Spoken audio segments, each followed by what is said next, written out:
The map of RuneScape is divided into chunks, an invisible area of 64 by 64 tiles. This is Gather Chunks. Gather Chunks is one of these what we call chunk accounts, but not a traditional one. Firstly, this account is a main account. Secondly, to unlock new chunks, instead of completing chunk-specific tasks, I need to obtain items on the collection log. So think collection log completionist, but chunkman style. I can choose any adjacent chunk with no rolling. An exception to this is all forms of physical travel. I also pay GP per chunk. This is 5,000 times the numerical order of the chunk, hence the main account. I've started on a fresh level 3 account, and I've unlocked my first 100 chunks. Now I'm in season 2 of the account. 2 collection log items are needed, plus the GP per chunk. The end goal of this account is the trimmed achievement diary cape, so join me as I unlock a RuneScape one chunk at a time. Welcome to Logging Chunks Season 2. I want to kick off Season 2 by obtaining RuneScape's most iconic mid-game upgrade, being the Dragon Defender. Now, to do so, I need access to the Warriors Guild. I also need to get inside of the Warriors Guild. To do that, I need to get a total of 130 in my attack and strength level. So getting 65 attack and 65 strength is just the best way to do that. Currently, I am 1 chunk away from the Warriors Guild, and that will require 2 collection log items plus 505k, which is no problem. Now, to get to the 65 from my current 60 attack and 55 strength is about 450,000 XP. Now, I'm expecting about 35k XP per hour because I have done some testing, so if we do the math, that's about 13 to 14 hours. And I do also need to get 60 defense because you need 60 defense to wield the Dragon Defender, obviously. So while I'm getting all my other defenders, I'm going to be training defense. I'm also going to be doing all the farm runs I can to stack up a very healthy stack of Corms and Limpwort roots. Alright, any second now I should be getting a strength level here. There it is. There is 60 strength, the first level that I'm filming. So I'm 60 right now. I'm gonna go ahead and get to 65 strength first. Be coming up on 60 hit points pretty soon here. But 65 strength should give me like another max hit or maybe 2, and then it'll make getting the attack just a little bit easier. I probably crashed him, but I've been here for 2 minutes now, so it's all good. Well, no attack level, no strength level here, but I do have a lamp, and I lamp Slayer on this account permanently until I essentially can do Slayer. But here is a notable level 25 Slayer. Can actually kill cockatrice, which I'm pretty far away from. Well, there I guess is a notable combat level. That is level 75, which I believe I can use Sheldar now for Slayer tasks that I can't do. Oh, we got ourselves a Freaky Forester. No, I missed it. I was too AFK. It's fine. It's fine. It's alright. Alright, so any second now, we're going to hit 65 strength. And these are all easy steps I can do. I just have it hidden because too much clutter on the screen. But there it is, 65 strength. We now have the strength requirement. Now let's switch to attack. I think currently I'm about, based on where I'm at XP wise on the RuneLite tracker, about 9 hours in, 9.5. So yeah, I think it's going to take a little longer than predicted, but because the farm runs, that's why. And there it is, level 65 attack. 78 combat. More importantly, 65, so we can officially enter the Warriors Guild. We're up to 63 hit points as well, and I slowed down doing farm runs towards the end of this so I could just get it done. I think total time was about 15 hours, so if I did all my farm runs that I was doing in the beginning, it probably would have been closer to 16 to 17, but yeah, 15 hours, pretty much what I estimated, plus a little extra. I have 6 clue steps I can do, so I think I can guarantee hopefully at least 2, maybe 3 caskets from those. So, oh wow, we actually ended up doing all 6 of those clues. Not a single step that I could not do.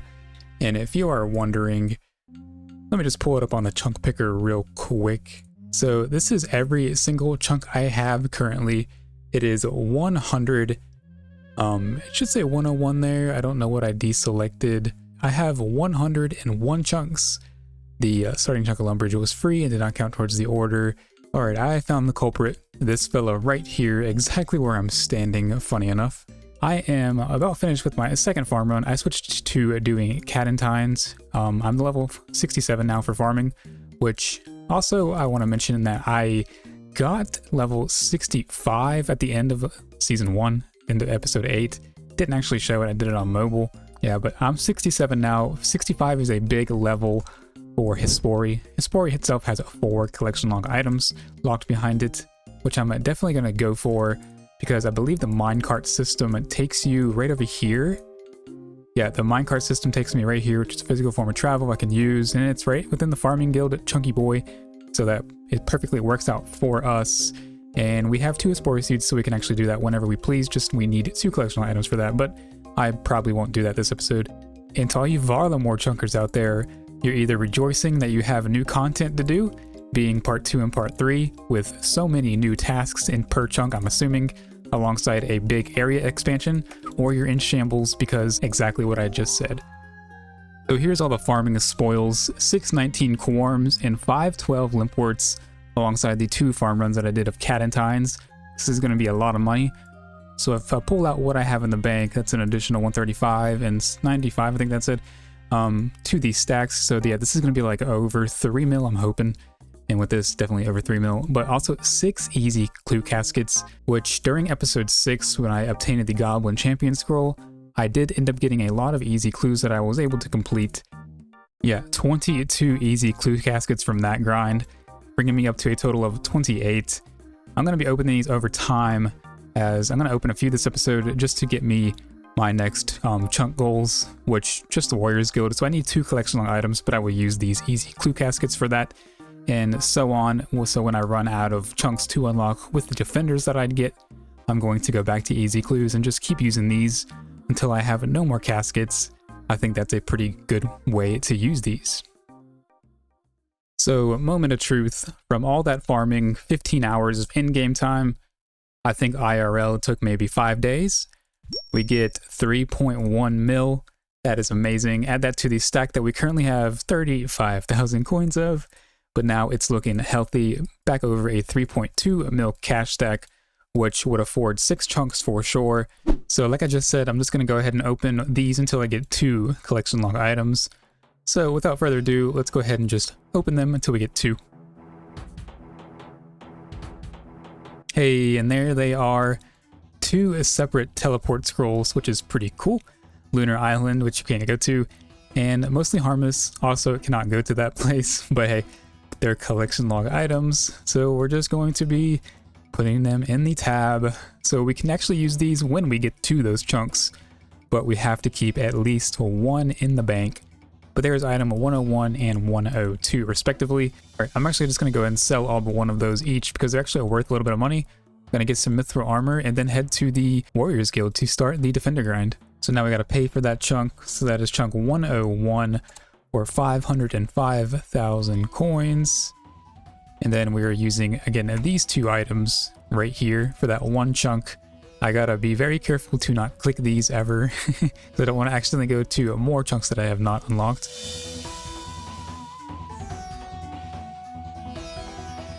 And there we have it. So we now have the Warriors Guild unlocked. We get 1 music track from that, pretty cool. So now we can enter this door, not a problem, kick that thing open for a hard Falador task, and another music track. So as for the gear that we are rocking, and I do mean rocking, absolutely. So my plan is to stack up about 3,000 tokens here. Once I get 3,000, I think that should be enough, because I think that equates to like 300 minutes, I think. So 300 minutes should get me all of the defenders, right? All right, and there is the last animated mithril armor for my 3,000 tokens. I think that took about an hour and 45 minutes, so not too bad. This equates to, like I said, 5 hours of time within the area to get the defenders, so hopefully that's enough, as my experience with getting defenders is that of the Caridian Desert, being very dry. Alrighty, so I am all set to get my defenders. So they actually drop hard clues. I wouldn't say commonly, but they do drop them. So I have a hard clue in my bank from a long time ago, and it's in the exam center, which I have unlocked. So I'm going to juggle hard clues until I can get essentially a guaranteed casket. I think they're 4 to 7 steps, I want to say. And I'm also have a chance at getting a curved bone because these do drop those, and I'm currently missing that item still. And lastly, the defender drop rate is a 1 out of 50 for all of them. When we get to the dragon defender, that one is, I think, 1 out of 100, but we'll cross that bridge when we come to it. And do we get a 1 KC bronze defender? We do not, sadly. And also, if I end up getting these seeds right here, I will probably throw the PC out the window.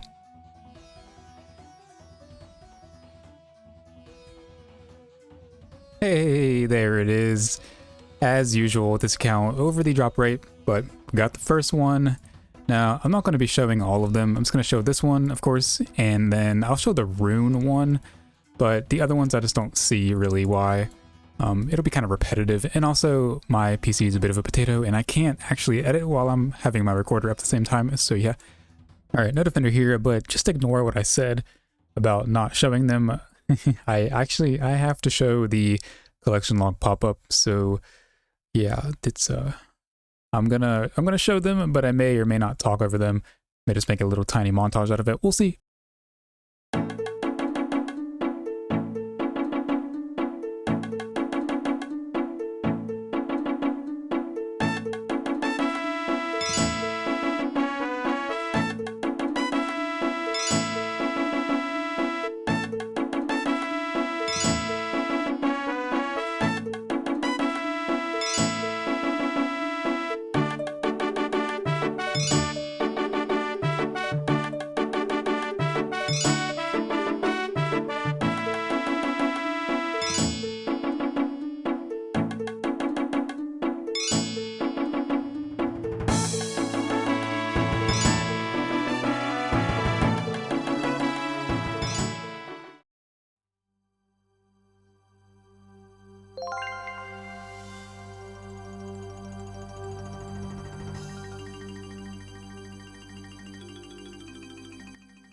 And there it is.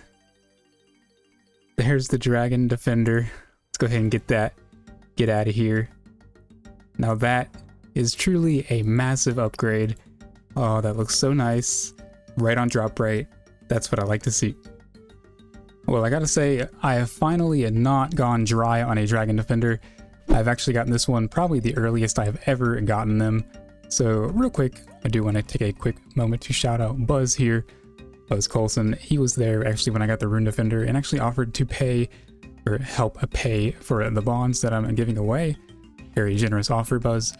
But of course, no need for that. But thank you again for that. Yeah, it was cool to have you there and to chat with you. So let's take a look at the bank here. So we have all of the defenders in there. Let's go ahead and put the rune in there. So all defenders are there. And then I'll go ahead and take the dragon defender off and throw it in there too. So it's nice to have all of these in order, perfectly in order, so they're actually kind of easy to get out. I know I can make these little tabs here, but visually this looks very nice. Oh, and I do actually have 120 tokens left. The 3,000 was pretty much exactly spot on. Total time was probably, yeah, right at about 4.5 to 4 hours and 45 minutes because you know, of course, you use 10 tokens to get in every time, so over time that used a bunch. I'd say probably closer to 4 hours and 15 minutes then. And I do gotta say, I did lose my hard clue. Whenever I got the Rune Defender and came down to the basement, I totally forgot it was up there. So yeah, I lost it. We'll get some hard clues later on. So with the Dragon Defender now out of the way, I want to focus my attention on something else. And if you notice, I have 9 selected chunks here on the chunk picker, right down here. I'm gonna focus my attention on starting the Grand Tree quest. Now in Karamja, this is what I need, these 9 chunks here. So 18 collection log items, because 9 times 2 is 18. And I don't even know the GP yet. I'm assuming this is going to be close to 5 mil. This is going to be at least 4.6 mil, I'd say. Now with the defenders, we have 8 of those knocked out. So we can do these first 4 chunks here. As for the 5, 6, 7, 8, and 9, we need to figure something out to obtain these chunks because I do want to obtain all of these chunks this episode. This is not all of the chunks for the Grand Tree quest, but this is the majority of them. This is leading up to a very special quest that I want to do next episode. So let's get to work on unlocking these chunks and finding some new activities.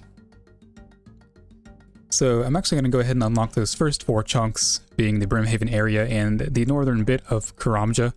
I think at the last skip I called it Karamja, but I always say Karamja. I don't know why I called it Karamja. I'm gonna go ahead and sell these farming supplies because I've been doing a ton of farming, as you can tell. And from all that farming, about 4 days IRL time, it gave us 3.1 mil essentially. We're making so much money off of all this farming. This is our main money maker, and I think it will continue to be for quite some time. So with that 1.3 mil we have, we're up to 4.4 mil. This can easily afford, I think, basically all 9 chunks in the episode now.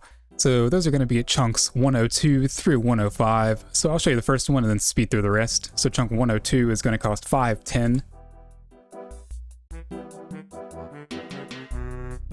And then 525k, bringing us up to almost 2.1 mil to get those 4 chunks. Not too bad at all. And here are the 8 items we're using for those 4 chunks, all the defenders. Put those into the tab, and now let's go get those chunks. Alrighty, so we're here at the charter ship, and I think back in episode 3, maybe 4, I accidentally went to Brimhaven via the port right over here in Remington. It was a total accident, so I'm not going to get any music tracks for going here because, like I said, I accidentally went there when I didn't have this chunk. So I'm going to go ahead and unlock it now via the map. So yeah, we're going to be unlocking this chunk right here, which is a physical form of travel that we can travel to via the charter ship.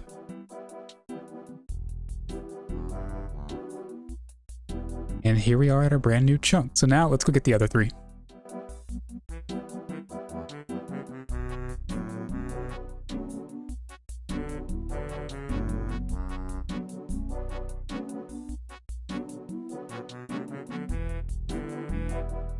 And there we go. There's all the chunks that we can unlock now. And we got a total of 9 music tracks for going down into these areas. Pretty nice. And I had totally forgot to mention that I just straight up slapped the Dragon Defender in my hand. I have 60 defense now. I got all the way to 61, very close to 62 during the Defender grind. And yeah, I just completely forgot to mention it. But yeah, there it is. Before I go any further with doing new activities, like I said a bit earlier in the episode, I do want to open these 21 easy clue caskets. I'm all caught up on items right now with chunks, so I figured now is a perfect time to go ahead and open these 21 easy clue caskets. And of course, you gotta let the homies know. Alright, let's get to it.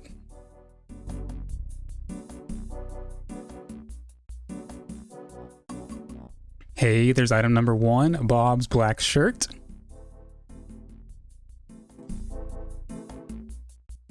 Oh, and there's another item pretty much straight away. The Charged Dragonstone Jewelry Scroll.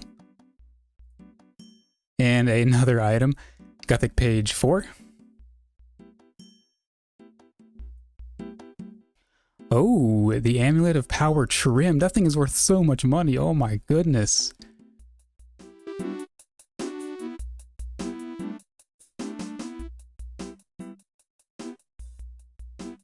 And we got 2 more, the Staff of the Bobcat. Let's go.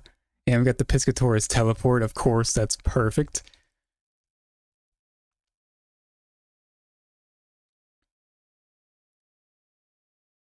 Oh my goodness, we're getting so many items from these. The Armadillo Robe Top.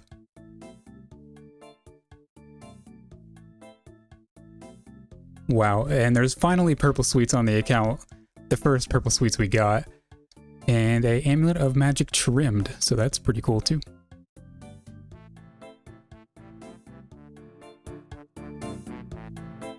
Okay, and the last one, and nope, but we got more purple sweets that we could sell, so that's perfect.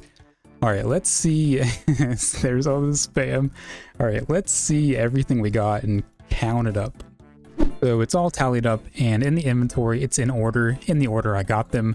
All 9 items actually, so we're up to 119, which is perfect. So I can just round that out to 120 and unlock 5 additional chunks with that, I think. Yeah, because I'm at, yeah, I can unlock 5 chunks once I get 1 more collection log item. But here's what we're rocking with. So we got 7 easy clue uniques. I think, I want to say we got 6 from those clue openings. And the other ones are in the shared treasure trials rewards. The teleport scrolls along with the Gothics page, and then yeah, the other kind of miscellaneous clue items you get is in that shared collection log item. So let's put all of these in the bank. And there we go. So this has gotten quite beefy very fast. So like I said, 9 collectional items from that. So let's go ahead and get one more. All right, I just quickly sold all of the stuff that I could essentially from Easy Clues. So I get a grand total of 156k. That is honestly pretty dang good. And real quick, I do want to show you that I do have one of each item. I've saved one, of course. And I think it'll be kind of cool to stack up these black pickaxes. So I don't think I'm ever going to sell these. And in case you were wondering, the loop half of key and the dragonstone came from the cyclopses. So I'm going to be unlocking another piece of the graceful outfit. I need to go ahead and start getting more of this outfit as I only have the gloves currently. And I've been waiting for that restore energy stuff, whatever they're going to release. But it's been over 2 months now since they released that blog back in June.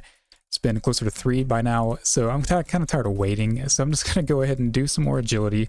Going to go ahead and unlock my next piece of graceful. Probably, I may go for expensive, I may not. Not 100% sure, but check out this fashionscape. This is extremely fashionable right now, if you ask me.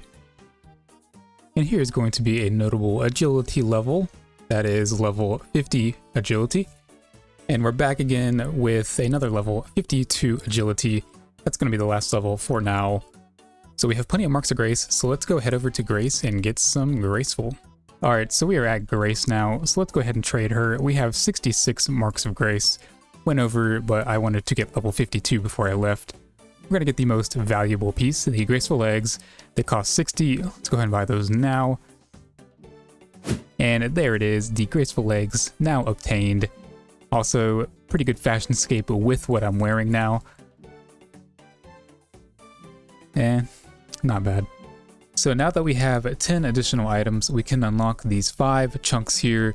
And I was thinking, and I looked at the guide again for the Grand Tree, and I actually don't think I need this chunk right here, chunk number 4. So I'm going to go ahead and deselect that. And then actually for chunk 5, I'm going to be unlocking this one right here, right by Yanil, the Hazelmere chunk. So I'm going to divert and use the 5th one for that one, because this is also needed for the Grand Tree. And this isn't, again, this is not all of the chunks that I would need, but this is about all I want to do for this episode. Okay, so that is chunk 106 through 110, and here is all the items. So 1, 2, 3, 4, and 5 stacks of items here to unlock 5 chunks. So let's go ahead and unlock those. So chunk 106 is going to cost 530, and I'll speed through the rest of these.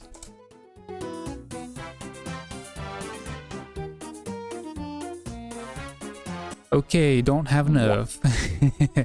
I have enough for 4 of those. I think that was 4. Yeah, that was 4. I need to scrape together a little bit more money. 1 sec. Alright, so I am back, and I just scraped together a few more things here. Just sold a couple potions and some runes that I had. So now we can afford that. We're up to 559. So that last chunk, chunk 110, is going to cost 550. So now we're essentially completely out of cash. But I've already converted that to platinum tokens, so let's do this one as well. And there we go, 2.7 mil to unlock most of the Grand Tree. Not too bad. So into the tab it goes, and then let's go put on our fashionscape back on, and there we go. So let's put all this, actually, first, let's put these in the tab. There we go. Now let's take them out. So let's go get those chunks.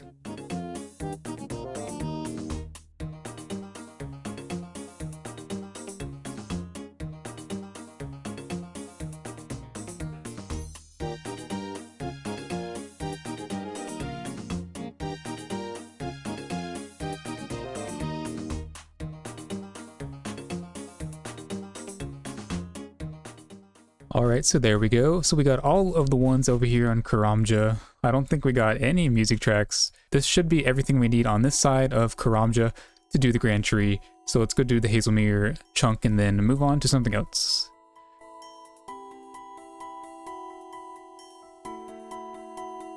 So these past few episodes I have been pretty slack on doing the quests as I unlock my chunks. And I've amassed quite a number of quests to do. I think I counted up to at least 10 to 12 total that I can do right now for sure. A couple I think I can do, 1 or 2 I can do with a skill requirement or 2, and I want to get them knocked out now. So let's start with the Hazel Cult quest. So if we search this cupboard here, that should be quest completed.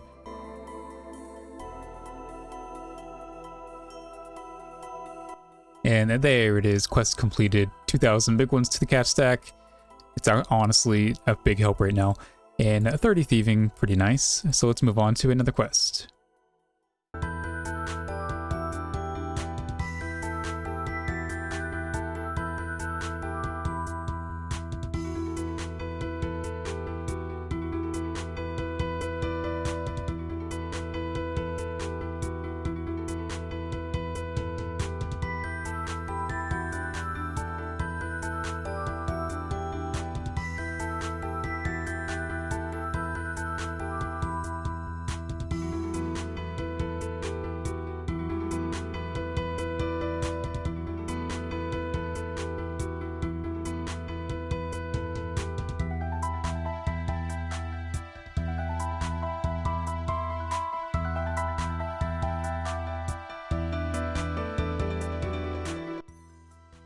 And there is the last quest for now.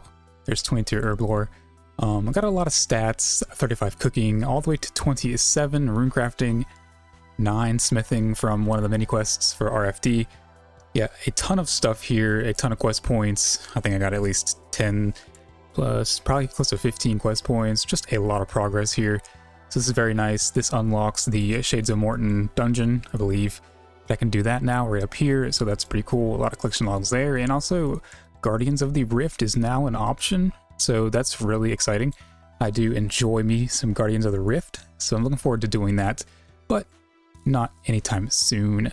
So I have a couple clips to show during my questing spree, and I didn't want to show them in the middle of that because I plan to make a little montage out of it, which you've already seen by now, and hope you liked it. So I'm going to show those right now. Alright, let's see if I get anything here. I'm missing 2 emotes and I think a piece of the outfit. I got an outfit piece. Now, I'm in the middle of my little questing spree, so I'm going to just show this after that. Okay, I also got this, the fresh crab claw. I did not recall ever getting that before on any account. Yeah, there's item 122 now. I missed the pop-up because I didn't have my recorder up, because again, I thought that I didn't think that I would get this item, but I have it now, and again, this will be after the little questing spree. So yeah, I definitely was not expecting either of those items, especially that fresh crab claw. I've never gotten that before, and I've done that subquest so many times, but it was pretty cool to get that. And the random is just purely random. I think I have every random item event now, apart from the stale baguette, and I think that one piece of lederhosen. Yeah, I'm just missing the lederhosen and the stale baguette. So that's all I have left for randoms. So yeah, like I said, just very random. It just happened, and so now I'm up to 122. I can get one more chunk with that. I'm gonna go ahead and conclude this episode by doing the Grand Tree quest. I just need 2 more collection log items, which I can get pretty easily. I have a ton of options right now. And I do need about 1.1 mil for those 2 chunk payments. And right now I am literally broke. I have 32k. I even had to sell my rune at Kite Shield to afford doing the Shades of Morton quest. But first, I had to smash out this level 70 farming, yet another quest cape requirement. Knocked out 70 farming on the account. So I know previously I had mentioned that I was not going to do Guardians of the Rift anytime soon, but I really do enjoy this minigame. To me, it's a very pleasing and relaxing way to train runecrafting. I enjoy the activity, so why not do it since I just unlocked it?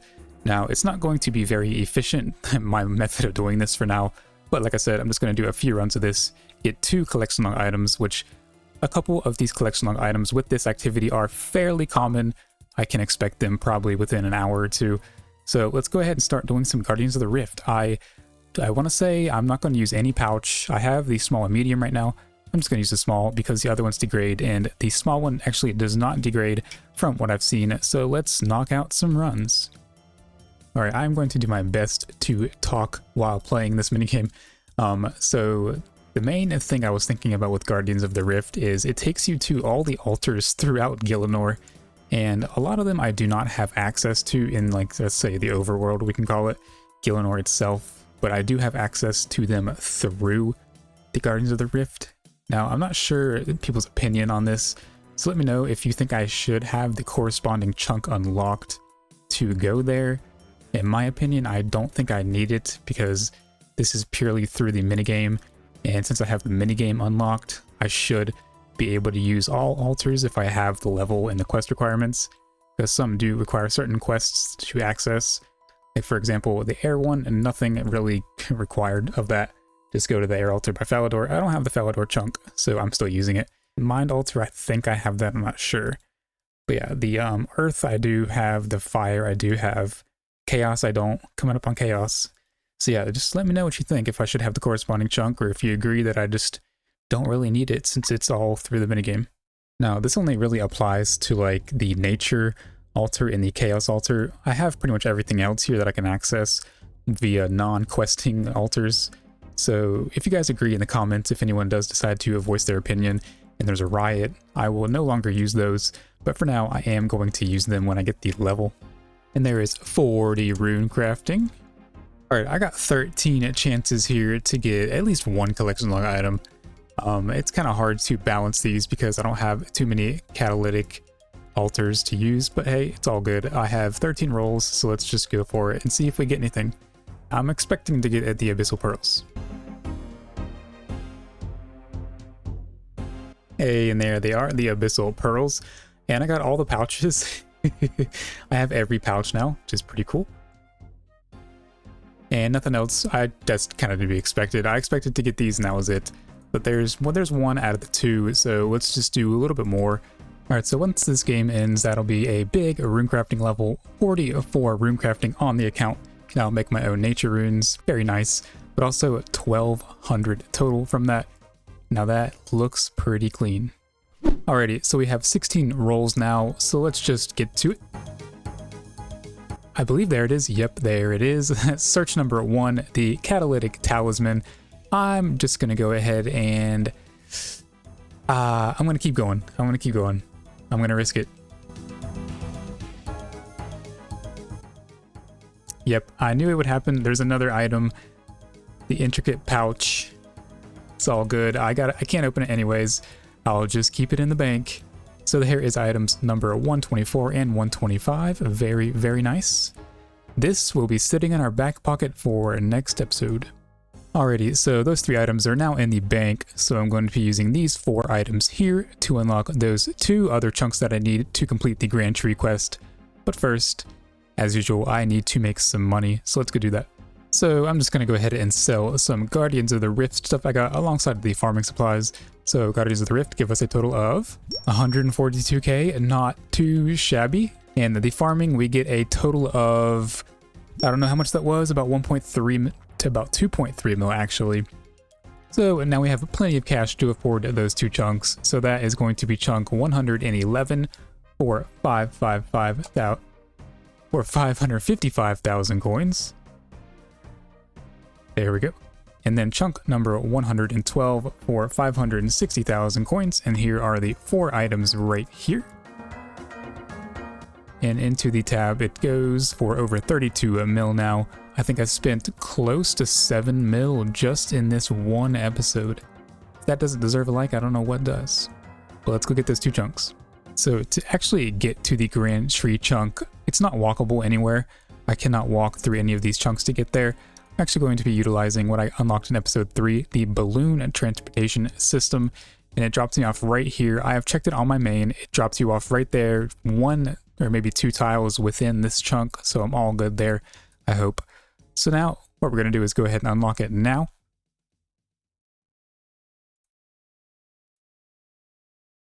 Alright, so now we have that chunk unlocked, and it takes 3 magic logs to get there initially, and then subsequent trips take 1. So let's just see how this goes. And that should be it. Now there's 2,000 fire making XP, huge. And yep, I'm literally 1 tile within that. Sorry, Extreme Gnome, I am the Gnome King now. Step aside. This is your king now. So now that we're here, let's go ahead and immediately unlock this second chunk over here that I will be needing for the Grand Tree. I'm like 99% sure this is every chunk I would need. So let's just have fingers crossed that we actually do have all of them after this.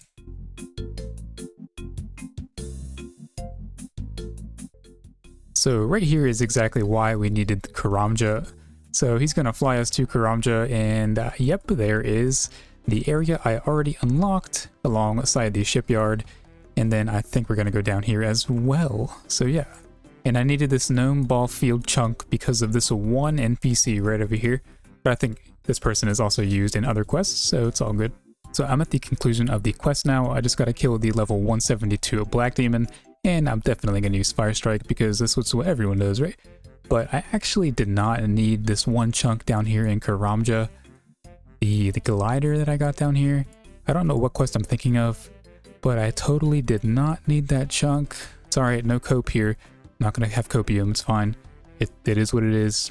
Well, this should be quest completed here any second now, and I gotta say, I found this rock within the first 3 or 4 routes. I think that's the first time that's ever happened, and I will definitely take the W there. Alongside here, there is 5 quest points, so much XP, but unfortunately no levels because the point in the account that I'm at, I don't really get too many levels from quests any longer. But there is the Grand Tree quest done, a insanely good quest to have knocked out now, up to 97 quest points now, almost 50 quests completed now. I think I paid about 6 mil just to unlock all the chunks for this one quest this episode. Insane.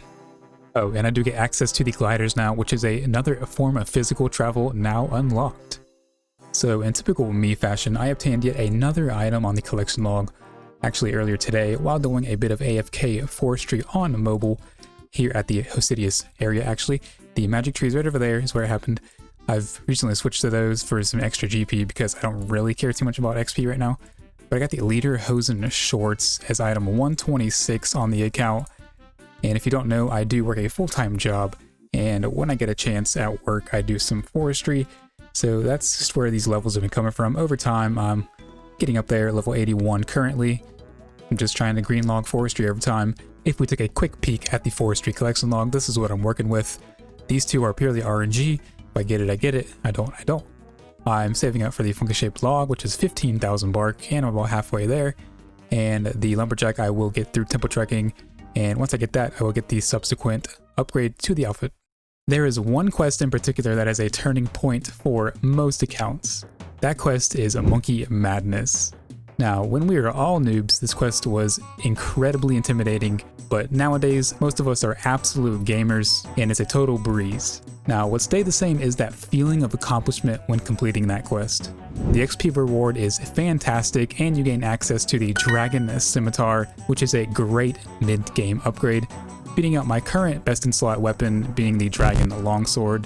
In the last episode, I completed a ton of quests, most importantly, the Grand Tree quest, the final prerequisite before I can do the Monkey Madness quest. To fully complete that quest, I'll need 5 more chunks, so I'll be needing 10 collection log items, and I already obtained 2 at the end of the last episode, which I'm holding on to, so I'll just need 8 more. The GP cost is going to be 2.875 mil. Not too bad, as most of the groundwork has already been laid for this. So let's get started on getting those 8 collection log items. Whoa, and there is I guess a big woodcutting level. I don't know if it is or not, but that is 82 woodcutting. I am currently working for the funky shaped log. I am at 13,608 bark. But right now I'm actually going to head over to the Canifus rooftop course because I want to get a couple more pieces of graceful as these 8 collection log items needed. So let's get working on that. Alright, so here we are, and currently we have the graceful legs and the graceful gloves. So the next 2 items I want to get, just to chip away at this outfit bit by bit, is going to be the graceful hood as well as the graceful cape, more than likely. These mole slippers are irreplaceable to me, and I'm going to get the boots last. And here is a milestone level that is going to be level 55 agility. Do we get anything from this level? Okay, very nice. We're not there yet, but cool. But also that's 450 laps on the dot for that level. So pretty cool. Mark of Grace count, we're up to 50 out of the 75 needed for those 2 items. Here is another agility level, that is level 56, which I believe is the requirement for the Regicide quest. And these things, these shortcuts, so that's Okay, pretty cool, I guess. But also, we're one marker grace short, so let's do a couple more laps. And here is the final fellow that we need. So let's finish this lap and then let's go pick up some graceful pieces. Okay, so we're now at grace. So let's pick up those two items, being the graceful hood. There is one, the graceful hood, now obtained. Let's get the other one.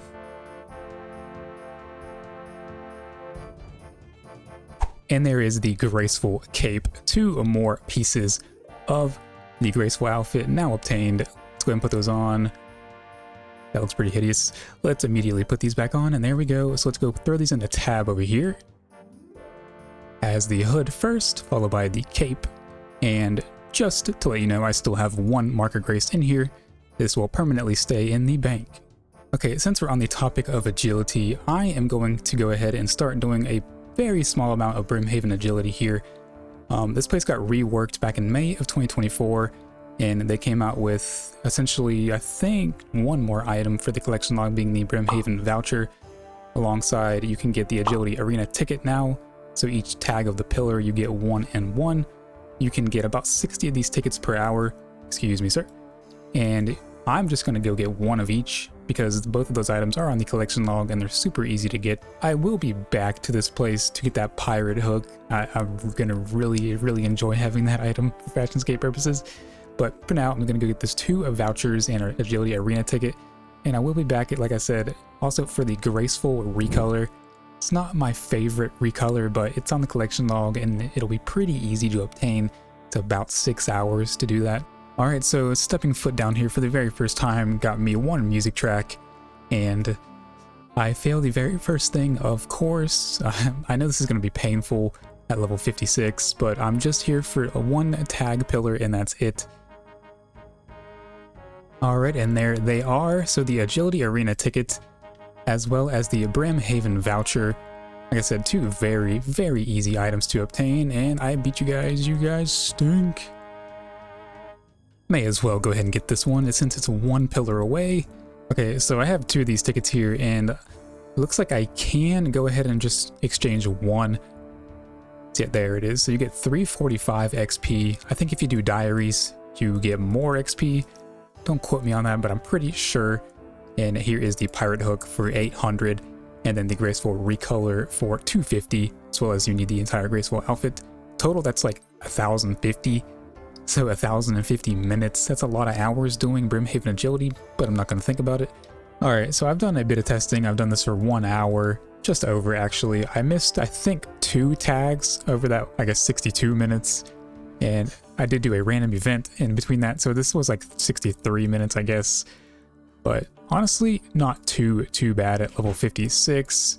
My only hiccup with this is these planks and the rope swing. These 2 combined are just, I always seem to fail them, so I guess the low agility really shows with these. Alrighty, so let's get a nice XP drop here. I'll definitely get 57. I have the 1 agility ticket already in the bank, so don't worry, I will not use all of them, but let's trade in 50. 17,000. I'll get actually pretty close to level 58, which is pretty nice. And then, yeah, very close to 58 actually. This is honestly not too bad XP. Runelight is telling me I'm getting 33.4k XP per hour. Probably more closer to 34 if I just was a little better at the game. So, yeah. Oh, no way. Look at the cape. So looking at the tab, there is the 2 items, and I'm up to 62 vouchers out of the 1,050, so it's going to be a long time, but that's all right. So now I have a total of 6 items to use, being these right here, these 6. I need 4 more, so I have just the plan for at least 3 of them. So my creature creation collection log is looking like this, and I'm missing 3 items. So I'm going to get these 3 items here, the plain satchel, the black satchel, and the gold satchel. So that'll be 3 out of the 4 I will need. So one of the creatures you have to create is called a frog eel.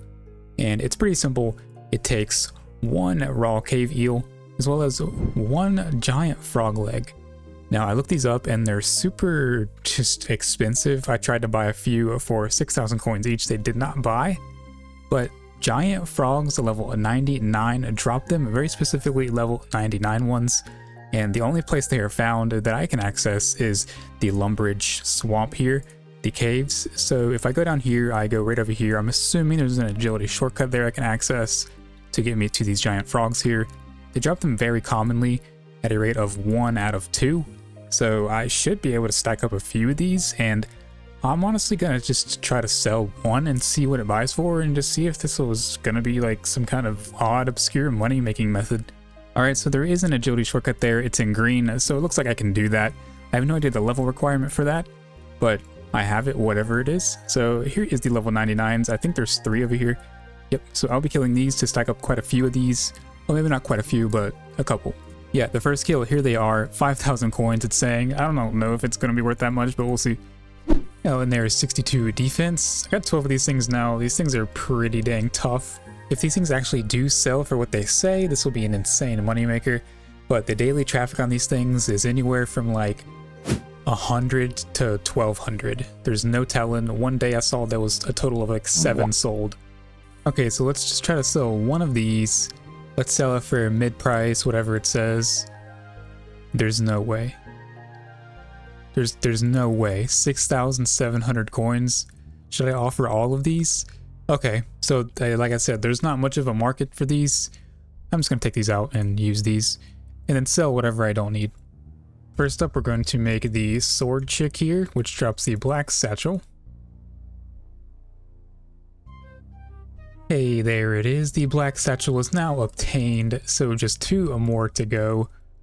Alrighty, and up next is the Jubster. Oh my goodness, what is this thing? And why does it hit so hard? Oh my goodness, I didn't bring any food. I can pray. There we go. Hey, first one. I'm glad I got that thing, honestly, first KC. But hey, this raw Jubbly is kind of worth a decent amount. Yeah, 2k for that 1 kill. I don't know if this is worth it. I may test this for some money and see how it goes. And the final one is the frog eel. And okay, this one doesn't look quite as bad. Whatever dev came up with this needs a raise. Oh, and there it is. Back-to-back first KC satchels. The most bland one of all, the plain satchel now obtained. All satchels now obtained. Honestly, no, that kind of looks good, honestly. Let's see. Okay, it honestly doesn't look too bad. I thought it was like just bland looking, but that actually kind of looks decent. It's like a light blue almost. These definitely aren't worth much at all. Wait a second. That was like the same as a Jubbly. Maybe these things are actually kind of good money if I just sat here and did these for a while. I may or may not test these, like I said. But there is the plain satchel now obtained. Creature creation is officially green logged, so no more items to be obtained through here. I am going to sell these and see if I can make any sort of money from these. Alrighty, so let's put those in the bank in the order we got them. The black, followed by the gold, and then last but not least, the plain satchel. So now we have, I believe that's 9 out of the 10 items needed from here down. So that's just leaves 1 more to go right there, and I will use the funky shaped log for that. I currently do have enough bark for that. I actually have 15,600 because I needed some AFK time. But all of the logs cost a ton of money. It looks like about 1.7 mil as a lot of money. I do have the magic logs in the bank. If we take a look, I have 950 all through the forestry that I did.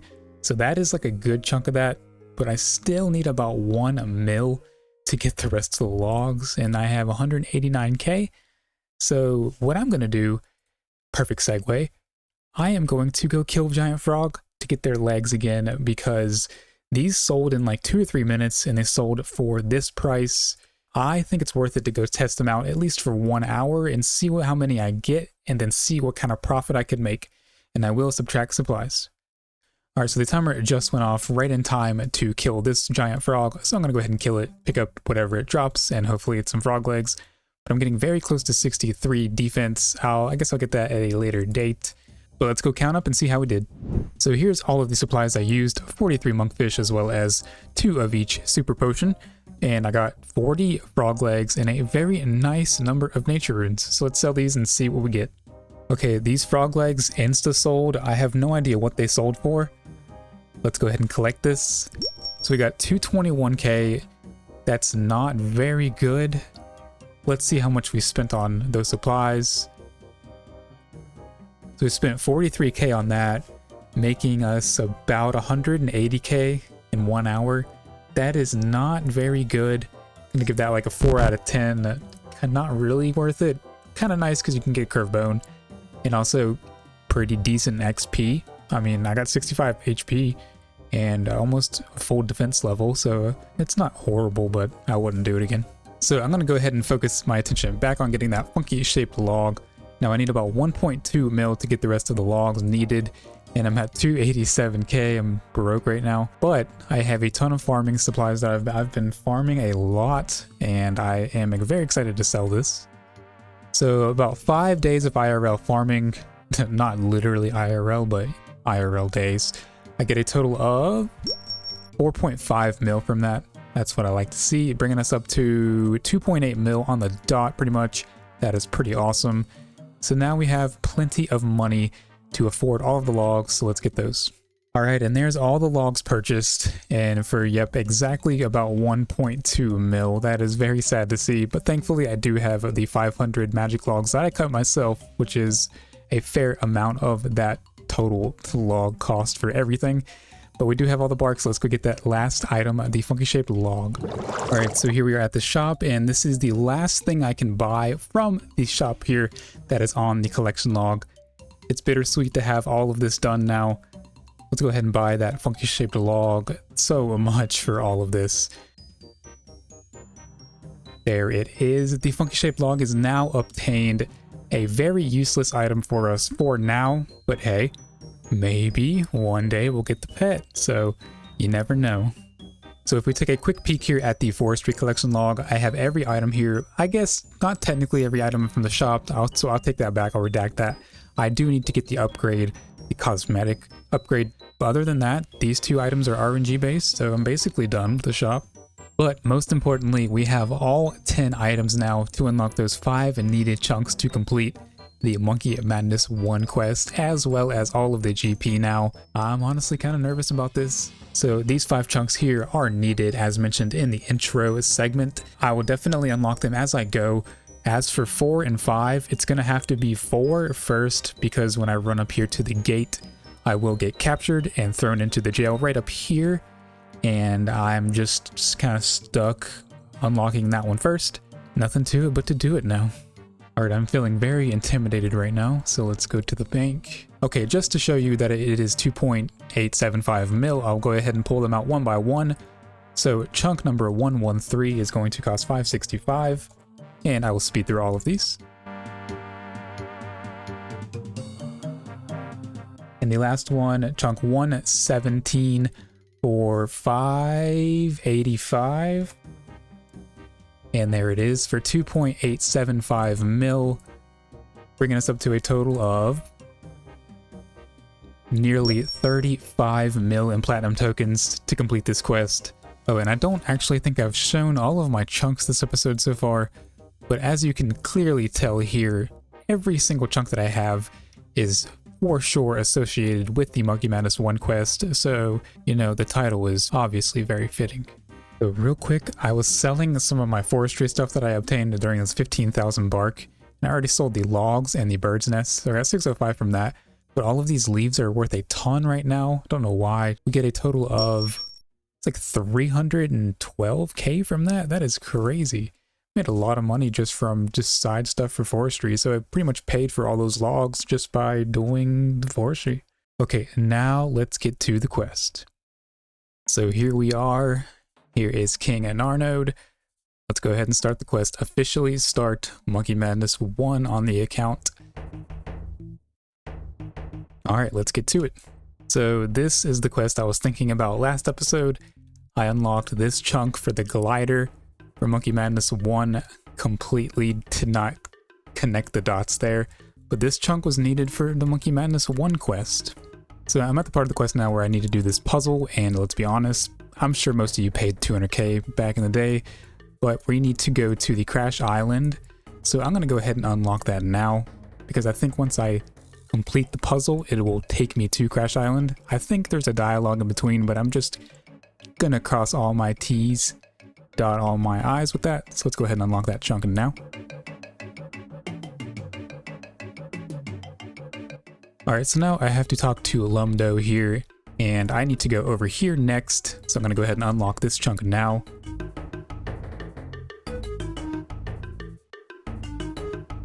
And I'm going to go ahead and unlock this chunk. Once I get right here, I'll have to unlock this one right here to get to the gate. From the gate, like I said earlier, I'm going to be thrown into jail right here, so I'm going to go ahead and unlock this now. It's adjacent. I think it's fine. It's within my rules, I guess, kind of, sort of. I'm going to be lugged off, so it's physical form of travel, you know.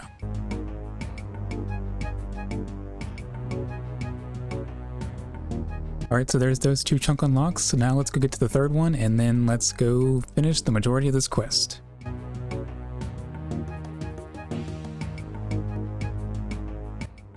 Gather chunks. Hello. Gather chunks. Not now.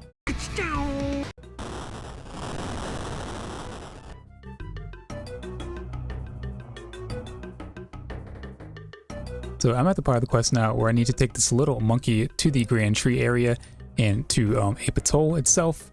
And I was thinking, since I have to get there via physical forms of travel being the glider and stuff, I figured I could take a charter ship because I don't actually have the gate unlocked to the Tree Gnome stronghold here. I can't technically walk there. So I'm just kind of hoping this works. I planned on it working, so let's just see if I can go to Remington.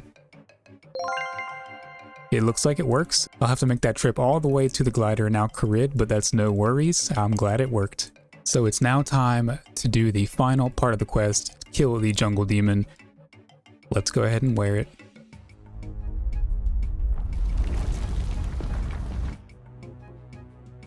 And there it is. The demon's down. That's the final showdown of the quest. I think total I got like 10 music tracks from that. Okay, Mr. King Narnode, I'm all done. Go ahead and fork it up. And there it is. Monkey Madness 1 is now completed. The accomplishment still feels so good. 100 quest points on the dot. 10,000 big ones to the cash stack. Eat that monkfish or that diamond. Let's go get that XP. Alright, so I think I talked to Dario to get that experience. So, yep, training program. I'm going to do... Neither one is really needed at this point. So let's go ahead and do strength and stamina. Why not? Get some extra HP. Many unbearable hours later. That is 20, 35, 20, 35. And all the combat skills, I think, I don't know, 85k XP we'll call it. Quite a lot of XP. Do I get any levels? 63 defense. That's it. Pretty close to levels and everything now. But Monkey Madness 1 is now done. Let's go pick up a dragon scimitar. Let's wear it. That item has been on my radar for such a long time. And I'm finally gonna get rid of this dragon longsword. Alright, let's go ahead and equip it. There it is, the dragon scimitar. I feel like the Iron Man build is now complete. I feel like such an Iron Man once I get out my gear, like the rune and the spider torso, rune boots, I guess climbing boots for Iron Man, and like a helm of Nate's Knot. Then man, that feels so good to have. It looks so clean versus this dragon longsword. I just like the color of this red better, and it's just iconic. Such an iconic mid-game upgrade for all Iron Men and most mains. So let's go ahead and send off the dragon longsword. Go ahead and high alch that. There it is for 60,000 coins paid for the scimitar. So thank you very much, Dragon Longsword. You served your purpose. I appreciate you. But it's Dragon Scimitar season for here on out. So it is now 2 full days later after that last clip was recorded. And I gotta say, I moved my camera way too much, so I apologize for that. But more importantly, Varlamore Part 2, The Rising Darkness, just came out yesterday as of recording this. And it brought in a host of new content that includes new bosses, quests, new areas to explore, and new activities, including the mixology actually, and I believe a new agility course, which pretty cool. I'm looking forward to doing that one day. But most importantly, out of all the things that it brought to the game, it brought a total of 25 new collection log items to the game. So we have 25 new items to obtain, and from what I can tell, I don't have the items in front of me, but what I can tell is they're all tied, obviously, to the content that just came out, and all of that content does not look too challenging nor too hard to get to. So I'm looking forward to that. Oh, and I don't think I mentioned it, but I did get 73 farming while doing my mini farm runs on mobile. So I switched to Land of Dimes because more XP in farming is always good, and the profit is relatively the same, so it's a win-win. With Varlamore Part 2 now out, now I think is a perfect time to bring up my next topic, which is the Season 2 chunk goals from the episode 9 thumbnail. Some of you may have guessed what most, if not all, are, but the first was obviously a toll, no surprise there. And the second is actually Fossil Island. Fossil Island is going to provide a ton for this account, and I'll take a deeper dive into why in the next episode, but my next big area goal on this account is unlocking a Fossil Island, and the final 2 areas will be revealed once the Fossil Island arc is completed. Let's get to work. I want to go ahead and focus my attention on making some money. I have an arbitrary goal of hitting a 10 mil cash stack this episode, and to do that I will need obviously a ton of cash because I'm currently at about 1.2 mil. So my first stop is going to be the Shade Catacombs here to get Shade Remains. I don't know which one's going to be the best for GP per hour and all that stuff. I'm going to test it obviously and just do whatever is the most profitable. But the Shade Catacombs is going to be my first stop, and I may or may not get 10 mil cash stack this episode. We'll see how it goes. Now, one item I do want to get is the Dragon Boots. Now, they are a subtle upgrade to the Rune Boots, but A, they look better, and B, I feel less of a noob, and I guess C, these are on the collection log, but my rule is I can buy it, I just can never resell it. And once I obtain it via collection log means I just convert whatever I sell it for at that point to platinum tokens. So let's go ahead and pick those up now. These will permanently stay in the bank as these Rune Boots will. These will permanently stay there, or I guess I'll just move them right there. So they'll stay in there forever until I get a pair of Rune Boots, and subsequently the same thing with these Dragon Boots. Now, one item that is not on the collection log is the Dragon Plate Legs, so I'm going to go ahead and pick me up a pair. And there we go. I'm looking like I literally just purchased a bond and purchased some gear. Oh man, it's looking okay though, at least. I need a new helmet, but that's fine. The runes just gonna have to do for now. I think total there I spent right at 300k, pretty much on the dot, yeah. Right about 300k on those upgrades, so I'm already down 300k, yeah. So my way to get there is pretty simple actually. I'm gonna teleport to my house and use my Barrow's teleport portal to get to close to Morton, and then from here I'll just run the little trek over there to the dungeon. Okay, so I have myself a key here. I got the coffin. Can I go in now? Looks like I can. There we go. So I think I always have to have a key on me. I think that's how this works. I've honestly never been in here a single time. Looks like we got one music track for that. Okay, I need a key to open that door.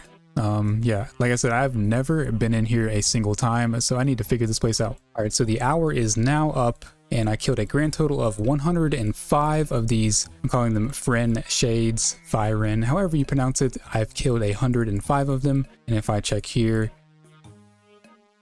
317k. If I subtract supplies from that, we're talking maybe 30k supplies, so 290-ish k per hour doing these. For level 60 mobs, not bad at all. I'm gonna personally just stick with these for the time being, do another few hours of this, see if I can stack up maybe a couple hundred of these shadows, or shade remains, whatever you want to call them, and then move on to the next tier. Now I did look it up to access that steel door that I had trouble with a minute ago. I just need a silver key, and that is no problem to obtain, but like I said, I'll just go kill the ones I've been killing for now, and then move on to those after a bit.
And here we are, maybe we'll call it 17 hours of in-game time later, a full week's worth of IRL time.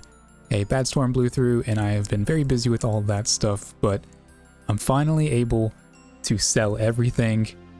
It was on the screen during the little montage. It's all sold. I had to take these out because these have been trying to sell all day for about 6 hours. They have not sold, but some of them did. So I dropped them down to 4,000 and they did sell. So moment of truth, do we hit the 10 million cash stack mark? We do, right on it. I can't tell you how close that was. I just purely guessed on everything. 500 was the perfect amount and I just went with it. I have 17,000 coins over. That is literally perfect. Could not have been better. Have no money here. Yeah, it's perfect. We have a 10 million cash stack on the account.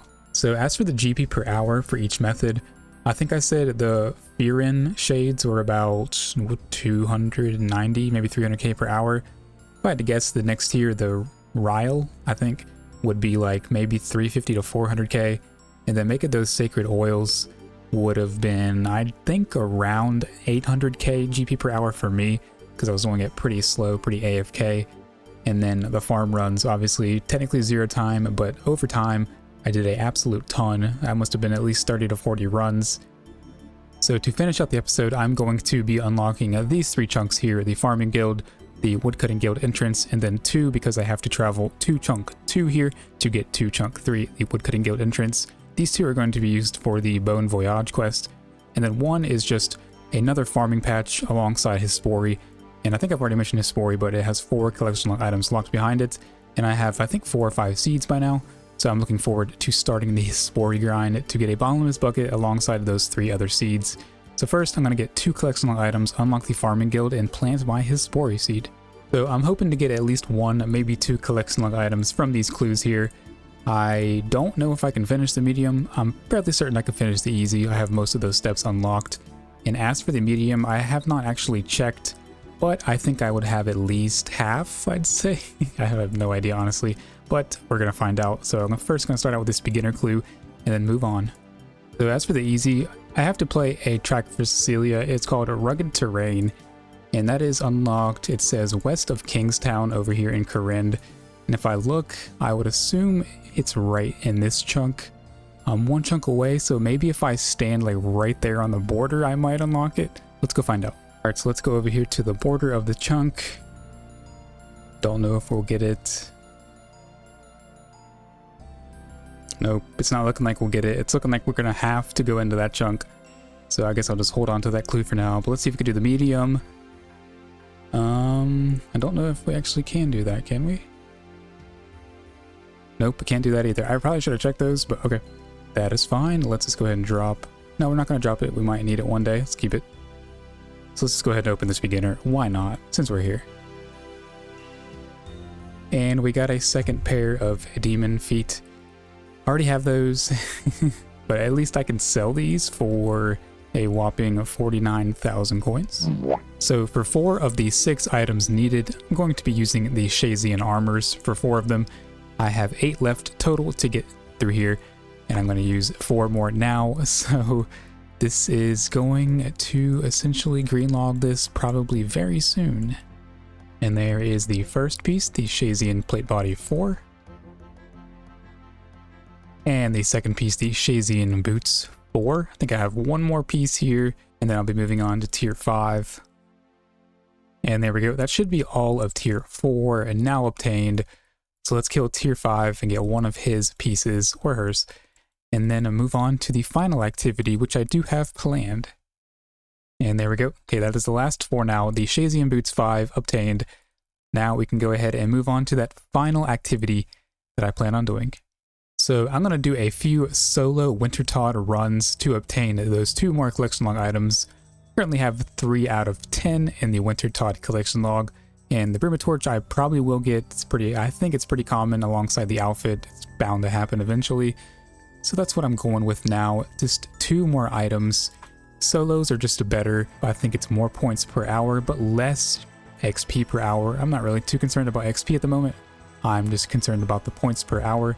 So let's go in here and run some solos. I haven't done this in like 5 years. I did this on my UIM way back in the day, back in 2019, 2020. And let's see if I remember. I don't know if I can use that agility shortcut, which if I can't, it's really going to hinder me here. I need 60 agility. I could come back with a agility potion. We'll just see how this goes, and yeah, I'll report back after the first KC if I can get the first KC. Alright, and there is the first game ended. Looks like we got just one combat task. Why Fletch? I think that's a certain number of points. I got 3,765. Don't know if that's good or not. It's been a long time since I've done solos. Like very, very close to level 70. Fire making got 23 herblore out of that one game. It went pretty well. I think I spent about 25 minutes doing that run. It would help if I had some stam potions, but I'm probably not going to use those for that because it just would be too much money over time. But let's go ahead and open up this first solo crate, see what we get. And it looks like we get no collection log item, but that's kind of decent GP, I guess. 70 fire making. Alright, that was a much better game. We got 5,000, basically 5,300 points off of that. Let's just go ahead and open this crate. And again, no collection log item, but this one's definitely going to be worth some GP, being these magic logs and these burnt pages. So right now I'm actually going to go ahead and unlock that farming guild chunk, and unfortunately I'm going to lose my 10 million cash stack, the green cash stack, but that is fine. I'll get it right back, no worries there. So chunk 118 is going to be that farming guild chunk for 590,000 coins, and I'm doing this because the Hispori itself takes 36 hours to grow. And I want to go ahead and plant that now while I'm doing this winter Todd and just in general because I don't play super often and it's almost time to go to bed, so yeah. So into the tab they go, and now let's go plant one of these Hispori seeds. First of all, we should unlock that. We can actually travel there from that rail cart right over there, so let's go ahead and take out a little bit of GP, the white stack. Alright, so we're here at the rail cart system, and this one should take us right over here. And it should drop us off. I don't see why it would drop us off in this chunk at all. It should drop us off right here in this chunk. Let's go ahead and unlock that chunk now.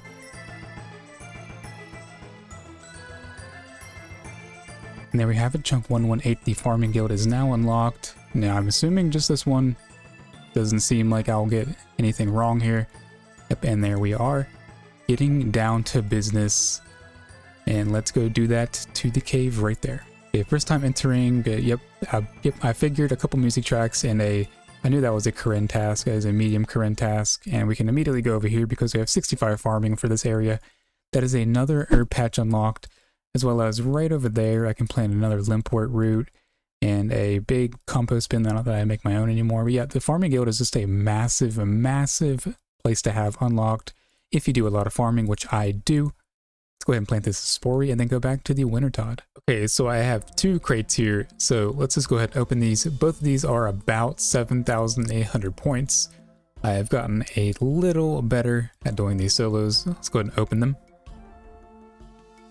And it looks like nothing from that crate. And we need some more space. Open anyways. And nothing again. Okay. Look what we have here. There is the blooming Hispori sprout. That means the Hispori is fully grown and ready to harvest. So after I do this, I'm going to go ahead and gear up and kill the Hispori, see if I can get a decent roll at getting one of those seeds, and the bottomless bucket would be a massive, massive win too. Okay, so I'm here, I'm all ready. Let's go ahead and pod up. All right, let's get to it.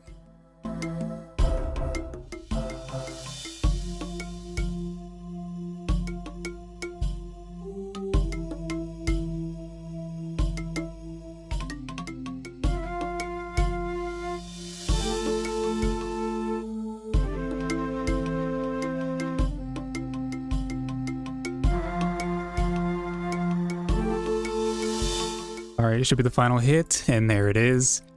The Hispori is now down. That was pretty tough on such a low level account and being level 83 combat with... Whoa, GZ, oh my goodness.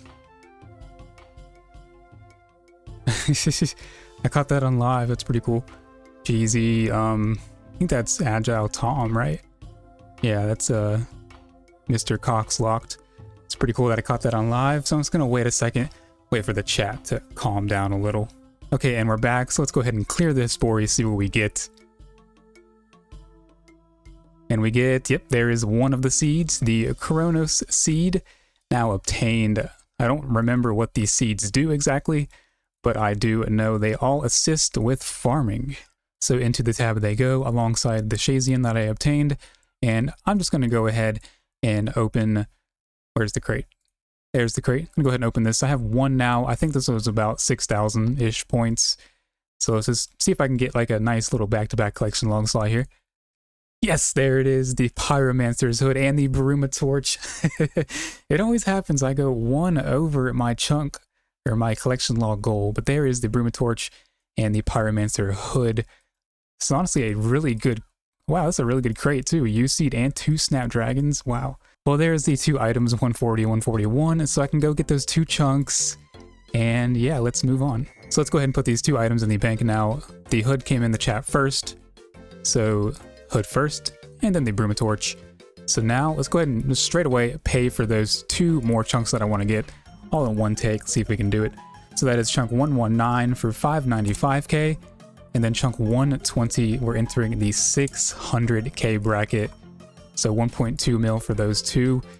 Getting pricey, but that's fine. I'll put that in the tab for a total count of 36,730 platinum tokens. I don't recall, as usual, what I started out with, but I think I spent about 5-ish mil on chunks this episode. And by the way, I didn't mention it, but these 4 items here are paying for those 2 chunks.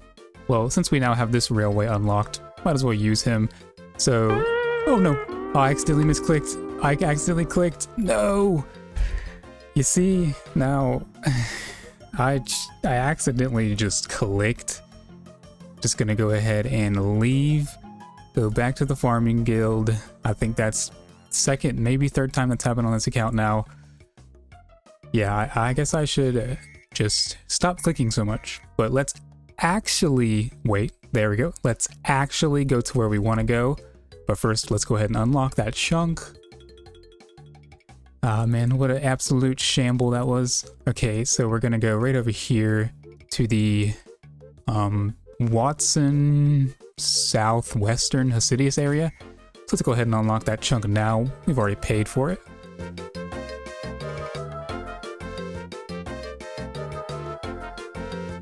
Alright, and there we go. So let's be careful to travel. And that's going to be Hasidius West, I believe.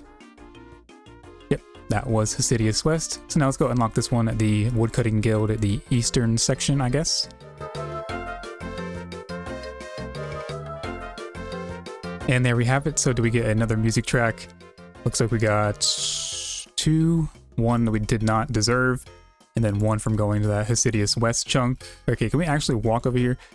Let's actually, okay, yeah, we can path right through there. That's perfect. So this is going to be needed for the Bon Voyage quest. I recall, and my memory is probably off, but I recall coming to the Woodcutting Guild gate, showing somebody here a note, and then leaving. So this is why I needed this. I think you can use both sides, or either side of the Woodcutting Guild, but this one would have required 0. Alright, we're just going to not talk about that one. This chunk is going to be used anyways for the future of the account. You know how it goes, tons of copium as usual. You know, even though we could have gotten here with just this one chunk being in the Lovekinj minecart to get there, I just, you know, I'm thinking ahead. Like I said, I'm thinking ahead for the future of the account. We're going to need Watson anyways because we plan to do a ton of clues. So I'm just thinking in 3024. That's all it is. You know, and I think in a recent update, they made this to where you can wield it in your offhand. Yeah, that's pretty cool. It looks kind of funky. In RuneScape, it just looks kind of funky to have something in your offhand like that, but hey, it gets the job done, so that'll be nice for Wintertide when we go back. Fossil Island, the land of crabs and mushrooms. This region unlocks more than just that, but seriously, where are the dinos? Anyways, in the last episode, I made it my goal to unlock Fossil Island. This area provides great AFK combat training, Fossil Island wyverns, herbivore, underwater activities, the Fossil Island notes, which actually provide 10 collection log items, but most importantly, it provides the best way to train hunter birdhouses. You either love them or you really love them. Birdhouse runs are no doubt great passive GP and hunter XP, and this account needs way more ways to make money, and this is going to be vital for that going forward. I will need 6 chunks to fully do a birdhouse run, which is 12 collection log items, and I already obtained 1 via last episode at the very end, so I just need 11.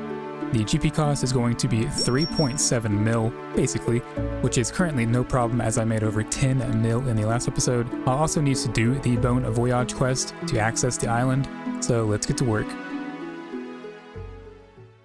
So our first stop is going to be the Canifis rooftop course to get a couple of these 11 collection log items needed. I'm currently missing just 2 pieces of the graceful outfit, being I believe the top and the boots. Now, I'm always seeming to start episodes doing mundane tasks, but let's go ahead and get these 95 marks of grace that we need to complete this outfit. Once we do that, I do have a plan which involves the graceful outfit actually. And this lap completion here is going to be level 58 agility. You always get something for each agility level, it seems like. There's so many shortcuts in this game, but this level 58 gives us the Port Phasmatis Ectopool agility shortcut. Very cool. Ooh, that was a close one. There is Hesperia number 2, a new personal best. Let's see what we get. Another new item, as well as a magic seed. That's very nice. So we got the Addis seed.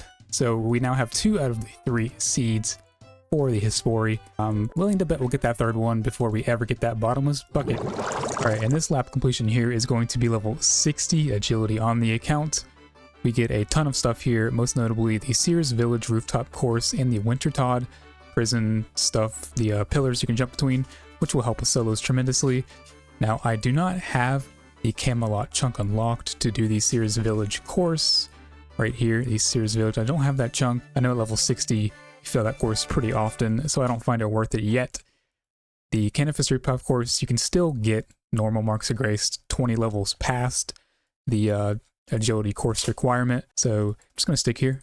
So with the addition of the farming guild that we unlocked at the end of last episode, we gained access to more than just Hesperia. We gained access also to farming contracts, and those are going to be big going forward. A, for money for me, and B, because I can get Hesperia seeds from those, and I'm quickly running out. I think I only have 2, maybe 3 left. So I'm going to start doing some hard contracts. I think I can do hard contracts. Let me go ahead and find it real quick. Okay, so here we are. It looks like I can do the easy and medium. Just go ahead and do the medium for now. You need 85 farming for the hard contracts. So what do we get as our first contract? Watermelons, nice and easy. One thing I am going to do while I'm going to plant those watermelon seeds is go ahead and plant some things that are used for the medium contracts, being the whiteberry seed here, the, I think, potato, cactus, or maybe cactus seeds over there. I think both of them is used for that one. And I'm going to plant, like I said, the watermelons there, and maybe some strawberries in the other one, just in case, just so I can maybe stack up a contract or 2. It's always a nice little dopamine rush whenever that happens. And there is our final mark of grace for the 95 needed. Let's finish this lap. I'll wait to get 61 agility. Let's go pick up our graceful. Okay, so here we are at grace. So we're going to be needing the graceful top. Let's go ahead and get that one first. And there it is, the graceful top. So now let's go ahead and get those graceful boots as the final item with the graceful set. Now completed to its entirety, full graceful achieved on the account. And there is Hesperia number 3. What do we get? And we get the final seed, the eyesore seed, as well as 2 palm tree seeds. That's pretty good GP, isn't it? 62k, not too bad at all. I'm getting pretty lucky with these seeds from Hesperia. So this is my plan to utilize the full graceful outfit, the Tithe Farm minigame here. I unlocked this way back, episode 6, maybe 7, and I want to go ahead and unlock the entire farming outfit. All 4 pieces combined to cost 400 points, which I think you can get about 75 points an hour. So if you do the math, that's between 5 and 6 hours, I think. I'm expecting about 6 hours, I would assume. I haven't done Tithe Farm in quite some time, so it's going to be an adjustment for me for these first 100 seeds. But since I have 76 farming now, I've done basically all of my farming XP through herb and limpwort root runs. So I'm going to be using the Loganova, however you pronounce it. I'm not good at pronouncing words. Let's go ahead and get the maximum amount of these seeds. Alright, so let's go ahead and get this going. All you do is use the seed on there, use your watering can on that, rinse and repeat, and this is the entirety of the minigame. Not much to it, but to do it, I'm going to be using the, I think it's called the 20 by 5 method, where I plant 20 at a time. I think that's the less tedious way. I think 16 is technically the easiest, but I want to do a little efficient, so yeah. So that is now the 1 hour up, and I did miss one seed, but don't worry, I do have my 220 fruits down here. That was actually about 58 minutes. I can't do another run because they take about 5 or 6 minutes each. So total, during that 1 hour, we got 220 fruit. Now, the wiki has just a lot of information about this stuff, but it says you can expect 35 points per 100 fruit you deposit. Alongside with this tier of fruit, you can expect 37,000 XP. So I'm predicting right at about 75 points with this, and it's going to get me close to 80,000 KXP. Very close to level 77 farming from this. I think that's all I have to cover. So let's go ahead and deposit these 220 fruit. So there's the first batch of 100, and that gave us 35 points. And then there's another, and then the final 20, we're going to get 76 points for that. Pretty much exactly what the wiki said. I got 76 points in that 1 hour. Whoa, was that a 78 farming from a farm run? Nice.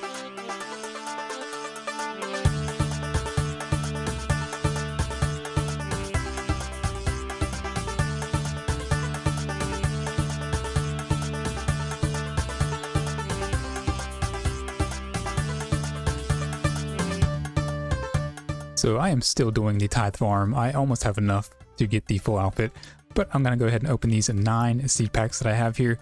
I only have 1 Hesperia seed left. I think 2 maybe. Let's just go ahead and open these, see what we get. Alright, so there is everything, and the Runelight tracker is saying 655k. I got pretty lucky, 2 dragon fruit tree seeds. Those things are worth a good bit. Half of that value, so that is super nice, but unfortunately, no Hesperia seeds. But wow, snape grass seeds are that much? 9k each per seed? Why are they so much? I don't think snape grass is worth that much. You must get a ton when you farm it. But hey, at least a little 600k profit from doing these over the past maybe 2 to 3 days is definitely worth it to do these. So I officially have 1 Hesperia seed left now, and I have to keep at least 1 in the bank because it's a collection log item. So I need to figure out a way to get more, and the only way I can do that is just by doing tree runs. Tree runs provide so many more Hesperia seeds than doing herb runs. So I'm going to have to start doing those pretty soon. Or now, really. But for right now, I am going to finish out the tithe farm. I think I have like 300 points right now. So like an hour and a half away. And here we are with our 200 Lagavano fruit. I think that's how you pronounce it. Let's hope that's right. But this will get us to the 400 points we need. Also, it's going to get us a very special level.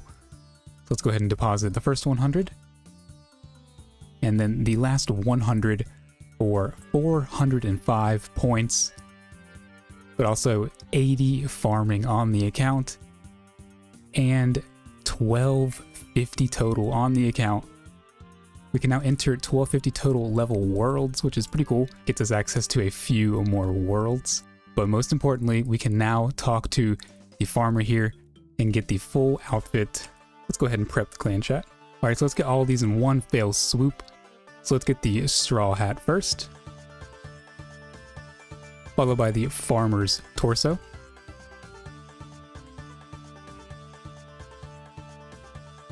the farmer's legs,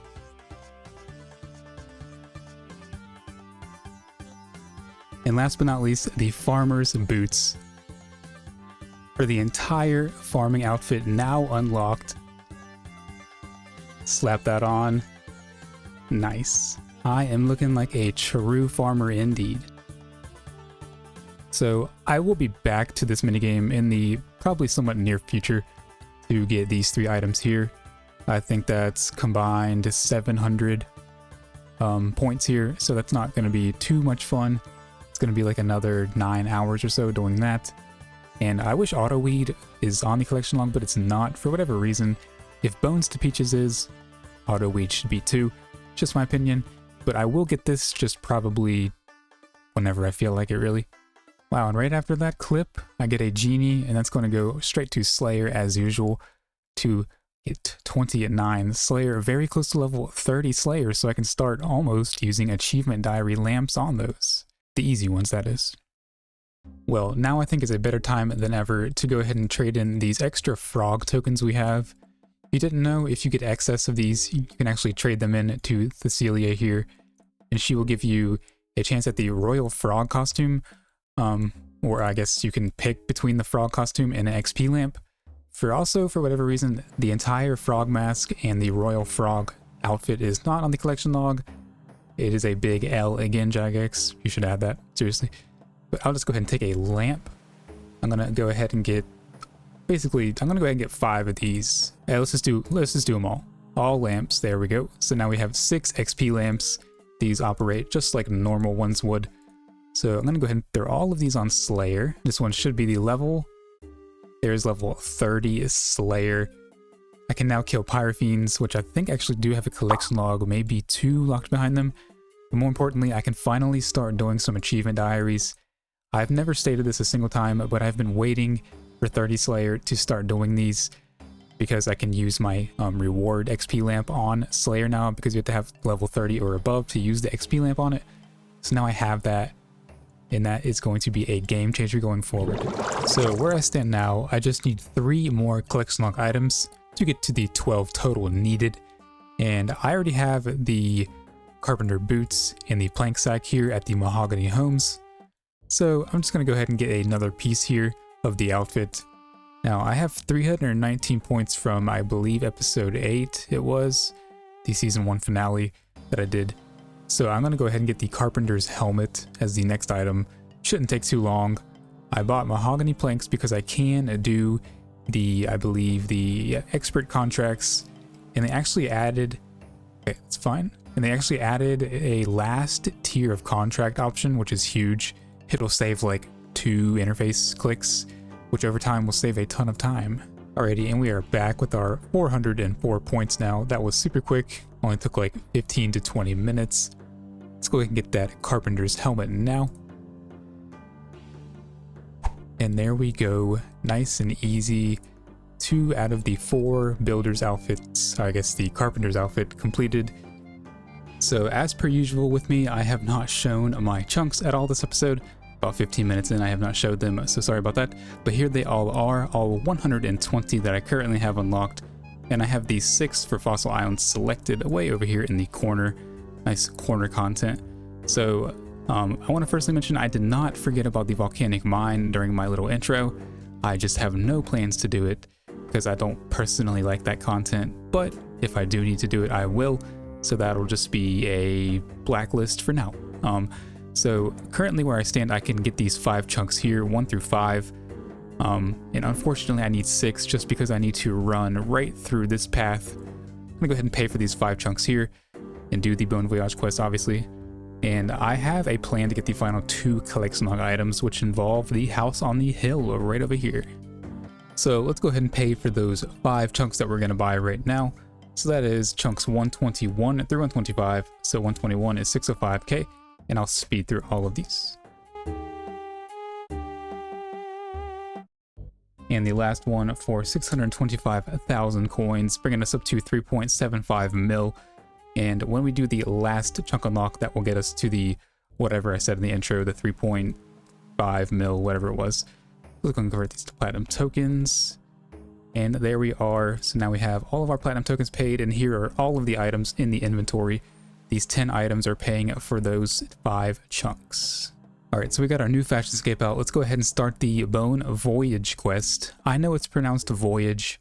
Everyone says voyage. Just sounds better. Bon Voyage.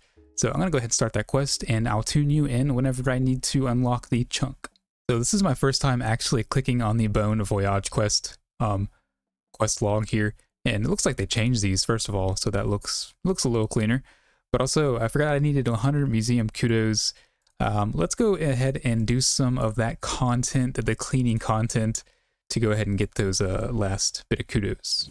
All right, and there is the clean necklace. So I think if I use it on him, it should give me 10 more kudos to get me to the 100 that I need, I hope. And he steals it from me.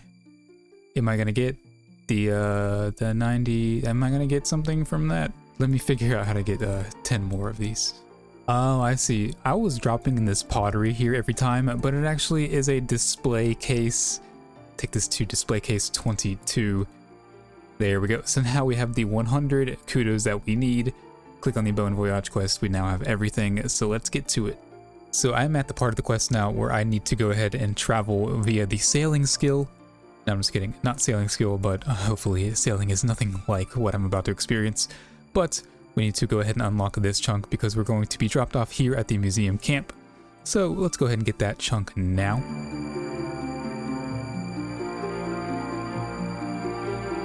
And there we go. Let's move on. So paying for that chunk just now reminded me that that was chunk 121 unlock for me. And if you look down here, I have 120 currently. I have not selected my new chunk, but it should have said 121. My starting chunk of Lumbridge was free. It did not count towards the order. So I found the culprit. It's this one right here, north of Artie. I have unlocked this many times. I've done the biohazard. I mean, I have the Artie Cape 1. So I've definitely unlocked this chunk. Let me go ahead and select that now. So this is all of the chunks that I have right here. 121. And then I'll go ahead and show you I unlocked at the museum camp just a moment ago. So there we go. All right, well, I missed the quest, but there it is. The Bon Voyage quest is now completed. 101 quest points. Got a lol from the own quest log telling me I forgot to hit record. All right, and there we go. So we are officially in our new, brand new, spanking new roomy chunk. Let's go ahead and build this bank chest. I already prepared for it. And there we go. So our level 21 construction, 71 really, came in handy there. So now we can use this bank chest. And then now we can go subsequently get all of the chunks that we need. Well, the 5 out of the 6 that we need.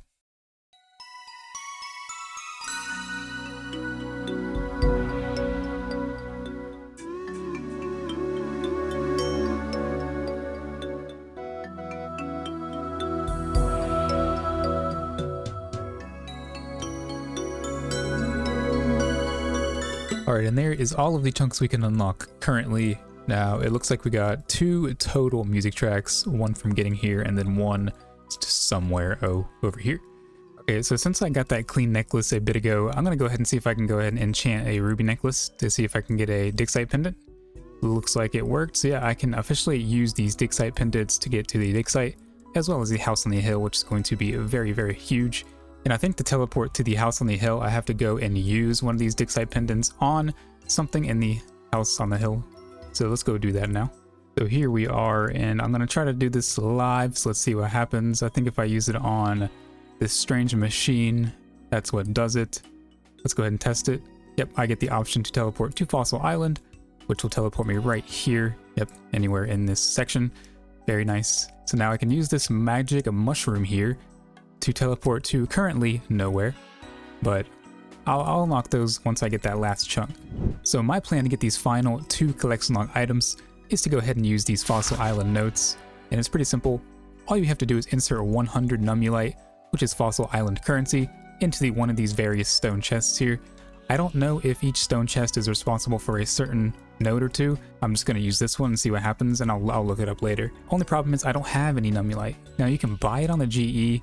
It's about 35,000 coins per 1,000, which is really honestly no problem. I could probably honestly green log it in like less than 300 KGP, but I think I want to have some integrity about this and earn my own Numulite.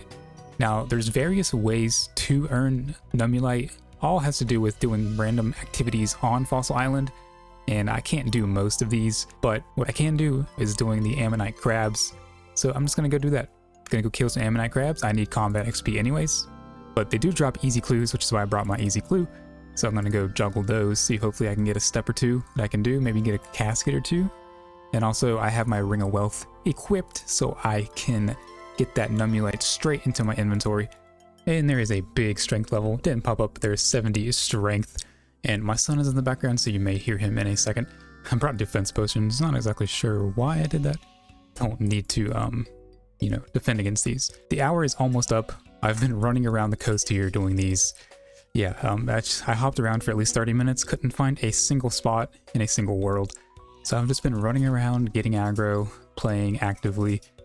It's looking like I can get up close to like 375 to maybe 400-ish per hour. Call it 350 to 400 per hour. I need about 3,000 because each note is a 1 out of 3 chance per chest you search. So if we do the math, that's about 3,000 on drop rate. Alright, I'm gonna go ahead and stop here. Got 1,000 nummulite, so this is a pretty good chance to get those at least 2 notes of the 10. And I do have these 3 easy clues here that I can do steps on. I have a lot of these steps unlocked, so let's go ahead and get these and see if we can get a casket or maybe 2. Well, just to make this easier, much easier on me, I'm gonna go ahead and drop them right here by this magic mushroom tree. I was gonna do it all at one time, but I don't want to run all the way here to pick up these clues, so... Well, alright, and there is the 3rd casket. I was able to do all 3 of those. Alright, with our matching hats, I'm gonna go ahead and do this right beside Fred the farmer by his farm. It's only suitable. I'm willing to bet we're gonna get these 2 we need, but let's just go ahead and open these. But first... There we go. Alright. Oh, what is that? These Ceradomin robe legs? Nice. Last one.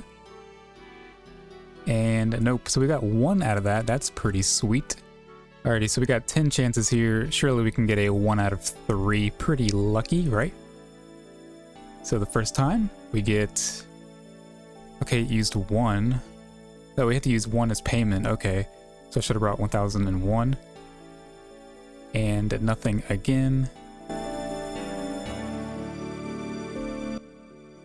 Hey, there it is. I was getting worried for a second, but there is the scribbled note. Collection log item 152. We now have every single collection log item to fully unlock the birdhouse locations of Fossil Island. Alrighty, so let's put those in the bank. So we got the Ceradomin robe legs in there already. So we'll go ahead and take those out and this out. And we're gonna do this all in one take. Let's see if we can do it. So let's chunk 126 for 630,000 coins. And this is going to be the payment for that 6th and final chunk for the Fossil Island. 40 million coins worth of platinum tokens. And there it is, the final chunk that we need. We need no more chunks here in Fossil Island for a long time. No plans to do that, like I said. And I think it's the deranged archaeologist is down here. No plans to do that either anytime soon. We can officially put our birdhouses. I could have done the other 2 in the other area, but I wanted to do it all in one go. Get this tree here, and that is the final tree that we need. That is part 1 of the birdhouse run completed. I'll see you for part 2 in just a second. And there is the first birdhouse on the account for 18 hunter and 420 experience just for these oak ones. This is going to be massive for hunter XP. And there's the last one, and wow, we got 3 bird nests from that one and 20 hunter from that run. Very sweet. Got a beginner clue here. I can do that. Alright, that was a 1-step beginner. Mr. Apothecary, what do we get? With birdhouse runs now in full swing, I think it's time to talk about those 2 remaining chunk goals from the episode 9 thumbnail. Those areas are going to be Relica and Varlamore. I'll be discussing each region in their own video, but I wanted to go ahead and reveal what they were now. Both will provide a decent number of upgrades and a ton of content to do. But right now, I want to focus on the end goal of the account, achievement diaries. I've only done 1, being the Arty Easy diary. Now, the first diary I want to be focusing on is the Varrock Medium diary. It's going to provide great passive GP and a direct teleport to the GE. The Varrock armor is pretty nice too. Most of the diary can be completed now, but I do have to do 2 quests, being Creature of Frankenstrain alongside Garden of Tranquility, which, you guessed it, I need chunks, 4 to be exact. Let's get to work on getting those. Whoa, didn't even notice. Been pretty AFK here at the crabs, but I got 85 combat. That's pretty big because I can get a Slayer task from Neve. Now I don't have her chunk unlocked, but at least I have that option now. And there's a very nice attack level. So what I'm going to do now is pick up these easy clues, do them, see if I can do them at least. I want to go ahead and do the Varrock Easy Diary actually, because that is going to unlock a very key thing with Zaf. I can buy 15 battle staffs each day. That will make me money over time. Buy them for 7,000 coins, and then I could sell them to the GE for about 8,000 or whatever they're selling for. All right, this should be the casket here. So yeah, I got 2 caskets from that. I'm just gonna go ahead and open them. Nothing good and nothing good. All right, so I got all the items needed now. So I'm gonna go ahead and start doing the easy diary. I have, I think 7 or 8 steps to do. So yeah, cue the little thing.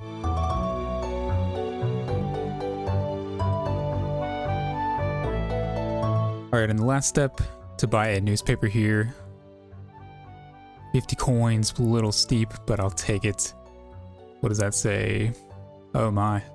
There is the easy Varrock diary completed in the clan chat. I have not actually gotten my reward yet, but yep, there it is. I'm gonna go ahead and go over to Toby here, but I believe I get a 10% chance of mining double up to gold with this on. And then I get the 15 battle staffs from Zaf right over there. I forgot about the lamp, but it's going straight on Slayer, and that's going to get me level 32 Slayer. Can now kill a Mogres. Very cool. Got my battle staffs. Let's go sell them. So I bought these for 105,000 coins, and I sold them for 123,000 coins. So I'm gonna make about 8,000 coins per day. Doesn't sound like much, but over time it does add up. So to utilize that XP lamp I'm going to get from the Varrock Medium Diary, I need to use it on a level 40 stat, and I definitely want to use it on Slayer. Problem is I'm level 32, and it's going to take a while just regular lamping it. I think the best way is to try to train it. So I'm here at Vanica, and I'm going to go ahead and get a task, because this is actually a Varrock Medium Diary task to obtain a Slayer task from Vanica here. So I'm just going to roll the dice and see what I get. There's about 20 different assignments I can do. The only really troublesome ones would be like the crocodiles, cockatrice. Everything else is pretty much free game. Ice warriors. I think that's going to be okay. So there are 2 options I can use. One being the Asgarnia Ice Dungeon, and I'm like right on the border of that. I have this chunk, do not have this chunk. I don't know where the dungeon is. It's leaning more towards the chunk I don't have. So that is an option, which I'll go test out in just a second. The other option, which I definitely don't have, is White Wolf Mountain. Now there's also a couple spawns on here. Granted, this one will be much more tedious, but this one would guarantee me needing a chunk. Hopefully this one works. But I think between the 2, I would go with this one. So let's just go test it and see if we need this one. All right, so running up, let's see. We have that. That is definitely within my chunk that I have unlocked. I'm considering it, that I can go in here, not a problem. The line is clearly right there. I am a-okay there. Thank you, Dev, whoever designed this chunk. A new music track, Starlight, Starbright. Whoa, missed it, but there is the task completed. Looks like we got just 1 level, 33 Slayer. I've been looking at my options here, and so Mazchana, he has mostly tasks that I can do. But the downside is a couple of them are just essentially death assignments. I can go into more detail at a later date, but the other option is Sheldar, and Sheldar only has about, I'd say like 7 or 8 tasks I can do. They're just barely not ones I want to do. Honestly, I'm just going to stick with Vanica, and hopefully he doesn't give me something that throws me off. All right, task number 2, what do we get? Vampires, I should be able to do that no problem.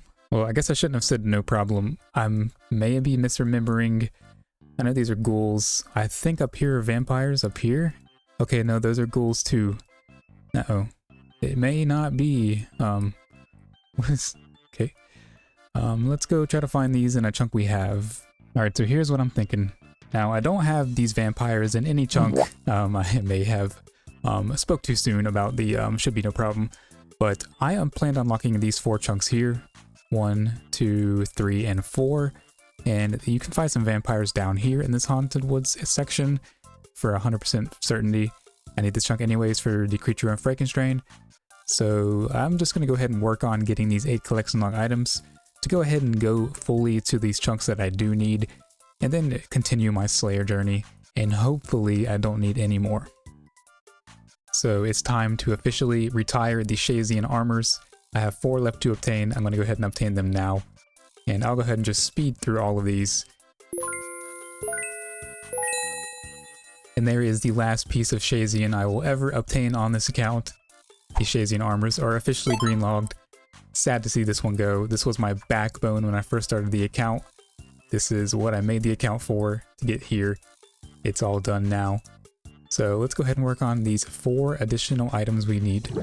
So I have repeatedly said throughout the series that I'm going to be obtaining the lumberjack from temple trekking. Now I don't have any plans anytime soon, at least, to do temple trekking. And I'm 83 woodcutting now, and I still don't have the lumberjack outfit. I have almost enough bark to afford the outfit all in one go. I'm just going to go ahead and scrap my idea to get it from temple trekking and go ahead and use the forestry shop to obtain the lumberjack. But I will have to pay all that money to get all those logs.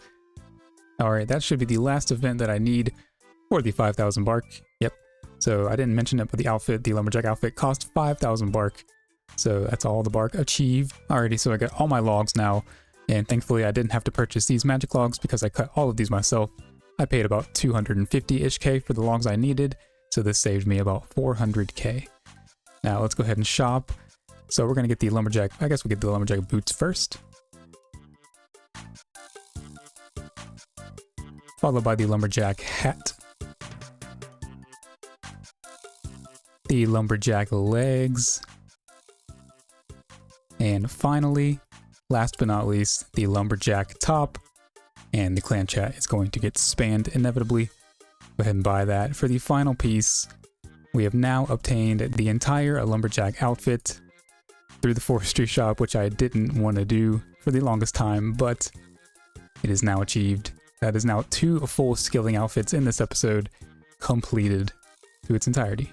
So the Shazian's already in the bank. Let's go ahead and put these in order. So that, and then that.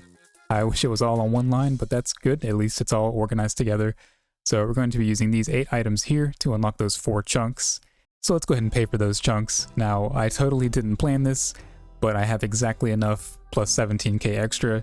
Again, totally not planned, just kind of a funny little thing. But this is going to be chunk 127 through 130.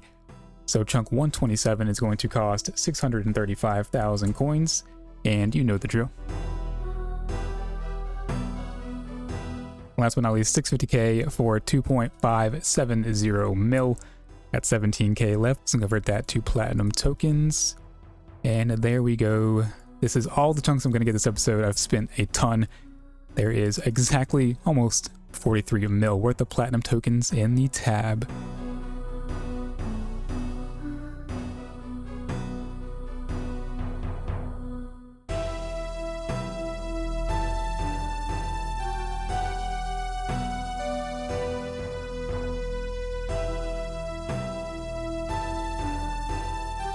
And there we go. There is the final chunk that we need to complete, hopefully I should say, the Creature of Frankenstein alongside the Garden of Tranquility. And a underlooked part of all of these chunks I unlocked is that I now get yet another herb patch. Now, I don't really have a convenient way to get here. I think the best way would just be to use the fairy ring, which honestly it wouldn't be too bad. Otherwise, this content over here doesn't provide a whole lot other than just the future of the account for questing and achievement diary purposes. And a few clues too, I guess. I feel like that was such a fast kill. How much was that? 147, nice. Got a hard combat task, a Hesperia Adept, so very nice. I think that's 5kc. And nothing good. You know, I just realized I forgot to put my farming outfit on. I even brought it. Alright, Vampire Slayer task done. What do we get next? Ice Giants. I think those are in the same dungeon, the Asgarnia Ice Dungeon, I'm pretty sure. Yep, I looked it up and they are indeed. There is a spawn of 3 of them total, so it'll take a minute. We got 57 to do. That's going to be pretty dang good XP. And it's Halloween, by the way, and yeah. I'll do the event probably next episode.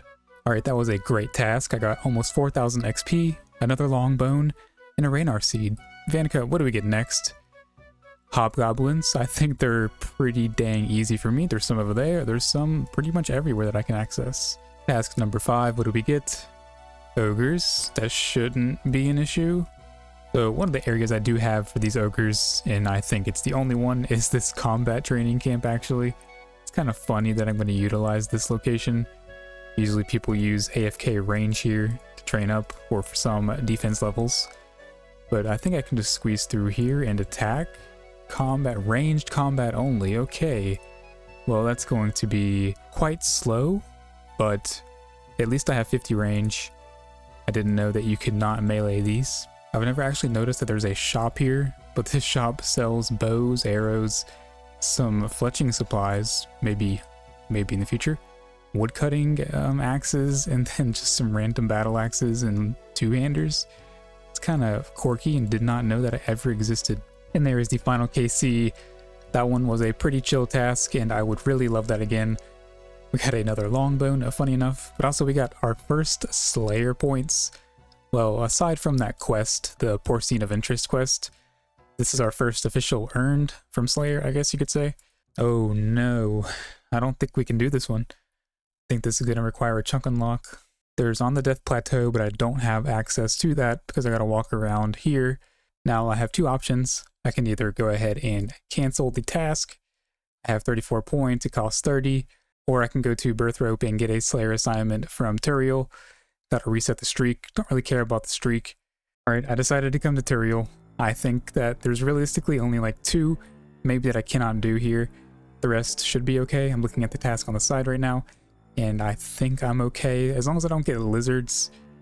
And I think that's literally about it. Maybe crawling hands. Can't do those right now.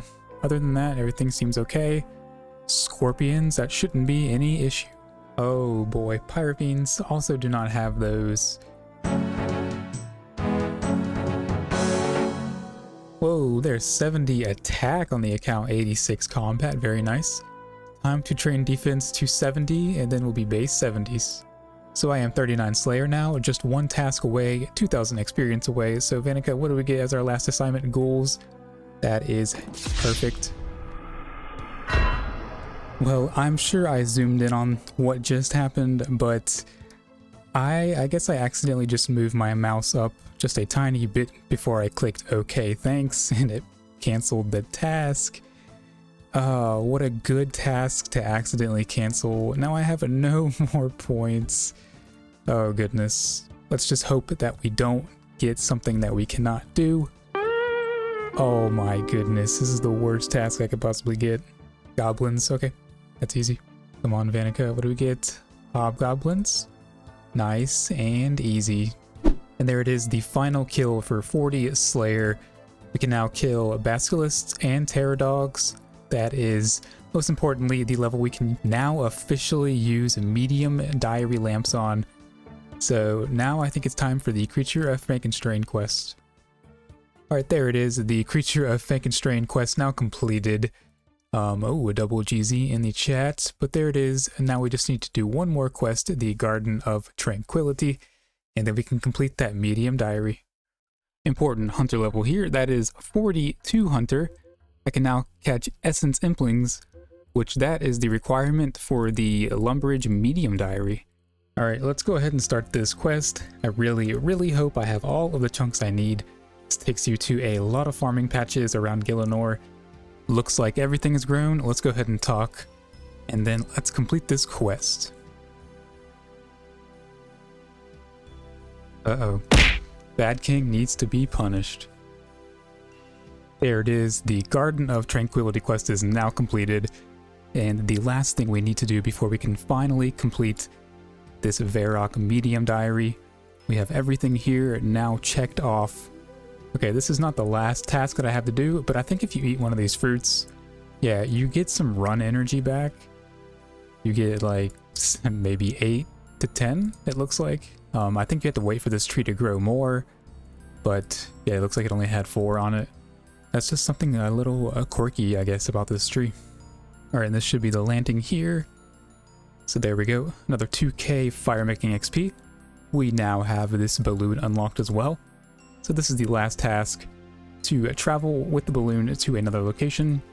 So let's go ahead and travel to Taverley. There it is. The last task, the Varrock medium diary is now completed. Let's go to Toby and get that reward. Alright, Toby cough it up, and there it is, the Varrock Armor 2, as well as there's a few good things I'll throw it up on the screen now, but most importantly, we get the XP lamp. Well, almost most importantly, but let's go ahead and slap that right onto Slayer for 7.5k, bringing me up to it just at 42. Very nice. Kill fever spiders when we get there. But also, I got this XP lamp while just doing the quest, so just from a genie. So I'm gonna put that on Slayer too, just to yeah, utilize just a little bit more XP from that. All right, this is why we did it. So I can swap left click to Grand Exchange, and it's a one-click teleport straight to the Grand Exchange, saving me so much running time because I come here so often. So I have myself here at 13 more seed packs. So let's go ahead and take all. Did not know that was an option, but there's a Hispori seed, very nice. All right, and the last one. So let's count up all of this. Well, I guess let's go ahead and do it right now. So there's all the stuff I'm gonna keep and sell. So what do we get from all that? 315k. I think the 9 I opened prior were like double that. So from all of those seed packs this episode, I got just above 1.1 mil. But here's where all the money is. Here's all the farming I did this episode. I did an absolute ton, and total filming days was at least 12 to 15, somewhere in that range. So this is that many days worth of farming essentially. So this is all going to be good stuff. And then I got 57 bird nests from all of the birdhouse runs I did, and I crushed them because you get like an extra 200 GP per, so that's why I did that. All right, so all that farming gives us a grand total of 7.5 mil. That's insane. And then the crushed bird nests are going for 420.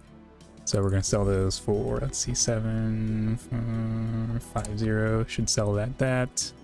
Yep. So we get an additional 421k from that, bringing us up to almost 8 mil just in that stuff alone. Definitely profited a massive amount there.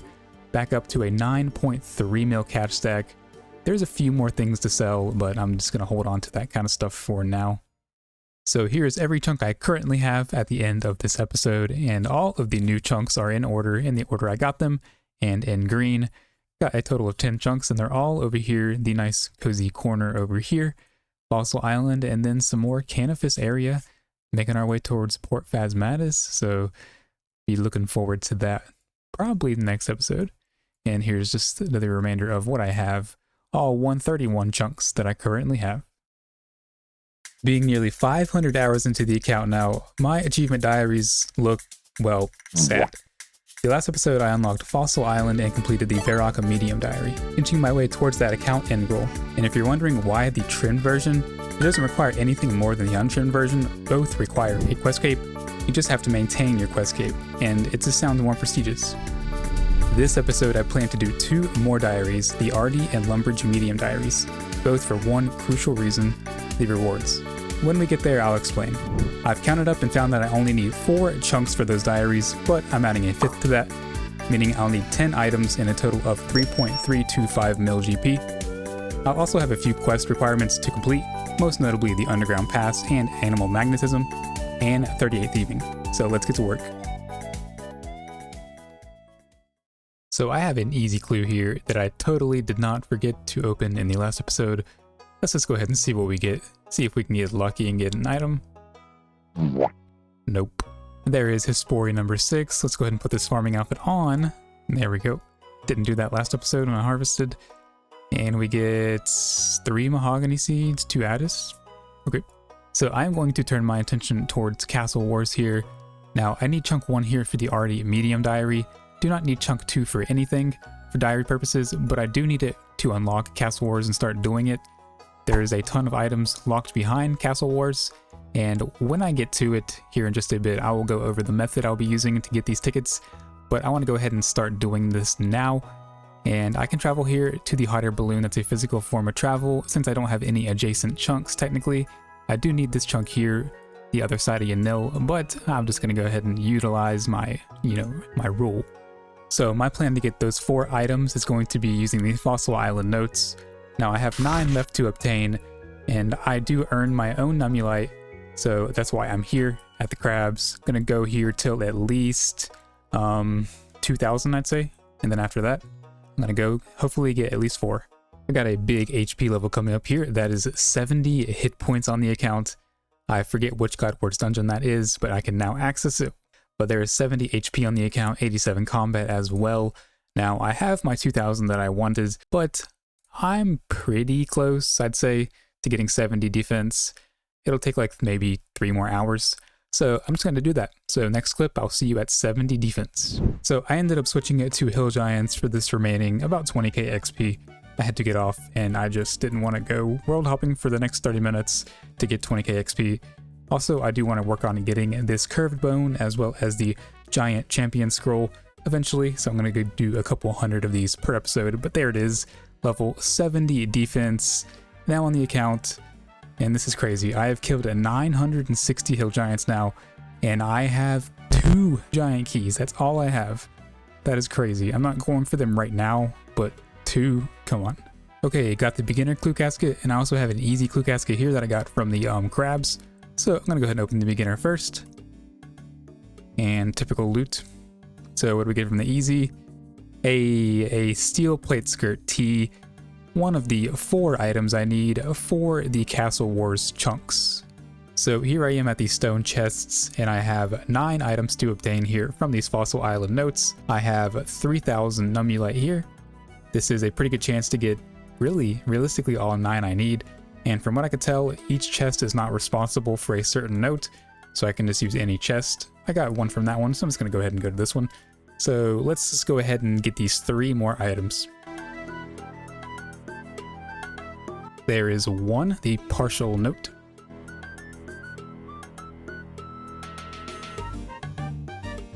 Back to back, there is the ancient note.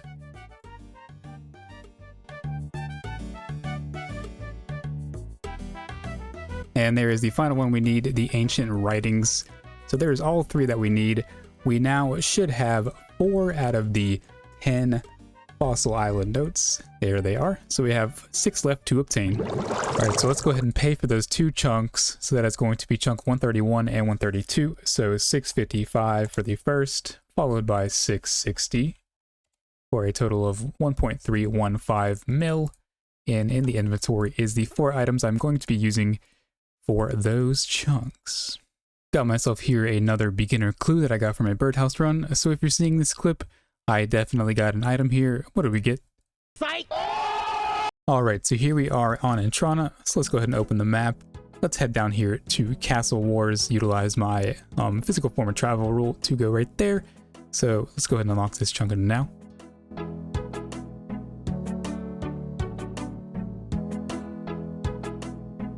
And there we go. The Castle Wars chunk is now unlocked. Let's fly and hope we do not crash. 2 and the final 1 move down, and here we are in our brand new, spanking new roomy chunk, the Castle Wars chunk. And if you noticed, I did not get a music track.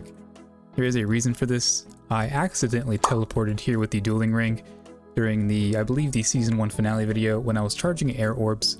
I was on mobile, and I just happened to accidentally fat finger the Castle Wars teleport instead of the Ferox Enclave, so that is when it happened, bringing that total up to 4 accidental chunk visits during this count. And I am keeping track for a reason that I will reveal probably towards the end of the episode. I'm actually introducing a new segment a bit later in the video called Fireside Chats.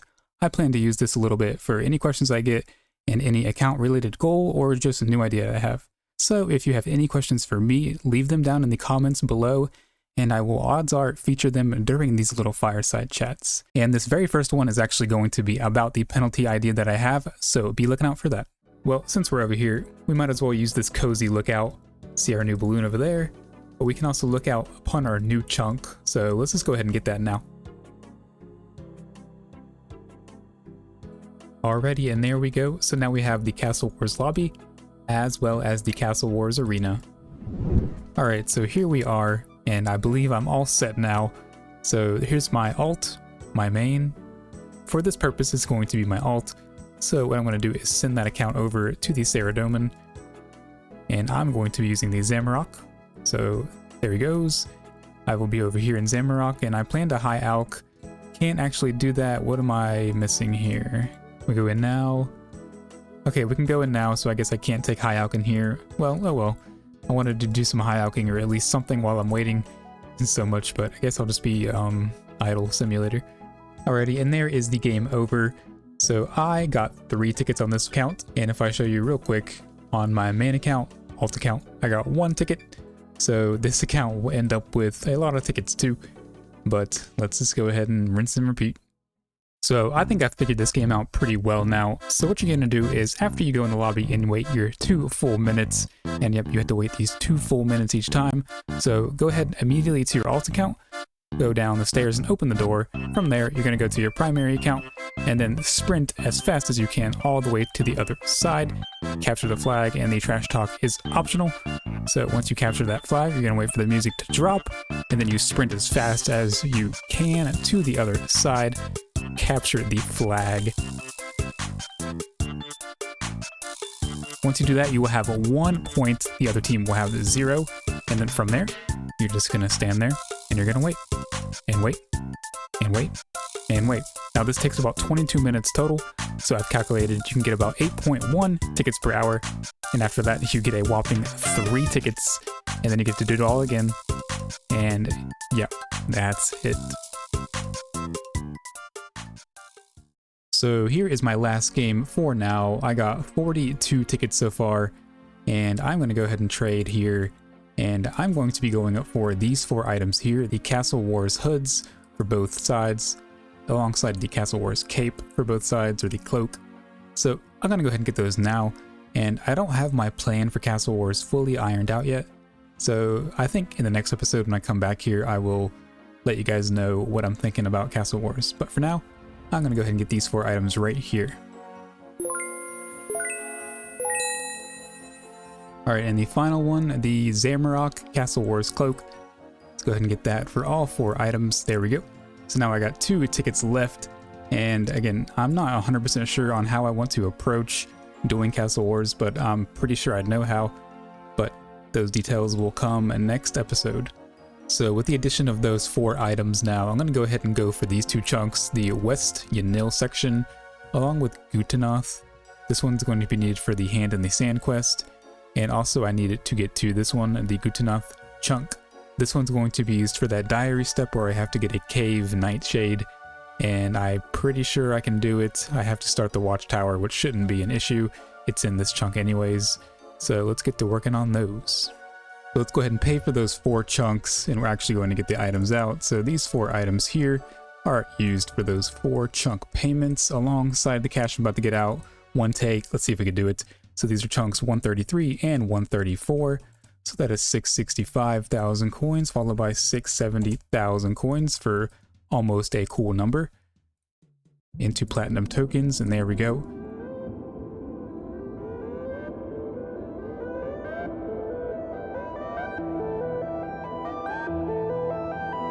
Alright, so there we are. Both of those chunks now unlocked. It seems like we got 2 music tracks from that, which is pretty nice. Now, I'm not 100% sure that I have all the chunks now for A, the Hand in the Sand, and B, the partial completion of the Watchtower quest. Let's just hope.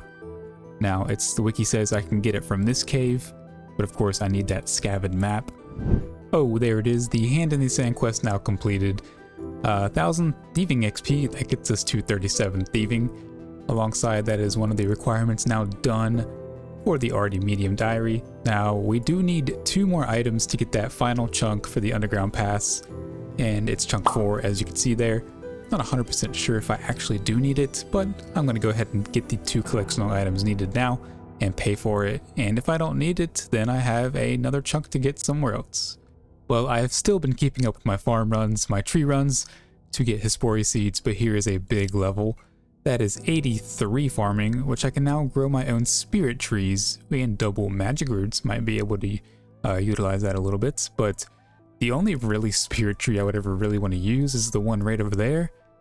Maybe the one by Port Sarim, but at least it's an option in case I do want it. So that first item I'm going to get is the coal bag. This is going to be my last item from the Motherlode Mine shop here. So once I buy this, that'll be green logged. Let's go ahead and do that now. And there it is, the coal bag is now obtained, but most importantly, that is the Motherlode Mine now officially green logged, so I have nothing left to obtain here. I do not have the bigger sack, nor do I have the upper level, but I do need 85 mining for the elite achievement diaries. So I'll be back here no doubt to get those two things, but for now, I am all done here, so let's move on. And so for my next item, I'm going to be getting the can here, the essentially infinite watering can, to assist basically with getting these two final items. I already have the full farming outfit, and auto weed is not on the collection log, which is a big L, so I'm going to be going for this first because it'll help with these. 200 points should take me just over 2 hours, maybe like 2.5 hours. Alright, so here is the last 100 fruit I need to get to the 200 points that I need for that Grycoller's can. So there it is, 215 points, 80 for farming now, quadruple U-roots, very cool. I didn't even notice that was 1325 total, but there it is too. Let's go get that can. Alright, so let's go ahead and buy that Grycoller's can now. And there it is. So this thing isn't technically infinite. I think it has 1000 charges, but it'll negate having to carry all these watering cans and fill them up every time. So when I do go for the seed box and the herb sack, it will help out tremendously. So I am now all set to do the underground pass, but under recommendations for it, it says 50 thieving. It's not a hard requirement, it is a recommendation, you don't need it, but having 50 thieving does bypass some of the quest. It takes about 10 minutes, I think, from what I've saw. So I'm gonna go ahead and get that now. I need 50 thieving anyways on the account. I'm gonna need plenty of levels for future diaries and quests anyways. I think I mentioned 38 thieving during my little intro overview, but that is for master farmers, and I wasn't really thinking about the quest at that point. So I'm just gonna go ahead and get 50. So I'm gonna go here at the fruit stalls. Now normally you would go over there to that building, but I do not have that chunk unlocked for that building, so I'm gonna use this single one here, and I'm gonna get attacked by dogs, but I don't know the XP per hour here. I'm gonna find out, and let's just see how long this takes. Well, this one right here is not 50 thieving, but rather 49 thieving. I am showing this for a reason. There is the cool number. Had to show it. Alright, and this one here is going to be level 50 thieving. This wasn't too bad. It only took about 2.5, maybe 3 hours. It's getting close to 30k XP per hour, but there it is, 50 thieving. We can now officially do the underground pass by, I guess, my standards. But I do want to mention, there's been a ton of bots here for some reason. My best guess is they're coming to this shop here, Lagava, to get like just the shop stock that she has, because you can sell it to GE for a decent profit. But like all of these names, apart from the very first one, were all bots that I encountered in like the 3 hours I was here. It's kind of weird, but this is honestly some pretty decent GP. If you look, most of these are obtained minus like 16 of these from, maybe 18 of these from tree runs. But all this is pretty much all exclusively from what I just did. I think I'll call it about 150 here, and then probably at least 30 from here, honestly. And then pretty much all of these got, so price tag this, and I mean, honestly, not too bad. It's like almost 100k GP per hour. And I did forget to mention this, but I can officially crack the wall safes in the Rogue's Den, which I do have that chunk unlocked, which that means I can get the Rogue's outfit, which that is, I think, 5 collection log slots, but I don't think I'm going to do that this episode. Okay, so I am officially all set, got everything I need. So without further ado, let's go ahead and start. Alright, but first I should actually probably go ahead and pay for the chunk just in case. So that is chunk 135 for 675,000 coins. And yeah, I'm just going to go ahead and pay this now just in case I do need that chunk. And if I don't need it, then I don't need it. But here's the 2 items. Now let's get to the quest. Alright, I have historically never gotten this first try. And it looks like I think I got it first try for the very first time ever. Nice. Alright, let's see if this is the last one. Nice. Tile markers make this so easy. So here's where that 50 thieving comes in handy. I would have to do this, and I think you can fail that pretty often. And I don't have much food left, but 50 thieving, you can pickpocket this, pick lock, that door, that gate, and then just run up here, avoiding all of that.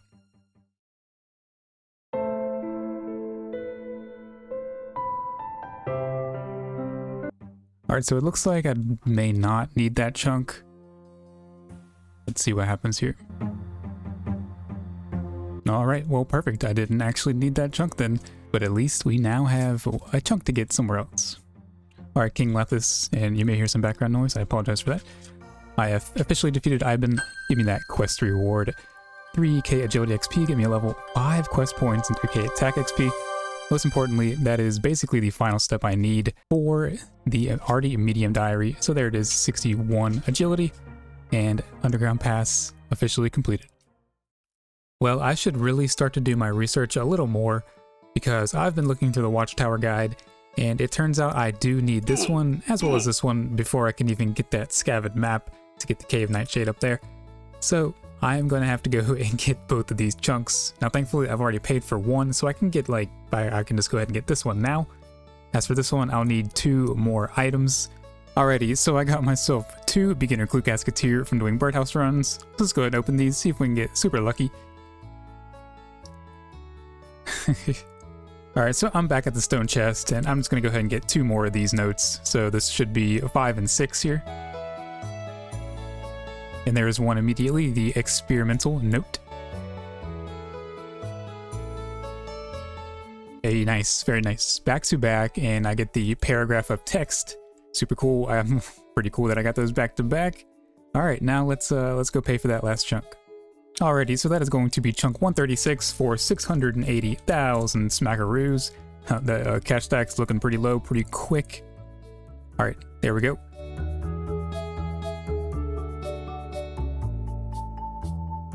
Alrighty, so I have a bit of a predicament here. Now, it even turned on the lines so I could see. I can't actually step over to this area right here.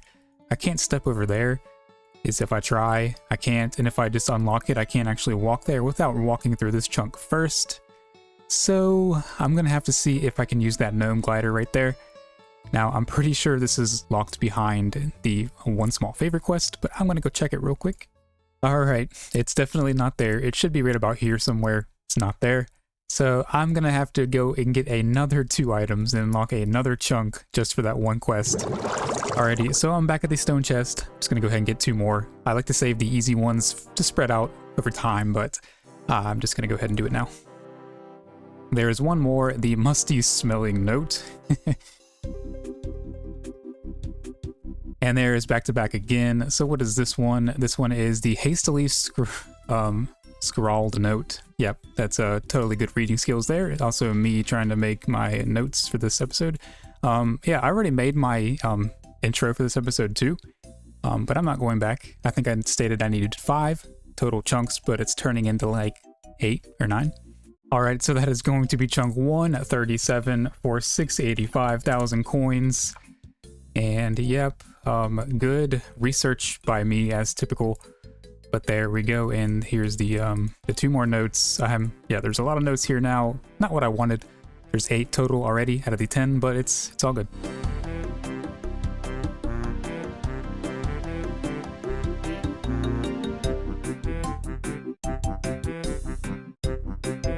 So here's why I needed those 2 chunks. I'm already on this part of the quest. It's only like step 3 of the quest. I had to go down here to this, and then it gets me right to here. Yeah. So I got the scavenged map now, and I can go ahead and get this Cave Nightshade. And there is the medium task done, but the quest is like 3/4 of the way done, so I'm just gonna go ahead and complete it. So once I pull this lever, that should be quest completed. Yep, there's the XP drop. And there it is, the Watchtower quest is now completed. 4 quest points, that's pretty nice.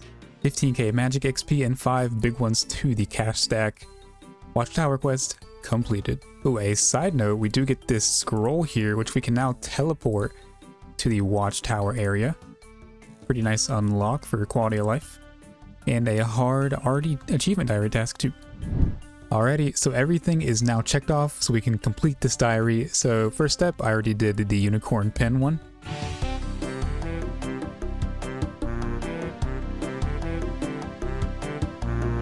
The penultimate step here is to upgrade my Iban staff here with the Dark Mage. And if you don't know, if you upgrade this thing after you complete the underground pass, you pay 200,000 coins. So once you pay this initial 200,000, your staff will now have 2,500 charges, and it will have a little U there. And if you want to recharge it by the Dark Mage again, you're gonna have to pay 250k definitely not recommended. If you ever do that, just go through the underground pass a bit to get to that well before all that agility mess and use it on the well, and that also recharges it for free. But we got one more step to do, being the harvest strawberries, and they're not ready yet, so I will see you in a bit for that. So I had some time to kill, so I figured might as well do the Halloween event this year. It was pretty cool, not too bad at all. So I got a ton of rewards, I think just every reward from the previous years, and all of the music tracks too, which is one of the main reasons I did it. Another reason is I wanted to get that decorative style for the house, the POH, the Halloween one, which is I really like. So, and there it is, the harvest strawberry. Let's go ahead and do that. And there it is, the RD medium diary is officially completed. Took way too long, way too many chunks that I initially predicted, but it is done. Now I'll go get the cape and then tell you the rewards that I wanted so bad. All right, there it is. There is the medium cape officially obtained. So the main thing, which frankly, there's a lot of good rewards from the diary. I mainly wanted it for one key reason, the RD cloak 2 being in the farm teleport, and I will do it for test purposes. So if I do the farm teleport, that is 3 free teleports per day directly to the farming patch. I do so many, and previously I was running from the market up through here. Doesn't take that long, but I do so many farm runs, it'll save me so much time. Oh, and one last thing, I always forget about the lamp you get at the end, but that is going straight on Slayer for 43 Slayer, very close to 44. So a bit earlier I had mentioned that I'm keeping track of my accidental chunk visits on this account, and that total is actually up to 4 now. Now, I don't have examples from all 4 offhand, but I showed one, I think, earlier this episode. The other 3 have just happened over time I've filmed throughout the series. So what I'm going to do is start paying a penalty for those, and it's just going to be a flat 100k per accidental chunk visit. So at the end of this episode, I'm going to pay that 400k, and I'm not going to put it in my platinum token stack. I'm just going to actually transfer it over to my main account, because I want that platinum token stack to be solely chunk payments. Let me know if you think this is a decent idea or if I should just not do this. I want to make this account at least a little more challenging, and I think that'll be a pretty decent way to do so. So now that we've had our worst of time, it's time to have the best of time. So I'm going to go ahead and do the Lumbridge and Drainer tasks. Now, I mentioned 0 chunks for these 2 diaries because I don't think I need any. Now my confidence is a little off, but I'm like 90% sure I don't. Only quest I need to do is Animal Magnetism, and I do actually have all of those chunks over here in Mortania unlocked. All I had to do is go over here. I don't recall ever having to go to these chunks here or here, so I should be all good to do that quest, and everything else I can do, because I do have like most of these areas in Drainer and Lumbridge unlocked. Well, I knew I had a right to not be super confident about this. The 10% prevails. I actually need to get 20 Ecto tokens for one of the item requirements for the Animal Magnetism quest, so I need this one. And if you see, the chunk border is right in the middle of the Ectofuntus, so I think I just go ahead and I think I need both of these chunks here. So I'm just gonna go ahead and insert Copium here. I'll be needing 4 items for those, so I'm gonna go ahead and head to Barrows here actually. Now, I haven't done this for quite some time. My stats are much better. I'm not gonna use ranged. I think my melee is okay enough, and I'm going to actually try out the Ivan staff here. I know the Barrows brothers have an air weakness, but I want to see if the Ivan staff is a little better, because I think GP wise it is.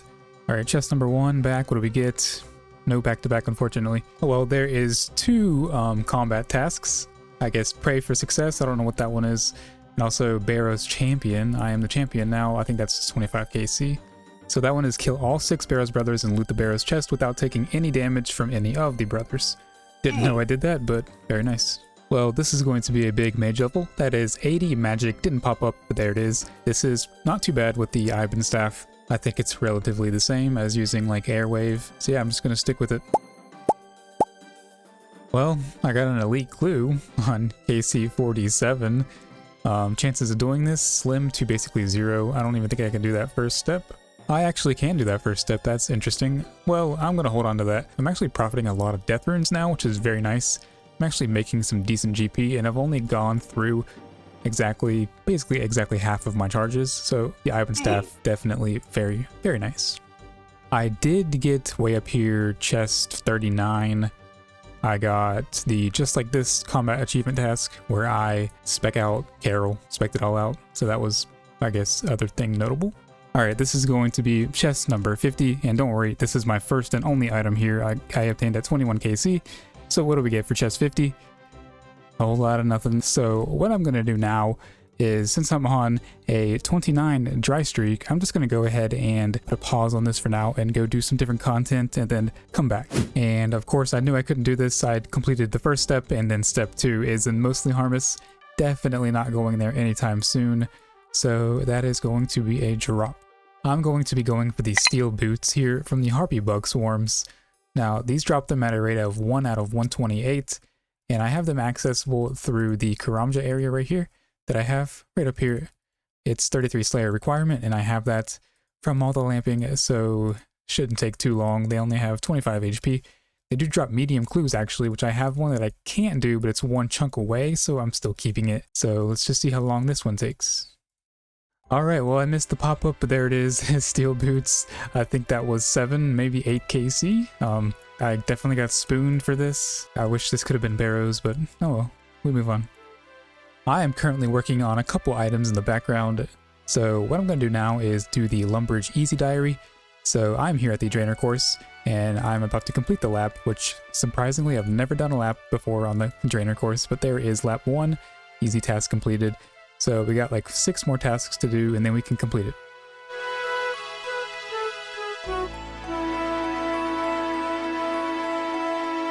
And the last step is to cook a piece of bread on the stove here, and there it is, the final task.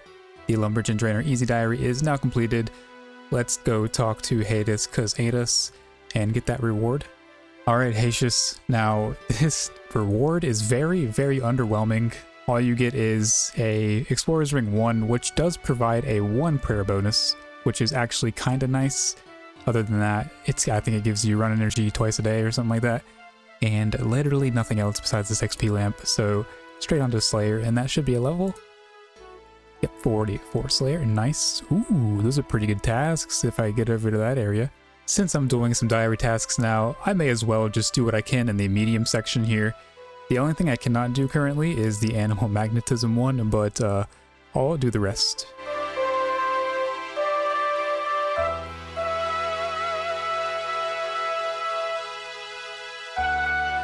So I'm pretty sure I do not have a Slayer task, so where are you, Sheldar? There you are. What do I get, Sheldar? Cow fight. Easy peasy. When I do Slayer, that is another task. Now, this episode is just the gift that keeps on giving. Turns out I need to create a coif, specifically in the Lumbridge Cowpen. Now, I have tested the other one, the one right here. Did not work, or I guess it's right here. I'm assuming this one does not work either. I think I have to do it in this one right here, and surprise, surprise, I have to get that chunk because I cannot walk there. There's no way to get in the pen. Now I'm gonna stand on the edge and try, but no telling. Alright, here goes nothing. Let's just see if it works. Create a coif. Oh, it does work. Oh my goodness, that is super nice. That is so nice. Yeah, I guess just being near the pen works. Thank goodness I don't have to get another chunk and just completely put in shambles my intro. Got my 50 tickets here from Castle Wars. So this is one of the activities I've been doing in the background, and this took about 7 hours, so not too bad there. It is perfect for editing. Now I do have my plan fully ironed out for Castle Wars, but that'll come in next episode. Right now I'm gonna get 2 more items, being the decorative armor, the mage version, the mage hat here, as well as I'm going to get the mage decorative legs right here. Combined, that is 50 tickets, so let's go ahead and get that one first. And then the decorative legs, and yep, perfect. So a little bit of fashionscape here. See how that looks. Nice. So I'm going to go ahead and open these up, and hopefully I can get a Hespori seed. Alright, so how much GP did we make from all of these seeds that I'm keeping, minus the limpwort, of course? About 500k, honestly, pretty dang good. No Hespori seeds, unfortunately, but that's alright, the GP is pretty good. Alrighty, so I'm going for a couple combat tasks here, and this should be at least 2. Hopefully I can hit on these last 2 specs. Perfect. So there's no prey points taken away, as well as finished it off with a spec. So that is perfect. But I'm also showing this for an important reason. This is going to be level 85 farming on the account. I can access the high tier of the farming guild, can do hard contracts, and I can plant my own spirit tree in the farming guild finally. I'm looking forward to that. So as for the other activity, I've been doing some forestry, and I have most of the forestry green logged, apart from the obvious RNG items, and the cosmetic variant of the lumberjack actually. Now I'm considering myself somewhat of a extreme clogger, so I'm gonna do only untradables like this. I'm going to have to get the outfit essentially a second time, so stuff like graceful, lumberjack, things like that. To get the cosmetic variants, I'm gonna actually have to reobtain the full outfit because the cosmetic variant will override the original version. So I'm gonna go ahead and buy a second lumberjack top right now. And then, so I have plenty of bark left. I didn't actually show it, but I have enough. I have 2,000 left, and each piece costs $12.50 of the cosmetic variant. So I'm going to be going for the forestry top first. And there it is. So the forestry top, and you see I have 1 lumberjack left because again, it overrides. So I have to keep the original in the bank at all times because it's a collection log item, and that's just what I do. So here's the time to hopefully pay the last chunk payments of the episode. So those are chunks 138 and 139. So that is $690 for chunk 138, and then $695, creeping very close to the 700k bracket. I have just enough GP, not planned. And here are the 2 items in the, or I guess the 4 items in the inventory that I'm using for those chunk payments. So let's go get those.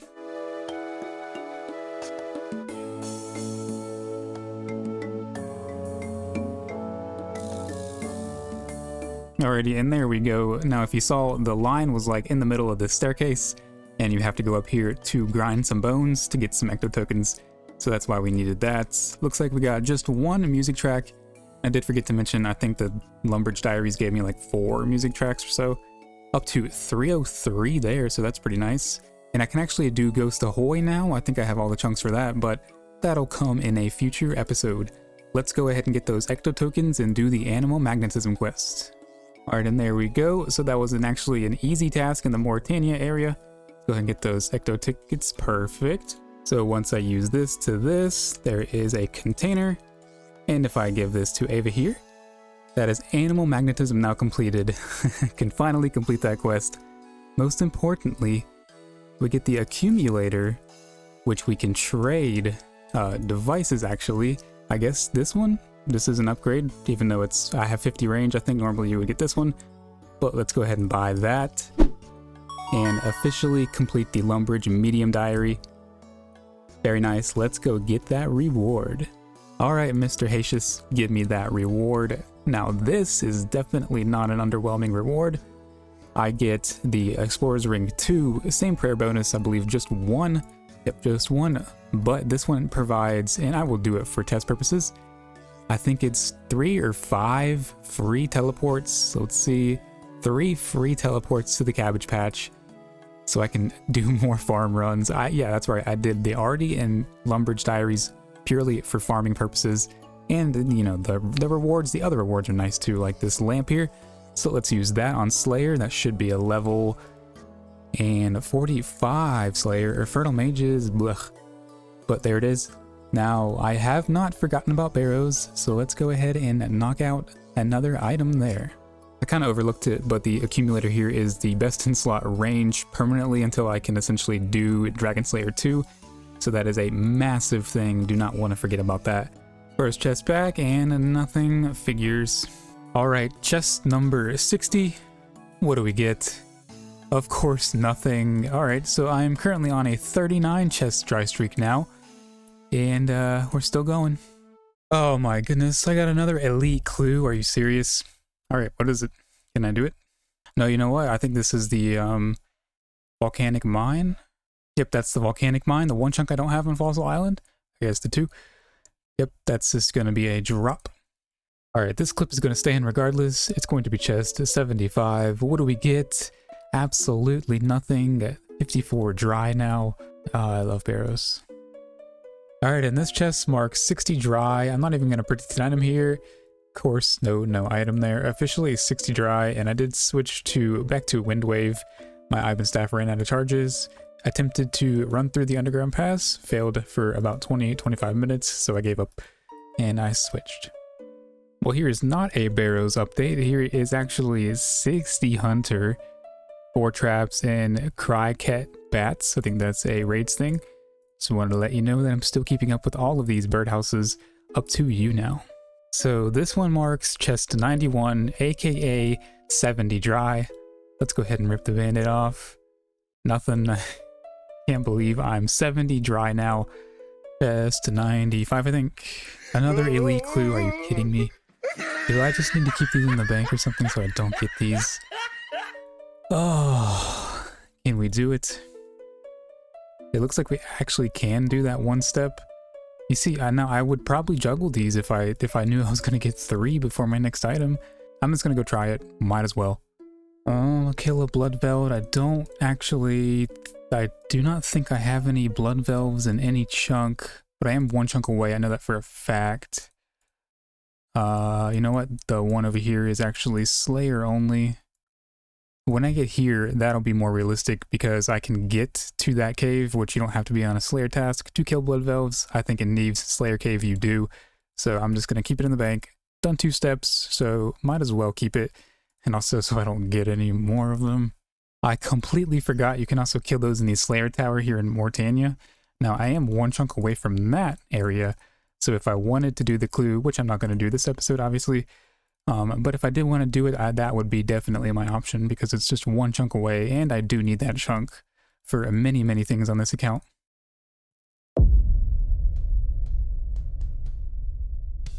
Chest number 97. It finally ends. Yes, let's go. Thorax plate legs, finally. Tank legs too, that's perfect. Oh, I wanted a pair of tank legs so bad. So I don't even know how many dry was that? 76? I think that was 76 dry. That is crazy for a pair of Thorax plate legs. But finally. Oh, feels so good to have. Pair of tank legs. Now, are we going to get a back-to-back? Or not, but that is fine. I think by now I should have expected 6 items due to the 1 out of 15 point, I think it's 0.1 drop rate.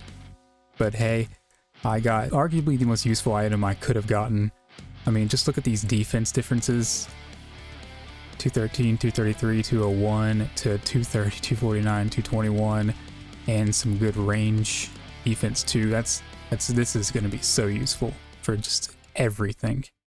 So, moment of truth, I did dip into the blood runes a bit, but overall this is every rune I got, and I think total cash, I think I got around 70-ish K. Now, I could sell the Thorax plate legs, most people would, but I can't sell those due to my rules, so that is about 300K, so just add 300K to this. So I get a grand total of, I think that was 2.07 mil. So without getting any items from barrows, you're not looking at too good a GP, because I think my GP cost between the food and potions was at least 400 to 500K range. So if we take that down to about 1.5 mil made in about 13 hours, that's just over 100K per hour. Even if we factor this in, that's barely going to be 200K if.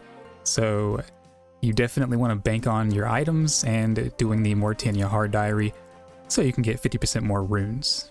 Now, no more items, no more chunks this episode. I just wanted to finish out barrows. I had to close that book there. It is nice to have this. Now, from everything else I did this episode, between the thieving, the mining, birdhouse runs there, all of the farming and the farming contracts, this is going to be a total of 9.9 mil. I'm going to get over a 10 mil cash stack. I'm looking forward to this. I had actually forgot that I got all these leaves. This is going to be really good money from those magic ones. Alright, this may get me over 10 mil. Let's see. Close. Close. But I do still have these 2000 U longbows. But I'm going to plan to high alch those in the next episode. do some agility alking. So yeah, with all this, I actually do have over 10. I still had 2 mil in the bank, so we're ending off with 12.1 mil cash stack. Total GP spent in chunks beats me. I unlocked, I think, 9, so like 7-ish mil, somewhere around 7 mil I spent. So I made a ton of money this episode. Definitely do your birdhouse runs, do your farm runs, and do not go dry on barrows like I did. Alright, the last thing I want to do is leave you off with a beginner clue casket. Can I get an item? I could not. Bummer. But I just remembered, before I officially head out, I am paying for all of my accidental chunk visits right now. So I'm just going to turn these to platinum tokens, pull over my main here. Alright, so the main is now here. Let me go ahead and trade. And this is going to be the rare time where I actually trade with this account. Only when I do this and I just maybe need something for a thumbnail or something. But other than that, this is the only time I ever interact with my account. Other account, that is. So go ahead and accept that, and accept that. Accept that, and accept that. So there we go. The money is officially paid off to the other account. So there it is, the 400 platinum tokens. Throw that into the main bank, and there it is. This account needs a helmet upgrade. The Runefull helm just isn't cutting it anymore. In the last episode, I completed 2 more medium diaries and broke a 75 chest dry streak at barrows by obtaining Torag's plate legs. With that newly acquired protection, I want to better protect my other head. Oh, brother, this guy stinks! Relica will provide me with the Berserker helm after the completion of the Fremnik Trials quest, a nice upgrade from the Runefull. Relica also has both short and long-term benefits for the account actually. It's the gateway to like half a dozen other regions alongside all the content tied to those regions. I'll also get access to the Slayer Cave, expanding what Slayer can offer me. To fully unlock this area, I'll need 13 chunks, but this episode I'm focusing on these 11 actually, and not all are in Relica. I'll need 22 items and a total of 7.975 mil, and this is getting really pricey, but thankfully I'm loaded, just like this potato. So let's get locked in. So last episode, at the very end of the episode, I obtained the Torag's plate legs here, breaking me up to 179 collection logs. I need 1 more item to unlock a new chunk, and I have just the thing for item number 1 of this video. I'm going to be going for actually the granite body. It costs 95,000 coins and 1 queen kill. I have 3 remaining from my fighter torso grind. And if you're wondering why the graceful is in my inventory, I will tell you in a moment. But let's go ahead and buy that first. So this should be a clog. Perfect. So there it is. The granite plate body is now obtained. I think it'll provide some decent tanking one day when we get to like DKs or something. But the reason I have graceful in the inventory is because last episode I actually mentioned that I'm becoming somewhat of an extreme clogger. Now, what that means is I'm obtaining untradeable items again, essentially, that have a recolor variant. Graceful is one of those. It actually has 2 different ones that are on the collection log, being the Brimhaven one and the new Varlamore area.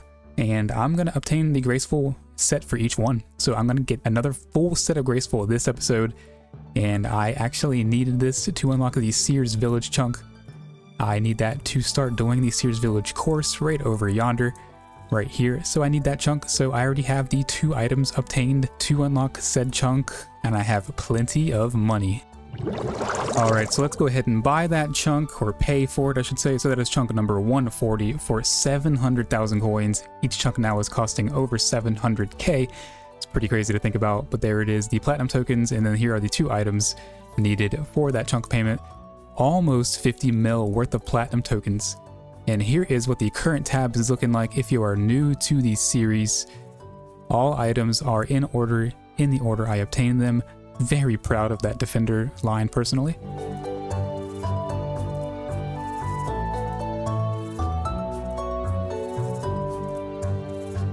And there we have it. Sears Village is officially unlocked. Should get a music track for that. Very nice. Overture, I think.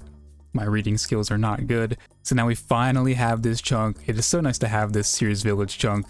Now we're going to be doing lots of agility. And while I'm running these laps, I'm going to be high alking gonna make a decent profit from this. I'm gonna make about 300-ish K if I subtract the nature rune costs. It's pretty easy to high alch while you're doing agility, so that's why I'm doing it.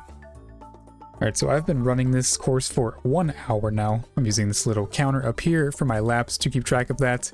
And I only got 11 marks of grace. Now, I did think I got pretty unlucky overall getting these marks of grace, but XP wise, this is really good. 37k agility XP per hour and about 41k mage XP per hour. So I definitely can't complain there.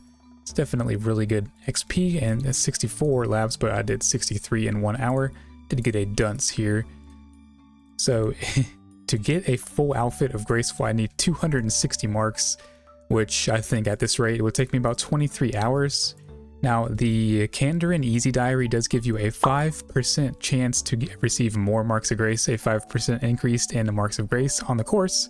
So I think what I'm going to do throughout this episode, while I work on that, is work on getting that diary done. Now, I need 2 chunks for that, being this one, because I need to talk to Sherlock, and he's down here. And then I need to plant some jute stuff, the jute seeds here. Also need that, but I do also need that chunk on my way to Relica. So for right now, I'm going to turn my attention towards easy clues. I do not have too many clogs from them, and I have a lot to obtain from here. Now, there's a lot of sources for easy clues, but what I'm going to be using is the ham members here in the ham hideout right over here. So the male and female version, I think, have slightly different success rates.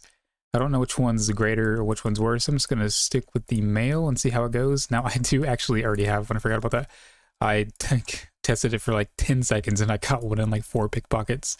So I'm going to go ahead and do 1 hour of this. I'm going to test it for 1 hour, see how many easy clues I can get, and subsequently caskets.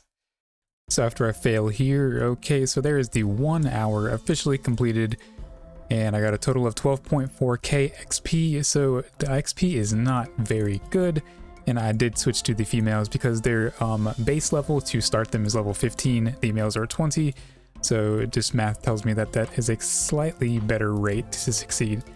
But moment of truth, here's the clues. How many did we get? Yep, there it is, and there's 10 there. In all 10 steps I can do, so in 1 hour I obtained 10 clues. I pickpocketed a total of 555 of these. I did bank and get the graceful outfit because it helps me whenever I get kicked out. I had to run back a lot. So I could have gotten a few more pickpockets in. So I can do all these steps like I mentioned. So let's go knock these out and see how many caskets we can get. And during that little hour, I did bank all of these ham pieces because these are, I think, worth a decent amount of GP, so I'm gonna go sell those. And I do need to mention that I did like those 5 pickpockets on mobile when I got there, so that's why the tracker said 9. So I think I did more like 560 or so. Don't think I could do this one. Yep, so that is where it ends. So I did get 8 caskets. That is not too bad at all. 8 out of 10. I will definitely take that. It's about what I expected. But I'm actually going to go and sell that ham stuff and see what kind of GP I can get for it. So it looks like I get about 40k, which I don't think it's worth it to bank those. I guess I'll do it some more and slow sell them next time, and then maybe I'll get a little more profit. But 40k per 1 hour. And as for these clues, I will open those momentarily. Okay, so I got myself a beginner clue casket here, and it's been momentarily for you, but a full 24 hours for me. I'm just gonna go ahead and open this beginner now. Nothing as usual. So let's get to the meat and potatoes of this. Let's get to these easies. Already got 1 blue firelighters. I think that's the first ever firelighters on the account. Nice, got the page 1 there. Nice to have. Ooh, another page, Saradomin page 1. I'm honestly not, I did not expect to get more than 2 items from this. I think the clue rate is like 1 out of, or the unique rate is like 1 out of 6 per easy clue. Okay, another page. Yeah, the clan's gonna be trying to kick me because I got another, oh, I got blue firelighters again, almost. Alright, alright. Too many pages. What is going on here? Let me go ahead and just warn the fellas.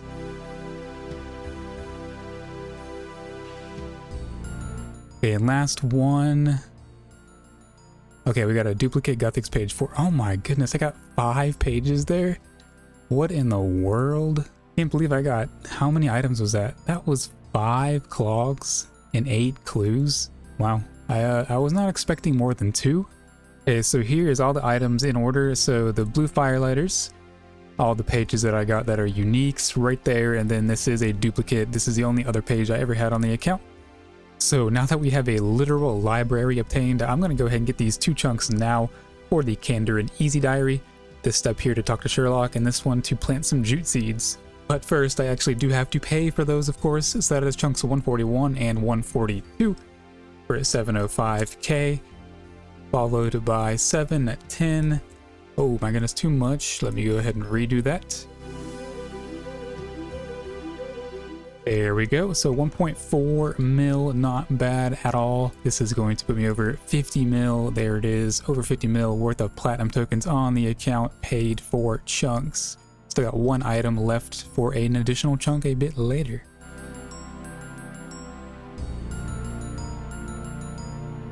Alright, so let's go ahead and talk to Sherlock. Go ahead and complete that step.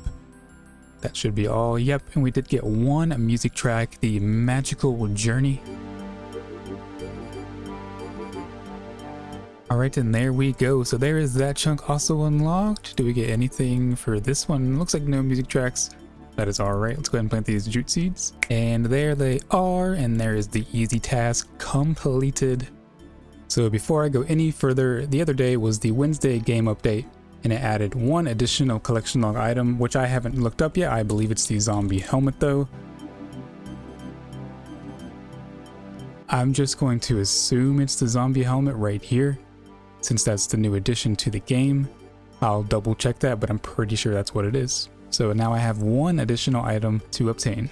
Well, I am glad I did not make my intro yet, because I need 2 more chunks actually for that Corinne Easy Diary. I have to go to here, to this little house here, to go to give Sir Galahad, I think, a cup of tea, or get a cup of tea from him. And then I have to go over here to Catherby and get a pet fish from Harry in the shop over here. So I need 2 more chunks. Again, thankfully I did not make my entry yet, and I'll have to go back and, you know, change any of that. But before I even head up here, I'm going to go ahead and get those 2 additional chunks. It is time to officially retire the Fossil Island notes. Even though I only unlocked them 2 episodes ago, it is already time for them to go. I got 2 left. I need 3 items total. I'm going to go ahead and get these 2 final ones now. I got 12 chances here. Let's hope I can get some decent RNG here. There is 1, the old writing. And there it is, back to back, the final one, the short note. This one was very much short-lived, but I'm glad to have gotten 10 easy collection log items from Fossil Island. Well, I guess here is going to be a notable hunter level. That is 63 hunter. I can actually catch red chins now. Now, I do not have any red chins unlocked in any chunks that I have, so I'm not going to be doing that anytime soon, even at 63, but hey, it's another little milestone level. Whoa, is that 86 farming on the account? Nothing of importance other than 86 is just getting closer to 99. Alright, history number 10. Do we get a bucket? We do not. Well, since I was on a farming run, I came here to the Tithe Farm. This is going to be the last 100 fruit I need for 250 points. And if I go over here to Farmer Grycollar, this is enough for the seed box or the herb sack. It says the herb sack. There must be a herb lore level tied to unlocking that. I think that's what it is. It's probably 58, I think. So I'm gonna go ahead and get the seed box. I plan to get the seed box anyways, so let's go ahead and get that. And there is the seed box, quite a useful unlock for pickpocketing master farmers. And I can put my limpworts and my herb seeds in here, so that'll save 1 inventory slot. So super useful. So now comes the time to pay for those 2 chunks, chunk 143 and 144, so that is 715k, followed by 720. Platinum tokens, and here are the 4 items, so let's go get those 2 chunkaroos.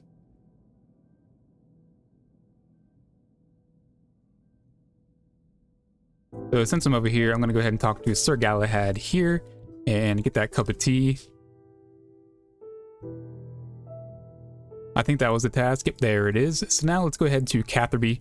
But actually, this is almost all the chunks I need for the Holy Grail quest.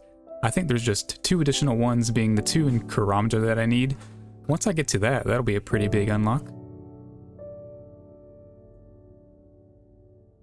So there we go. Catherby is officially unlocked, unlocking me a new fruit tree patch right over there, and also Harry over here. And I know the last few clips have had some background noise. I apologize for that. My son is going absolutely crazy in the background. So I think I just need to get a something or another from him. Oh, I think I need to bring him a bowl. So I'll do that in a bit. Okay, Harry, I am back. So can I get a fish for this bowl? Oh, put some seaweed in there first. Now, Harry, can I get a fish for my bowl? There it is. So now I have a pet fish on the account. Now, the last step I need to do is actually start the Elemental Workshop Part 1 quest, and I like to just go ahead and complete quests if I had to start them. If I can, I can. I just need 20 smithing, so I'm just going to buy 100 bronze bars. As you just saw, they were pretty cheap, and this should get me to 20 smithing. Alright, well there is level 20. It definitely did not take 100. It took close to 300 actually. I could have switched to iron, but I might as well just go ahead and do the bronze. Finish out these, and then I'll head... Oh, thanks. Then I'll head to do the Elemental Workshop. So I already have access to the dungeon here. I need to kill one of these elementals each for the diary, over in each of these rooms. But I'm just going to go ahead and do the quest, and I'll just show you afterwards. Alright, this should be the last kill for that diary step. And yep, there it is. Got a rock and a ruby. Alright, this should be quest completed already. It's like a 5-10 minute quest. There it is. A lot of XP for that quest. 117 quest points. 27 smithing, very cool. Did put me past 1375 total. Unfortunately, no clan chat message because I jumped past it.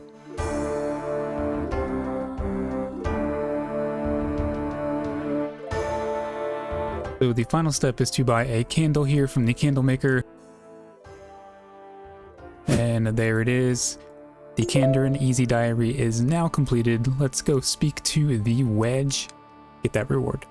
Alright, so Mr. the Wedge, go ahead and give me that reward. Now this one is pretty good for an easy diary. You get, well, Marks of Grace is always nice. The coal truck, don't really need that. And I guess the bowstring could be a decent little side moneymaker if I wanted to do that. But this thing, the Kandarin Headgear 1, is actually a good light source, inextinguishable, and it doesn't even have to be worn for it to be used as a light source. So that is clutch. Alright, so let's go ahead and test this for 1 hour now and see if we truly do get 5% more Marks of Grace. But actually, let's go ahead and use this lamp straight on Slayer. No level, just wanted to show you. It is still going on Slayer. Whoa, missed it there, but there is 81 magic. Wind Surge, that's actually going to be pretty good for Barrows. Don't know the GP cost for the Wind Surge spell, but I'm sure it'd be worth it. Well, here is another hour up here, and I do think I got a little more lucky. I ended up getting 14 Marks of Grace this 1 hour. So I think coupled with the slightly better RNG and the 5% more marks, I can expect about 13 to 14 per hour, I'd say. I think that's more pretty realistic. So at this rate, I should get that 260 in about 18 more hours. So I am just about to use up my last of the 2,000 high alks that I brought here initially. So there is the last one. I did 206 laps, 2,000 alks, 43 Marks of Grace. So it looks like per 1,000 I can get about 22 or so. So over time, I'm going to get a lot of mage XP. I need about 10,000 more high alks to get to the needed Marks of Grace.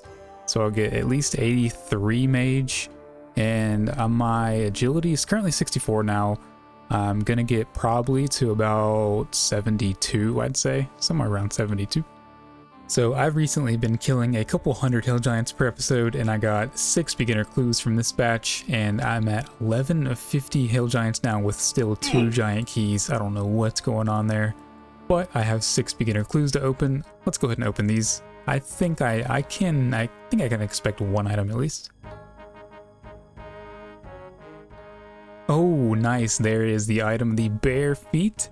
Very nice. That is some good fashion scape there. And a second pair of demon feet. I can sell these at least. That is nice to sell. Alright, so with those newly acquired bare feet, I now need just 9 collection log items to get these 5 chunks here. So I'm pretty sure I don't need this one here. It's not looking like it. I think that's used for Mountain Daughter, which is I don't need these 2 chunks anyways. So these 5 chunks are needed for that Frimnic Trials quest. Don't need this one because when you go to this thing, it's within that chunk, so I'm all good there. And I don't think I need this chunk as well for anything. So since I do have a nice cash stack here, I'm actually going to do some ensouled head training here. I'm going to use these Dagonoth heads, and let me look at the calculator. 95 of these to get to my goal level, which is actually going to be level 60. And at level 60, I can actually get another tier of prayer potion sips, so it gives me 1 additional prayer point. And also 60 just looks clean and it gets broadcasted, so you know. Yeah, but I'm going to do some Scurious after that. I think my stats are pretty good for that now. Once I get 60 prayer, that'll help out just a little bit more. And the Scurious does have 2 collection log items, one being fairly common. The other is the pet, which I'm definitely not going for. I'll just go for the Scurious Spine. Well, here is the last Dagonoth for 60 prayer. We can do these things, Chivalry, alongside Devout Boots and some other Sunfire stuff from Varlamore. 60 prayer now. Let's go ahead to Scurious. Alright, so here I am. I think I'm all set. I don't think you need too much for this boss. Just going for the Spine, as there's only 2 collection log items from here. I'm going to use the private instance, so Clockworks GL, hope you get the drop you want. Now, a side note for this thing is I'm only 3 points away from completing the easy tier of the combat achievements. And Scurious actually has 5 combat tasks, all pretty easy. But I do need the Spine to do this one, and I believe to do this one. These 2 are not possible without the bone weaponry.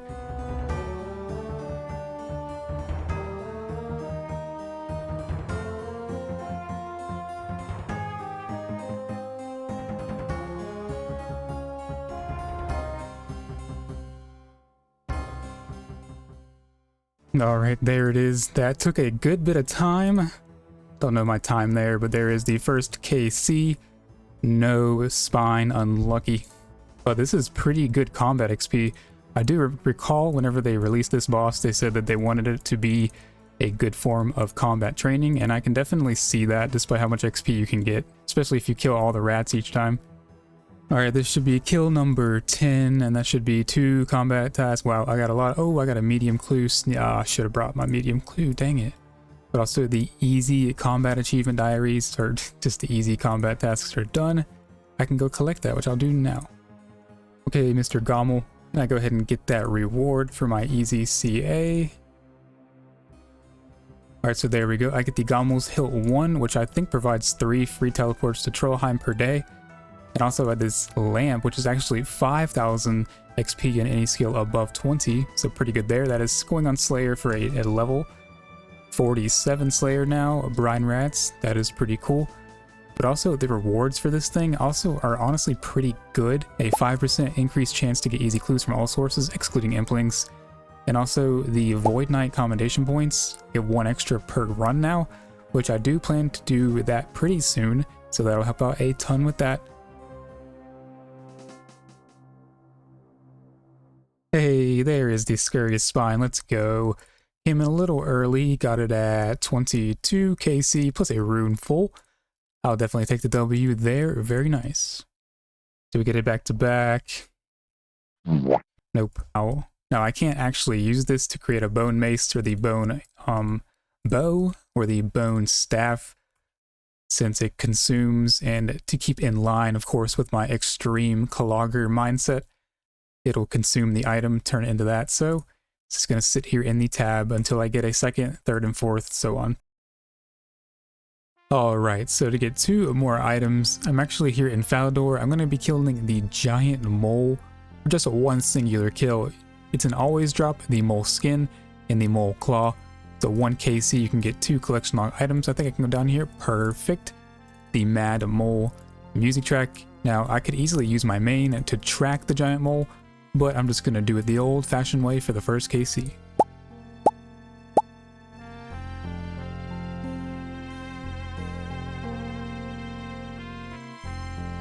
No.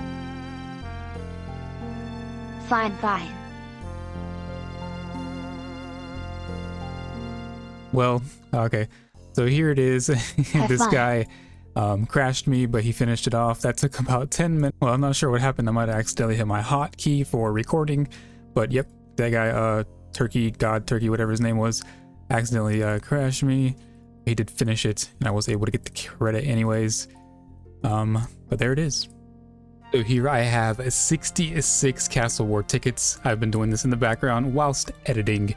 So I'm going to trade Atlantis here, and I'm going to get 4 of the 6 needed items right now, being where my cursor is right now, the decorative armor, as well as some of these cheaper decorative armor pieces that are like the equivalent to black armor, I believe, and black weaponry. So I'm going to go ahead and get this one first, and then 3 of these. Alright, and the last one, the decorative sword, the red version. So there we go, I still have 11 tickets left, that is perfect. So, what is my plan? What am I going to do with Castle Wars? Well, let me introduce you to Castle Wars Calculus.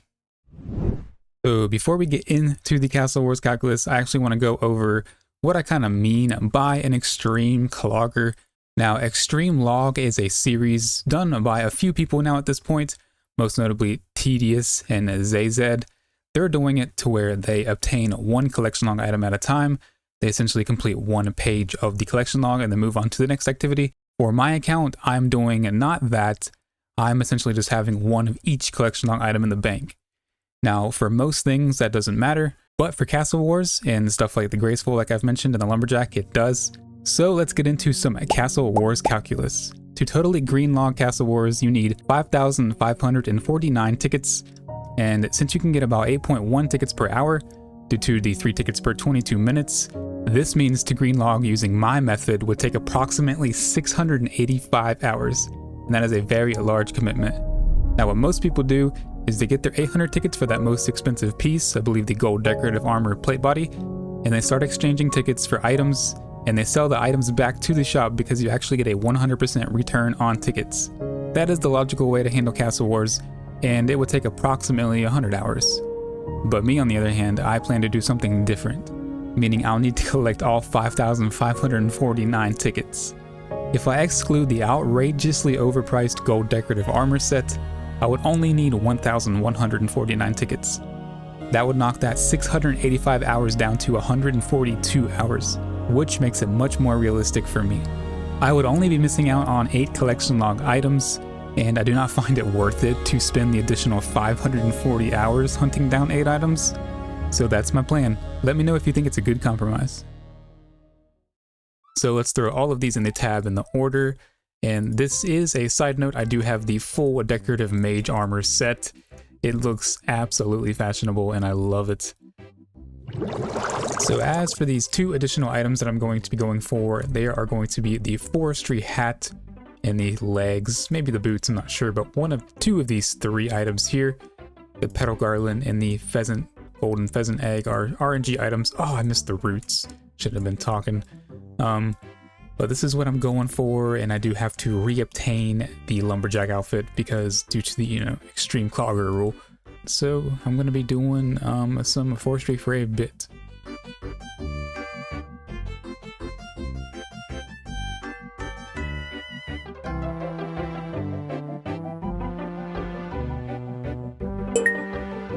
No way! Yes! I don't even have the mic in front of me. I got the egg! Finally! Oh my goodness. Oh, I'm so happy about that. I don't even know how this audio is going to turn out. The mic's like 5 feet from my face. Oh, I knew it was a good idea to come do forestry. I knew it. There is the event done. Let me fix my mic real quick. All right, there it is. A big shout out to Zirn Chunk here. I was talking to him like literally or her like 5 minutes ago. And let me go in the public chat. Right here you can see it's 10:10 right now. At 9:58. Say, all right, back to the ways of forestry. Said good luck. You gave me good luck. Thank you very much. So here I am all ready to officially buy everything from the shop. I need a total of 7,250. Got 7 extra. And I think I have all the logs here to afford the outfit again, barring at the top a second time, as well as the forestry itself. So, without further ado, Alright, so first let's reobtain the 3 items we need. So the hat first. We'll do the legs and then the lumberjack boots. Alright, so there is the outfit reobtained, and this should be all the logs that I need. Let's get the hat first. Followed by the forestry legs.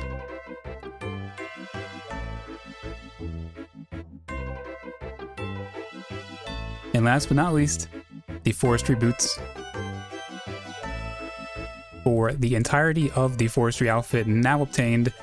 Little spam coming in the clan chat. There it is. Full forestry outfit now obtained. Looking pretty snazzy, if I do say so myself. But that is 22 of 23 forestry items now obtained. The shop is fully green logged. Here is the lumberjack 2 full outfits. All I need is the petal garland, which I will come back to forestry to get that. But above all else, that is officially 200 collection log items on the account, aka halfway through season 2. I didn't plan on getting the rest of the forestry outfit, but since I got the egg, I was like, I might as well. That'll get me to 200. That was the goal of this episode, so I got it. I'm happy about that. So now we can afford 6 chunks, so let's go get those. So let's go ahead and pay for those 5 chunks I need. So those are chunks 145 through 149. The first one's going to cost 725,000 coins, and I will speed through this.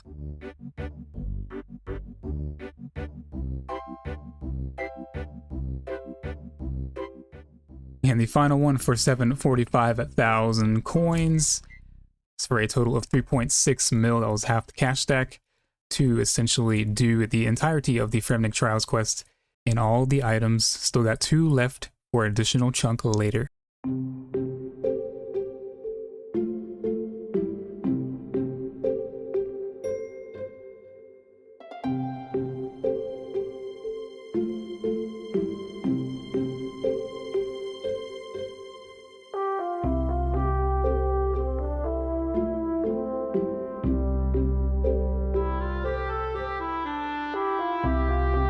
So there we go. The entire Fremnik area is unlocked, and I definitely need this chunk. I remember talking to this one right here, Lally. So I need to go here too as well. But also this unlocks a fairy ring, and actually the Fremnik Slayer Cave already unlocked on the account. This will be big going forward, just for a lot of things. So how many music tracks did I get? I haven't clicked on it yet. Oh, just 3. Now I should, fingers crossed, have every single chunk I need for the Fremnik Trials quest. The spirit tree is finally ready. I can go ahead and check health on that. I finally have a spirit tree in the farming guild. It is nice to have this because I can go from the GE with the GE teleport straight to there. I guess I'll teleport right there, run over here, easy access to the farming guild. Alright, so when I jump down here, that'll be at level 67 agility. Yanil dungeon. Hey, shout out Chunk Yanil. But also, high out this for also 82 magic. They were lined up. I just, I had to record them at the same time. I got another batch of 2,000 alks, currently 80 left. Current market grace count 80 of 5. Hopefully this is the last skilling clip for the Fremnik Trials quest, but there is another farming level, level 87 farming. Nothing of importance again, but also just, one level closer to a 99. Let's go ahead and start the quest, and fingers crossed that I have all of the necessary chunks. So it looks like I can get over here, no problem. Just gotta be a little careful with where I click, I guess. I'll walk through here, yep. Hey, there he is. I'm glad I was able to get him in one of my chunks. He was over here the longest time. Went over there, but thankfully, right by the log. So I am at the quest completion, and I don't think I needed this one for anything. This one right here. I had to go into the clothes shop here, but I didn't actually have to go into that building, so I don't think you actually need that chunk for the completion of this quest, but I got it anyways. And there it is. The Fremnik Trials quest is officially completed. I can get that helmet upgrade. 47 fishing. Anything else? Nope. That is it. Okay, so I know I can buy this from the GE, but I wanted to come to this shop and buy it. Just feels a little better. And there's actually a good bit of helmets in here. The archers and the Farseer helmet might actually be kind of useful. But right now I'm going for the Berserker helmet. That is just the better option between the Warrior and the Berserker. I'm gonna go ahead and buy that now. No clog or anything. Just I really wanted that account, or I wanted this item on the account. It looks pretty good. But there is another helmet upgrade actually I do want to make. It's going to be purely cosmetic. And if you look down in the corner by my name, you'll see a Iron Man symbol there. Now this is a plugin. Trust me, it is a plugin. I am not an Iron Man account. You can actually just create a fake one, and the color options, you can't customize it, so that's just the orange I'm going to be going with. It's symbolizing my extreme clogger mindset. And also, next episode will feature the first and hopefully only a rule change of the account, and it has to do with this helmet down here. Well, this Mark of Grace here is going to be the last of the video, and it's actually going to be my 130th Mark of Grace. I know in the beginning I stated I'm going to get 260 for the full outfit of Graceful. I want to actually do something that'll speed up getting the Graceful by just a little bit, and I want to save that for the next episode. But I do have a little thing to make it up. I have 9 mystery boxes here, and I believe getting a stale baguette from one of these is a 1 out of 49 chance. So can we get a stale baguette in these 9 mystery boxes? Mission failed. We'll get them next time. So total I did basically 6,000 agility high alks. I'm up to a very nice agility level and about halfway through level 82 magic. Expect that to be probably 73 to 74 next episode by the time I finish the Graceful, and definitely 83 mage. Great progress. So this episode was a bit lax on the farm and the birdhouse runs, but I did do some farming contracts, and here's the forestry stuff there. So there's not going to be too much GP here, but I still will show it and sell it. Alright, and all the leaves, not too much, but there it is for 6.5 mil total from all of that, bringing me almost, okay there, no, it's at a 10 mil cash stack now. Very, very nice. Still at a 10 mil cash stack, and I don't really think I have anything else to sell. I still actually have those 2 items in the bank. These 2 right here, the 2 forestry pieces, the legs and the boots, but I'm going to save that for the next episode because it has to do with the agility that I want to do. I'm so glad to finally have the Berserker helm. It is a nice upgrade from this rune full. It looks better, and it gives me a +3 strength bonus. There it is. This one gives a nothing. So it is nice to have the nice upgrade. We made most of our progress right here in Camelot, Sears, and the Fremnik area, the Relica area. This is just going to be massive just for going to Miscellanea, Fremnik Isles, Yurtizo, Nate's Knot, Pirates Cove, Lunar Eye. There's just so much content locked behind having to go to Relica. Finally have access to most of that, and then eventually Keldegrim over here. One day when we get to that. And I don't think I needed this chunk for anything. I think I mentioned it in my intro, but I did not get it, nor do I plan to get it in the next episode. This account is enjoyable. While unlike most one-chunk accounts, the restrictions I have placed on the account make it fun. In the last episode, I completed the Candor and Easy Diary, the Fremnik Trials quest, and started my extreme Clogger journey. This episode, I plan to make another restriction, a rule change on the account. More on that in a bit. My main goal this episode is to complete the Kandarin Medium Diary. This will provide me with a 10% increased chance to receive Marks of Grace on the Sears Village course, which I need. I can do most steps, but one does require the Bar Crawl mini quest, which I do have all the needed pubs aside from one, the Musa Point pub. I'll also need 48 Herblore, 43 Cooking, and the Elemental Part 2 Workshop quest. I just need a total of 2 chunks, so 4 collection log items and about 1.5 mil. Any other chunk I get this episode will be random side goals and in the name of fun. Let's get chunkin'. So previously I could buy any collection log item on the account, and the trade-off was I just wouldn't sell it, I would keep it in the bank, so the GP cost would kind of been like the risk versus reward there. Now I got a lot of use out of that stuff. I know it's a bit late on this, but I'm changing that rule. I can no longer buy collection log items unless I have first obtained them via, I guess, collection log means or Iron Man style. So I sold all that stuff, got a 197k GP. So what I'm gonna do is drop that. The money is officially off of the account. I no longer have any collection log items on the account that I have not obtained first. This is my tab and all of the money I have paid for chunks. It is a lot of stuff in the order I obtained them. All right, let's see. There was the money. Somebody got it immediately. Look at that. I guarantee you that definitely was a bot. But the money is officially gone, and I currently am at 200 collection log items. All right, last clip before I stop yapping and get to some gameplay. So I'm gonna go do barrows for these last 2 collection log items. I've done 98 chests and I only have 2 items. The third is the bolt racks. Yeah, it's my luck is atrocious, but what I'm gonna do now is gear up. I'm gonna use Wind Surge, so I'm gonna get some Wrath runes and see if it's worth it. Looks like these aren't too bad. I'm gonna buy 2,000 casts and just see how it goes. And I'm very sad about the dragon boots that I no longer have those. I'm looking like a good champion. I look fine. All right, first chest back. Can I get lucky? I cannot get lucky. Barrows chest number 100. It is so nice to have it safe spotted behind an invisible ladder.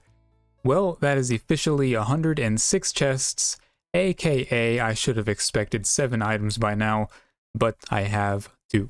So I decided to come do some Ensouled head training, and there is 73 strength. I think, yeah, there it is. I'm at 110 Barrows chests now. Still only 2 items on the account. And I'm doing this because I have no access to other players' player run houses, which is my rule. No POHs, and I don't have a gilded altar, nor do I have the money to do dragon bones. So Ensouled heads are just the way to go. They're much more cost effective and pretty relaxing, honestly.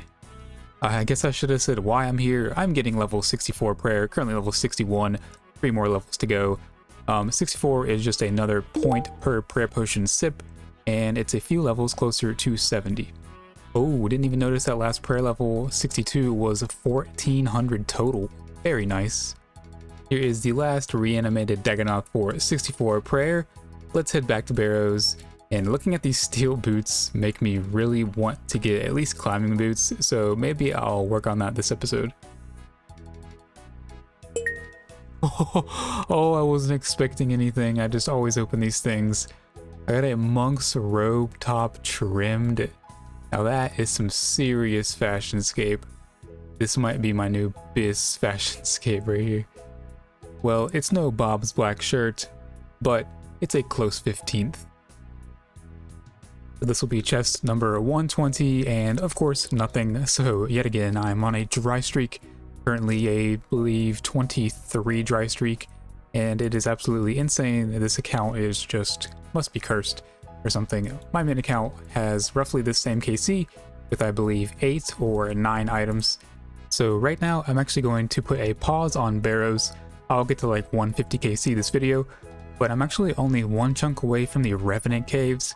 The Revenants themselves have a lot of collection log items, I believe 14, and most of them are relatively easy to get apart from the obvious weapons that are super rare. But I'm 1 chunk away. I have 2 items from the last episode to unlock a chunk, so let's go do that. So that will be chunk number 150 actually, for 750,000 coins. You pay for the Revenant, and this will pay for itself. I will make so much money off of these Revenants, and I do have this still, so when I get 3 more items, we can head down there to Musa Point and do the diary. Alright, so here is the Rev Cave right over here. Most notably, we all know Frey struggled here for many months, killed dozens. Oh, I need 100k. Yes, and don't ask again. It's going to be very pricey coming in here very often. So I got 1 music track. It's my first ever time down here on any account. Actually, I think I might have come down here some other time at one point. But I bought blighted stuff because it's cheaper than the normal stuff, and it's only used in the wilderness, which is why. So I'm going to get a collection log here. Yep, there it is. So that is a guaranteed drop. Very nice to go ahead and get that out of the way. And let's just have fingers crossed I can stay alive. So my plan to start out is pretty simple. I'm going to be switching between the imps, the goblins, and the hobgoblins. Actually, I can get the Hobgoblin Champion Scroll and the Imp Champion Scroll from them, which is really nice. Didn't know I could do that until just now. But also, the drops just aren't that good for the uniques. I will definitely skull up, and I'm going to be essentially just trying my best to stay alive, because I've never killed revs, and I think just starting out on the Imps, Goblins, and Hobgoblins is the best thing for me for now. Also, my range is only a 52. Alright, it looks like DPS check I cannot even kill the Hobgoblins, so I'm just going to be sticking with the regular Goblins as well as the Imps. My gear is decent for, I mean, what you can expect. Once I get 60 and even 70 range, it'll be far better, and I should be able to kill higher level stuff, but for now, I'm going to be stuck with these lower level ones. Oh, there we go. There is one already. The Revenant Cave Teleport Scrolls. I don't know the drop rate on these. I know it's pretty low, so I got pretty spooned there. Really wish that could be Barrows. Alright, let's see. So the first trip lasted about 20-ish minutes, I'd say. And I got 212k in loot. Plus, I think I spent at the 100k fee. Plus maybe like 5k on supplies. So it's profitable for sure, even killing the low-level stuff. Yeah, it's not very good drop rates. I need to skull. I'll probably just skull in Edgeville. I think that'll be my method to do that. Hey, there's another one. Definitely getting fairly spooned on these. There is the Bracelet of Ethereum. Yet another clog. Very nice to have that. I'm actually wear that, and that is going to be very, very useful because it prevents, I believe, 75% of all damage taken from the revs. You know, it's uncharged actually, so I'm not going to be I'm just gonna put this back on, and when I get to the bank again, I'll charge it. So there are the 3 items, and I actually have 4 now to get 2 additional chunks, the Musa Point chunks. But I think I want to do a little bit more revs. Actually, I'm actually kind of enjoying it. I only had 2 players show up, and I've been able to escape them both. And assuming that I can escape pretty much them consistently, which I should be able to, 82 mage, I should make some decent profit. So I think I'm gonna go get 60 range now. And after that, go back to the revs. Well, I've been here for maybe 2 hours or so, and I just remembered I'm a main account. I can buy chins, and I've already done Monkey Madness 1. I can go in the tunnels. I don't know why I'm not doing that. Let's go buy some chins.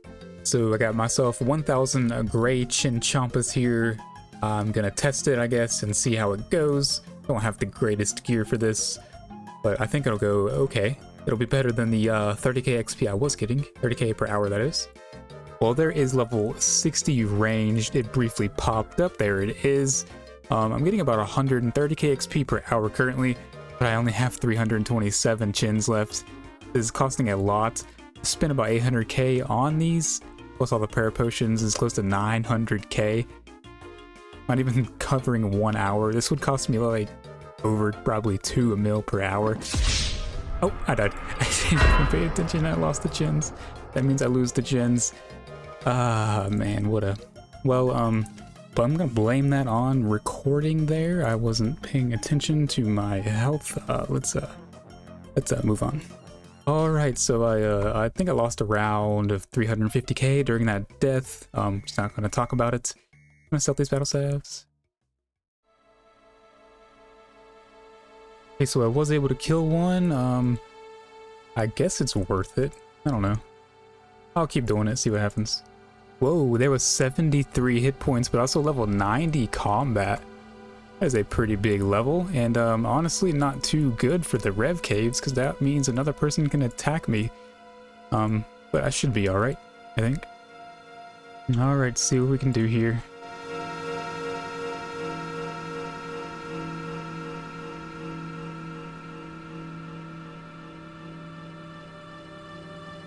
Let's see if he has the agility level. Oh, not quite free yet.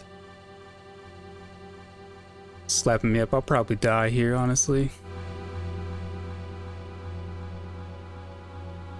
Did not look him up, see if he has the agility level. But I might have. I definitely don't have gap there. Wait, maybe I do. Oh, nope. Yeah, I'm definitely dead here. Yep. Alright, that was a pretty successful trip. I got 213k. and escaped a PKer because he didn't have the agility level. Alright, this was an okay, I guess, trip. It wasn't very good, honestly. Wasn't too much to be had here. Escaped another PKer, so there's that.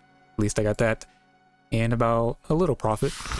So getting back on track now, let's go ahead and pay for those 2 Amusa point chunks. So that is going to be chunk 151 and 152 for 755, followed by 760. So we're paying 1.5 mil to unlock that area, and yeah, let's go get them. All right, so let's go ahead and get that. And I did run into a random chunker in the world in the Port Sarim chunk, so that was pretty cool. But I'm gonna go ahead and unlock this chunk now. If you're wondering why not the volcano chunk, it's because I want to do the Thurgo quest, the Knight's Sword, and I need that chunk for this, so I just might as well get this one. Don't technically need this since I can access it through Brandor, but I may end up getting that one day. But let's go ahead and get this first chunk now.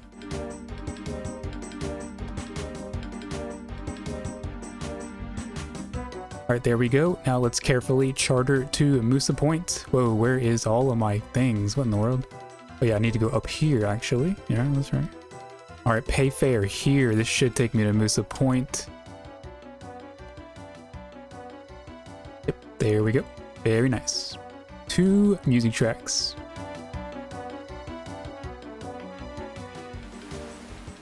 Alrighty, and there we go. There is the other chunk now unlocked.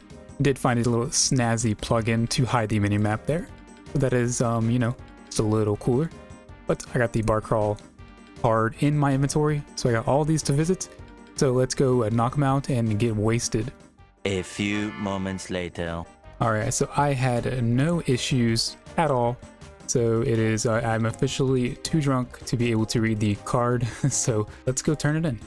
Alright, so talk to the Barbarian Guard, and there it is. So an underrated part about this is the Vial Smasher. I can officially smash my vials, which is going to be just a massive quality of life thing. I no longer have vials in my inventory. But let's go ahead and run this lap now. We can actually do this now. And also, I think this unlocks a medium clue step or something like that. Alright, and there is the lap complete, as well as this diary step now completed. Now, the next thing I want to do is just knock out these 2 skill requirements, the 48 Herblore and the 43 Cooking. I am currently 23 Herblore and 35 Cooking, so let's go get those levels before we do that last quest. So I am all set to do my next activity. I got my 48 Herblore and the 43 Cooking. I got to 48 Cooking. I did all this on mobile, but I am ready to do my next activity, which is actually going to be the Knight's Sword quest. Now, I need this quest for just feature the account, but also it's going to get me to 30 smithing, which 30 smithing is the requirement for the Elemental Workshop Part 2, which is required for the Kandarin Medium Diary. So, like one small favor, I need to do one, to do the other, to do the other, to do the other.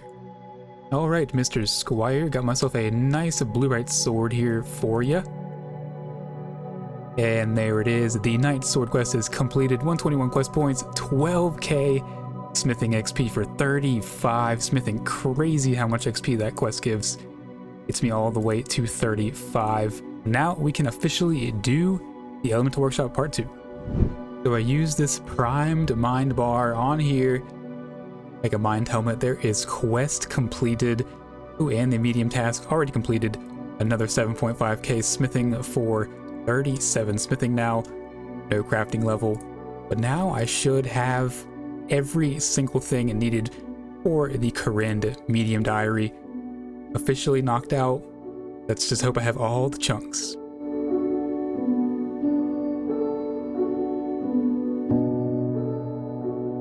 So I'm at the last step now. Oh, of course I get a Beekeeper random. Always love to get me some XP lamps, but most importantly, once I grapple across here, that is going to be the last task for the Kandarin Medium Diary. It is officially completed. Let's go. I'm so happy I have this. Now let's head to the Wedge and collect our new reward. Alright, Mr. the Wedge, I would love my reward. On top of getting a nice little cosmetic upgrade to the Kandarin headgear, the XP lamp that's going straight on Slayer, very close to 49. Go ahead and just use this immediately for 49 Slayer. The rewards overall just are underwhelming for this, aside from the Crown Jewel, the 10% more Marks of Grace, from the Sears rooftop course. And if you're wondering why that's important, let me tell you. This account needs 2 more full sets of Graceful due to the Extreme Clogger rule, and actually the Brimhaven and the Varlamore course having their own separate collection log items for the Graceful. So that is why I'm getting 2 more sets, and I needed the 10% more Marks of Grace to get them a little bit faster. Alright, so this is going to be my home for about the next 9 hours or so. Let's see in this 1 hour, let's see if I can get more than 12 to 13. Because with the 5%, that's how much I was getting, 12 to 13 per hour. Currently have 130 Marks of Grace that I obtained the last episode. Currently level 69 Agility and 82 Mage. I really want to knock this out before the league starts, which league starts in approximately 4 days. So let's hope I can get this done in these next 4 days. Well, here is a big agility level. That is going to be 70 agility on the account. Tons of stuff here. 70 is just kind of like a milestone level for agility. Okay, current Mark of Grace count is up to 160.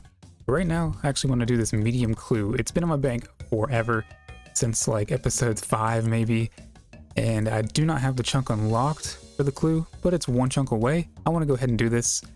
I believe it or not have a lot of locations unlocked for medium clues. There's just some in Zaya that I don't have, and the Varlamore areas that I don't have. So I'm gonna go ahead and do this medium clue. All right, so I have 59 tickets here that I've been doing in the background. I'm actually gonna go for the decorative white boots.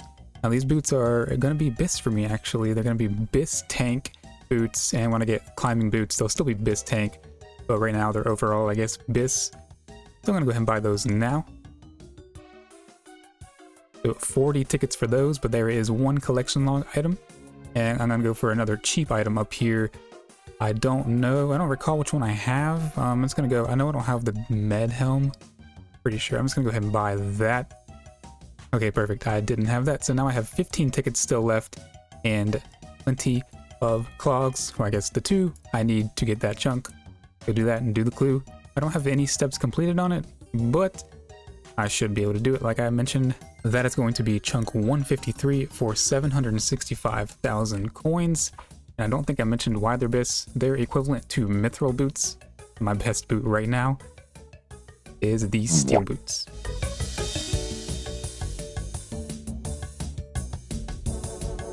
Oh no, I can't do that one. Well, I am 1 chunk away from that. Do I really want to get that chunk now?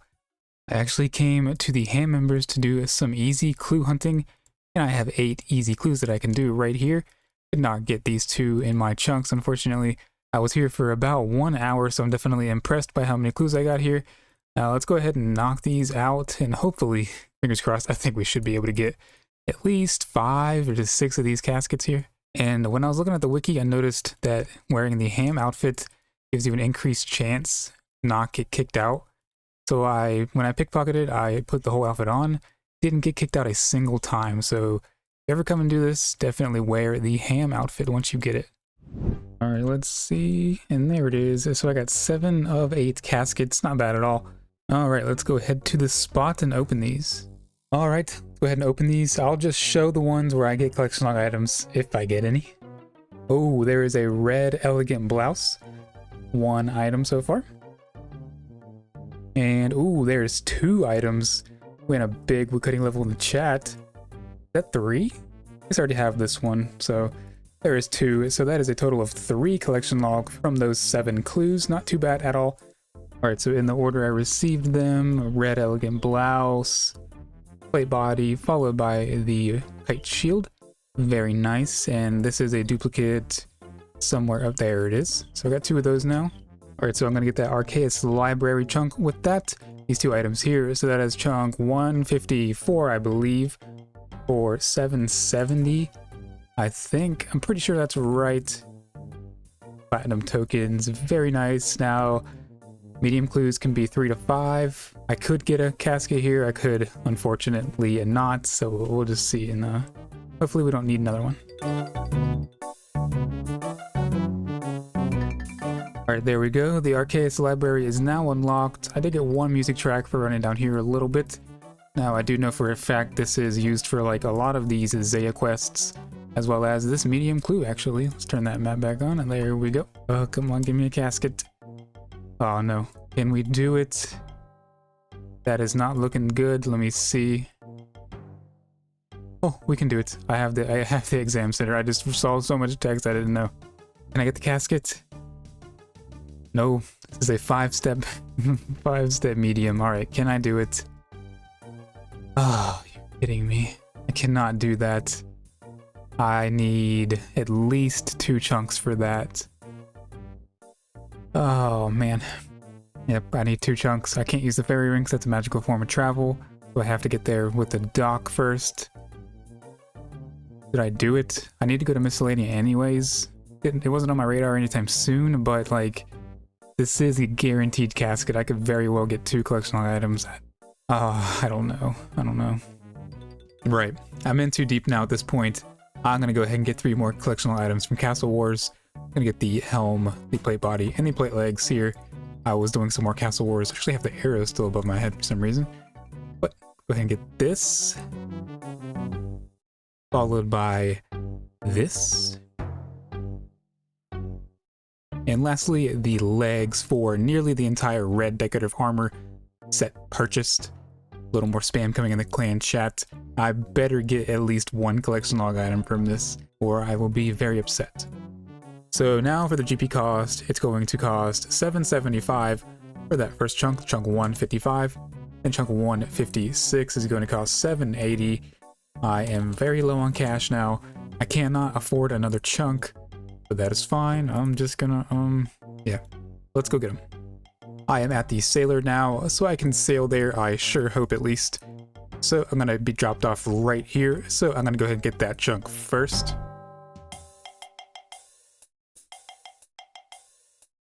Alrighty, let's go ahead and travel to Miscellanea. I'm gonna need this place anyways for many things on the account. Questing and clues, and maybe Kingdom if I want to do that.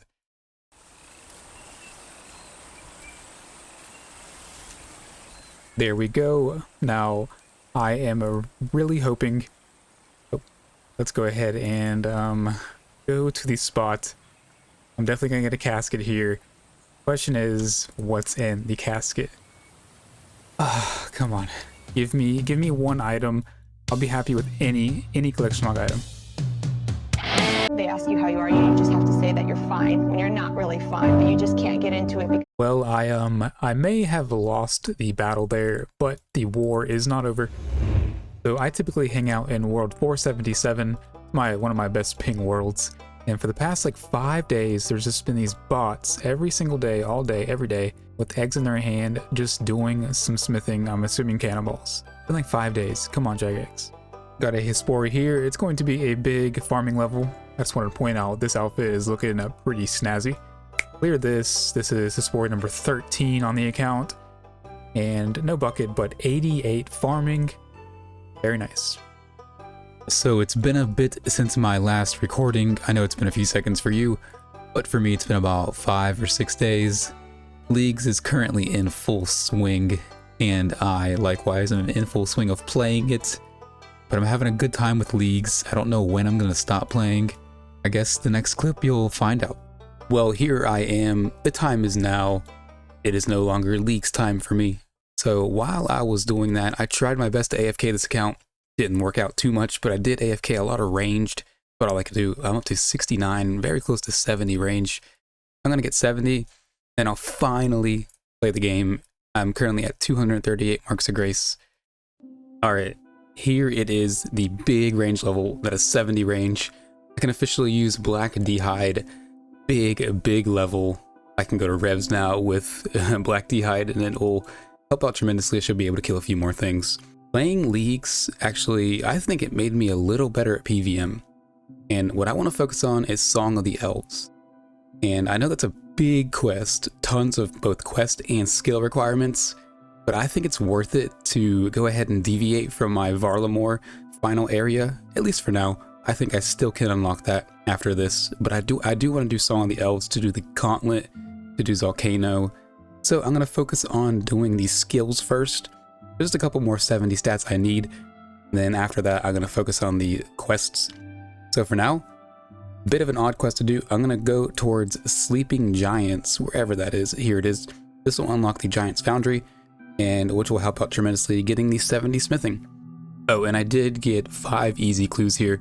So after this minute and a half, I'll just go do these. All right, nice. I was able to do 4 of the 5. Only had to drop 1. Let's just go ahead and open these by the bush. Oh, there's 1 willow combo. And, ooh, 2 more. That is, I guess that's pretty fashionable in dig site hellies. So yeah, 3 clogs from that. Pretty good, can't complain about that. Oh, that actually should be able to give me that last chunk I need for the Giants Foundry, Sleeping Giants. We go over here, I just need the Giants Plateau, so yeah, I can get that now. Yes, there it is, the final Mark of Grace. 260 more Marks of Grace achieved. 1,219 laps done, up to 73 agility. Pretty good agility gains from that, can't complain. And I did a lot of alking, probably about 10,000 or so. Let's go immediately buy this Graceful though. All right, Grace, just immediately cough up the entire outfit that I've already bought one time. There it is, the entire outfit purchased again, a bit reluctantly, but you know, it's all good. I'm gonna throw that in there, and then this and this. There it is, 2 full sets achieved. Now all I have to do is do the Brimhaven course for about an additional, let's see, about 180 more times. I have that. Now, what I'm going to do now is actually head over back to the Revs because I have Black D'hide now. I have 70 range. So I'm going to head over there.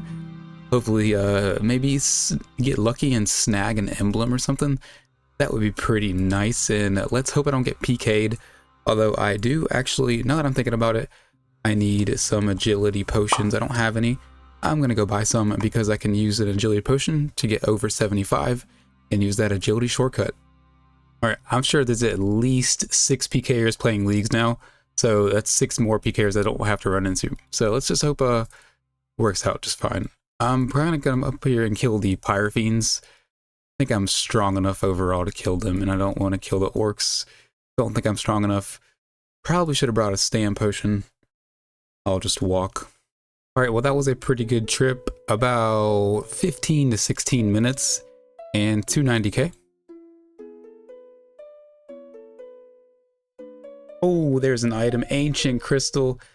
Heck yeah, that's what I'm talking about. I'm gonna go ahead and get out of here after that one.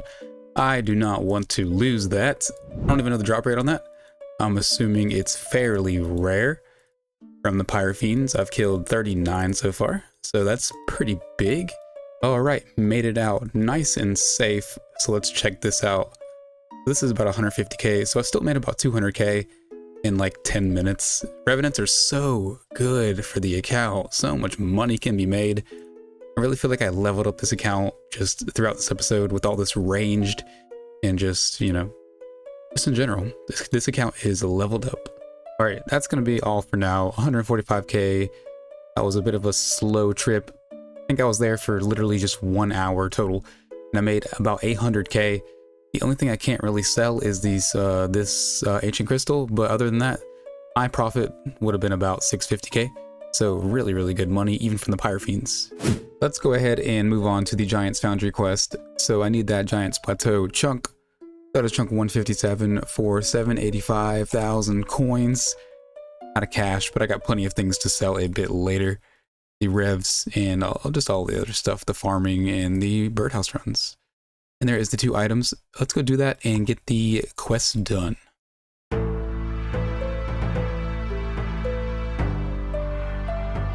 All right, I finished my big sword here, hand it over. It'd be a nice little XP drop. On top of that, I can use Giants Foundry. There it is, 123 quest points, 61 quests done, 39 smithing. I don't even know which ones I can use. I'll have to look it up. I do like Giants Foundry, it's pretty cozy, and it is really good smithing XP with a decent little profit. There's also, I believe, 9 collection log items to obtain through here, and I don't think that none of them are really too difficult to get. It's got to grind out a lot of points, and a reputation, I guess it is called. But I do need to get some of these to make it much better. I may just get some easy ones and then start buying these.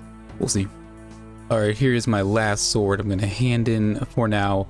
There is actually 50 smithing pretty quick, about an hour and maybe 10 minutes for that. Made some decent cash. Let me check the bank real quick. I used warhammers for both iron and steel. Used about 100 and I made 127k. Pretty much pure profit, like 120k. So that's honestly pretty kind of decent GP. But also, I'm gonna actually buy a couple of these molds. I have 852 rep, so I'm just gonna start unlocking these. I know that you don't get any clogs for these, but they really help out getting more points, getting more reputation faster. So I'm just gonna probably knock those out first and then buy clogs. Now I can switch to, I believe, mithril and steel. So let's go ahead and do that and see where that gets us. I was doing a quick birdhouse run and I noticed I got 1500 total, actually 1501 now. I didn't even notice, I just happened to tab over. Look at the skills, I got 55 smithing. I'm up to 56 now, but level 55 smithing was 1500 total. That is big. And yeah, I can use 1500 total level worlds now. So this will be my last sword for now, and this Easy Giants Foundry plugin really does make this really easy. No commission right now. That is 60 smithing on the account now.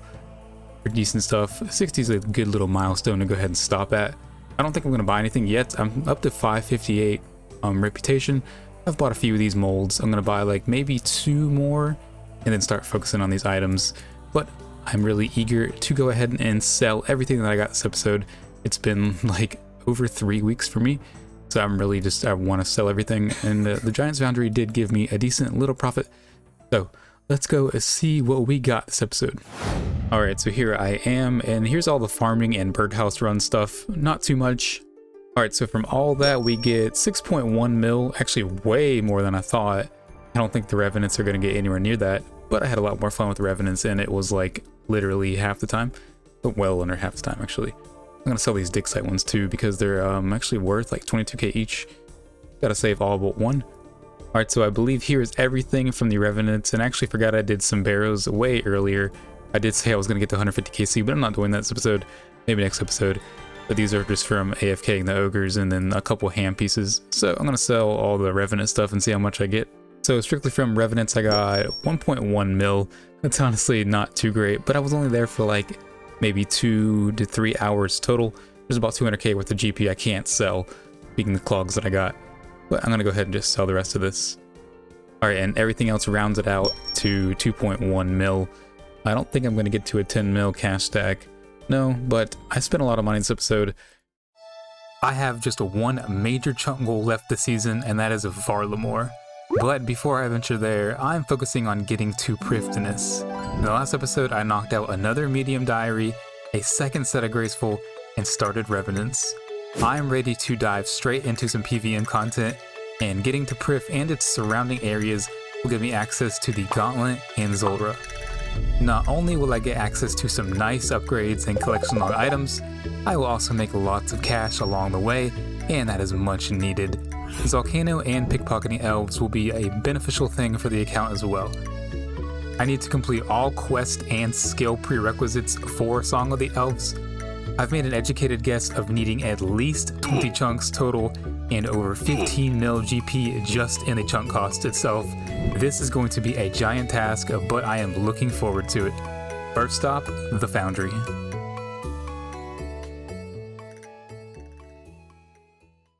So here I am at the Foundry, ready to dive straight in. I'm starting out at 60 smithing at current XP rates. I think I can expect level 70 in about 4 more hours. What I've been doing is using items, so each one of these counts as 2 bars respectively, and these are way cheaper than buying 2 bars of the mithril and steel. It's just, you know, it helps out with the GP cost, and I am currently in the process of buying all the molds that I need before I buy clogs here. I think there's like 2 more that I need here that I can use, and then after that, I'm going to start buying some of these. Don't know what I'm going to buy yet first, but I have 558 reputation currently. So let's knock this out. So my method is very simple. I have the Easy Giants Foundry plugin, which makes this a cinch. It tells you what mold to use. gives you the max amount of points. You set the mold, you come up here, I already have the stuff, but you withdraw it from your bank, add it to the pot. And then the Mithril Steel is always a score of 65. You pour that from the Crucible into the setup, the mold, 111 points. My hands are full. Probably should, forgot about that. Empty your hands first, and then you can start. And as you can see, the Easy Giants Foundry plugin gives you all the needed information on the screen, so you don't have to think, and it holds your hand. Current collectional items, I am at 216, so I'm going to aim for maybe like 240 this episode. This is going to be a pretty big episode. Alright, I just handed in my 33rd sword there, and I'm going to get the final 2 molds I need. So I need the needle point here for 400 rep, and then I need the serpent blade right here. And these are the last 2 ones that I can use. Everything else is above level 70. And you don't actually need the corrupted point because it is a useless one, so never get that one. But everything else, as you can see, level 79, level 80, level 71, level 70 you can't use. So now, time to focus on these.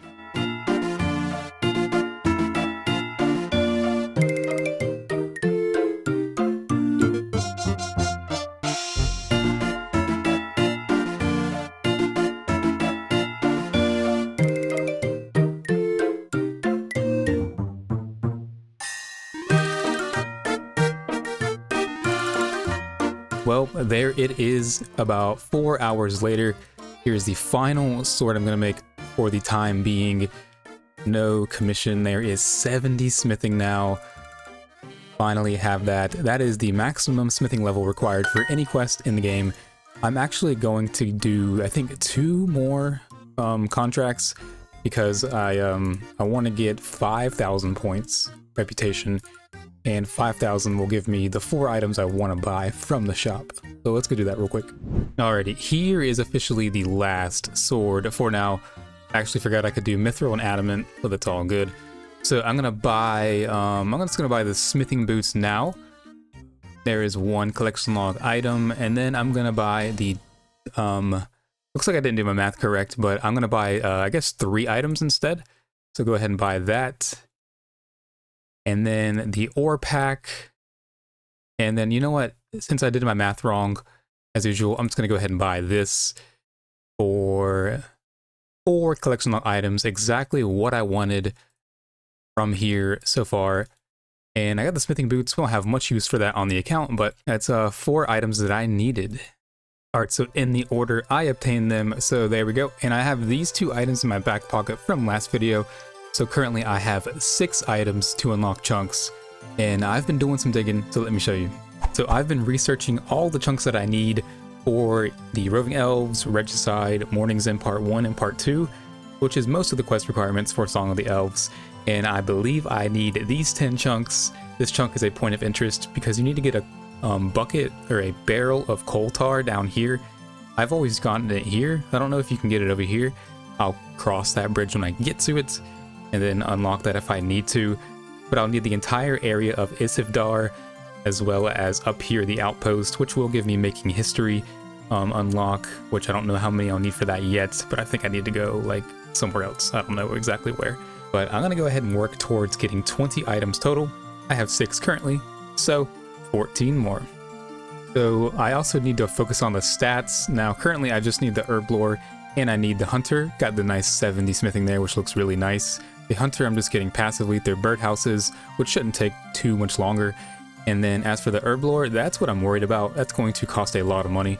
Thankfully, you get marginal profit from Giants Foundry. I think I made maybe 500k all the way from level, I think I started at 39. So, I mean, it's not too bad. At least I didn't lose money. But I know Herblore I'm going to lose money.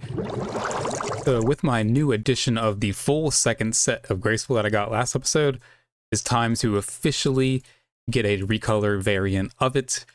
I have currently 71 vouchers that I've gotten this over time, so I need approximately 179 more, if I do my math correct. So this will get me probably 75 agility, maybe 76, but we'll see. And it should only take about 3 hours. Now, ideally, you would be either doing what they're doing, being training some agility while you're waiting for the next pillar, or just doing some other skilling like they're doing over there, but I'm going to take advantage of this time and just do some editing. Alright, scratch the editing plan. It's a little too difficult to edit while doing this because I can get some pretty bad spawns. So instead, I'm just going to train agility while training agility. And I do have I guess a new mic now, old mic, I don't know. So I might sound different. My new mic that I bought a few months ago is not working right now. I had to go back to the old one, so I hope it doesn't sound too bad. Well, I swing across here, tag this dispenser. That is the last voucher. 250 vouchers now obtained. You know what time it is. It is officially time to cash in an entire set of Graceful. Put that in there. Look at that. I'm ready to trade. Gotta warn the clan first. Alright, so the entire Graceful recolor. I have all of the needed items, all vouchers. Let's go ahead and buy one. There it is. The entire Graceful outfit, the Brimhaven version, is now obtained. Let's go ahead and slap that on. Now that, it looks pretty good actually. I kind of like it. It's honestly not too bad. I would prefer the sepulcher, the hollowed sepulcher one, but that one's not on the collection log, so I'm never gonna attain that. But this one looks pretty good. I like it. All right, well, those things are still going in the collection logs, so I'm pretty sure I would have just thrown up all the collection logs I got there. I got from 221 to 226 there, and like I said, it took about 3 hours. I guess technically a little over 4, because you can get 60 tickets per hour.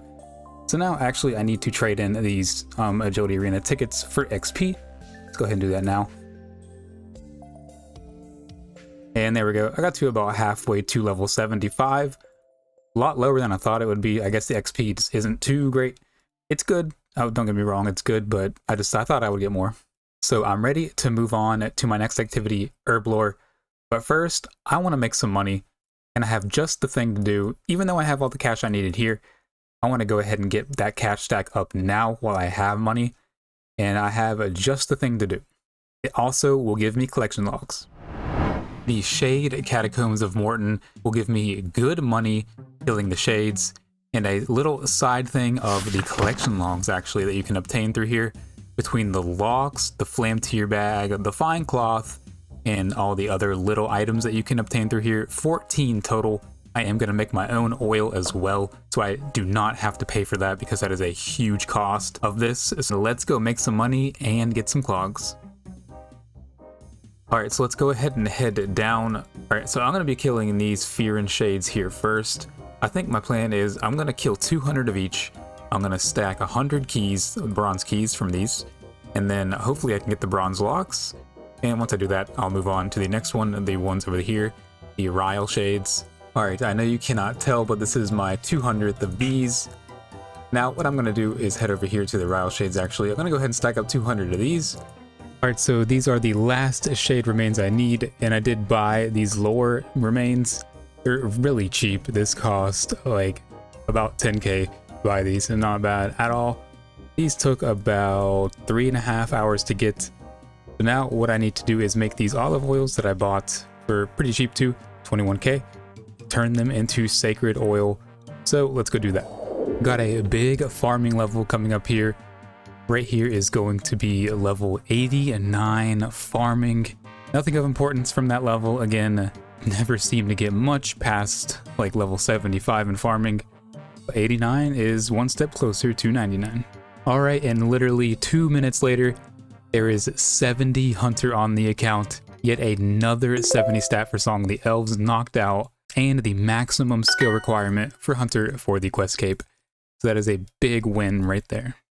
Alright, so it looks like from my last video, this bot farm was banned, the one with the eggs, but there's a new one running. Of course, all these level 24s are doing this. No eggs, they all look relatively the same. I'm assuming they have all the same stats. Doing more cannonballs, so big L for the game. There's an egg. Alright, they're just clearly not even trying to hide this anymore.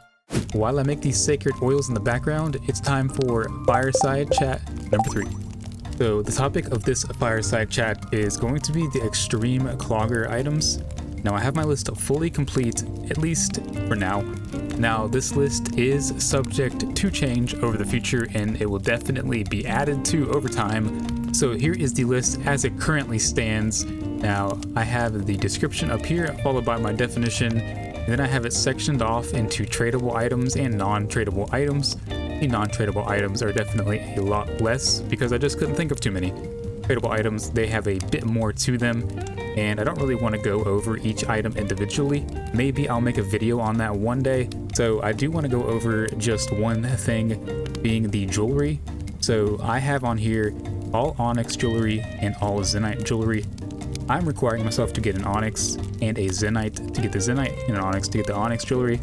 So for example, a fury or a regen bracelet, I need an onyx, just one. I just need to clog the onyx. And as for the zenite, I just need a zenite, and I need to have already clogged the onyx. As for the other items on the list, feel free to check them out. I'm going to link this in the description of every episode, and definitely feel free to comment on whatever video led you to this list. And if I agree with your recommendation, I will definitely add it to this list, although I'm not going to voice that. You'll just have to check it out, and maybe I'll reply to your comment saying that I added it, or something along the lines of that's a good idea, or something like that. So if you check it out and recommend something, it is much appreciated. And if not, consider at least checking out the list. But that's all I got. Back to the video. Well, there is all 400 sacred oils made, and if I were to sell these, that is a 1 mil essentially profit. If I sold everything here, I would get well over 2 mil in like 5 hours of work, I'd say. It took about an hour, a little over an hour and a half to make these. Maybe 2 hours, not too bad. Now the last step is to go turn those remains into keys. I'm going to be using these for bronze, these for silver, and then these for black keys. I think I accidentally said silver keys, but I meant steel for these. So I actually need to buy the logs. So I'm going to buy some regular logs and turn those. I'm going to do this myself, where I just buy the logs and add the oil myself. So I got all my logs for this, this, and this. If you're wondering why Arctic Pine for these Ryle shades, is because that when you create one of these with the oil, it only takes 2. And it's really good experience. And I believe Willow and Teak and maybe even Mahogany all take 3 doses of oil per to make these. So it's definitely worth it to do these. They're a little more pricey, but it's worth it in my opinion. And as for the oak with these and then the logs with these, it's just more fitting, I guess. Alright, once you have your remains and your pyre logs, you go over here and build the pyre. And then you use the remains on there, light it, and then your key will appear on the stone stand here. And I think Crimson is the best I can get from this tier, I believe. So now I'm going to stack up about 25 of these keys and then go for the bronze locks. Alright, the final step, I collected about 33 keys maybe. So I'm going to use these crimson ones first, then the red, and then the brown. And let's see if I can get a clog. Hey, there's the bronze locks. Got it from the most rare one, I think that is. Alright, let's go make these steel keys now. Alright, I made myself about 30 of these keys. Now let's go ahead and open these. I think these are crimson ones. So let's get these. Oh, there's one item already, the flame tier bag. I can get this alongside the fine cloth. Maybe something else, but the steel locks is what I'm going for currently. Oh, there's a medium clue, that's nice. And there is the fine cloth as well. This has been like 5 keys. Getting really lucky. There it is, the steel locks, also obtained from the steel brown key. So that is basically all that I can obtain through these steel ones. I actually got 2 medium clues. I can do steps on both of those. So I think once I make the black keys and do those, I'll see how many mediums I get and then do them. Alright, it's time to open up these black keys. And I got about 35 of these to do. There they are. The black locks are now obtained. And my son is in the background. You may or may not hear him. That is everything I need from here. I've gotten 2 of these flame tier hammers. I wish those were on the collection log, but they're not. But I can sell them and it's like 16k each. I think I've gotten at least 10 fine cloths. So I'm going to make some decent money just from opening these chests. And I got another I got a 3rd medium clue, but I cannot do that. That is in Hosidius area that I do not have. So let's go and do those 2 clues and then count up everything we got. So I was able to do that medium clue without needing this second one. I'm just going to put the second one in the bank for now. I do not want to, you know, do 2 steps on this and then get stopped by my 3rd step. So I'm keeping that in the bank. Let's just go ahead and open this. And it looks like we get 1 collection log. I'll take it from my 2nd medium clue. So total from that, I got 5 collection log items. I think total time was maybe about 7 hours for the entire process. And so I'm going to be selling the rest of this stuff. I do have extra keys, unfortunately, but I guess I'll use those some other time. Okay, everything has sold. I did make about 39k from the alking. I ended up trying to sell one of these just to see how much they sold for. So yeah, about 39k from the alks. I could have made a little more if I didn't have to turn so many of these logs into pyre logs. It's all good there. So total from about 7 hours of work, 5 clogs, and I get 1.7 mil. Looks like some people are, you know, dropping some things. I'm gonna exclude myself from that. 1.7 mil should get me to a 10 mil cash stack. There it is. I have plenty of other little stuff to sell, like these. I got plenty of herbs so far. All of this stuff's like 4 mil here. I mean, I got a lot of money to sell, a lot of things to sell, but let's move on to our next moneymaker. So I am not heading to Revs. I'm actually heading up here to the Green Dragons. You remember from the season 1 finale, episode 8, I unlocked these and attempted them. I got PK'd a few times because that was the perfect combat bracket for pures. But now I am much stronger and I think I can stay alive at least a little better. I have 70 range now, higher mage, better stats. I should be good. So let's see in 1 hour how much money I can make. Alrighty, so that is the 1 hour up. And I got a total of 88 dragon kills. Not a single PKer showed up that I will... Well, one did, but I was able to just teleport away. So total, I get... Take this out, 430k. I'd say at least 30k in supply cost. 400k GP per hour.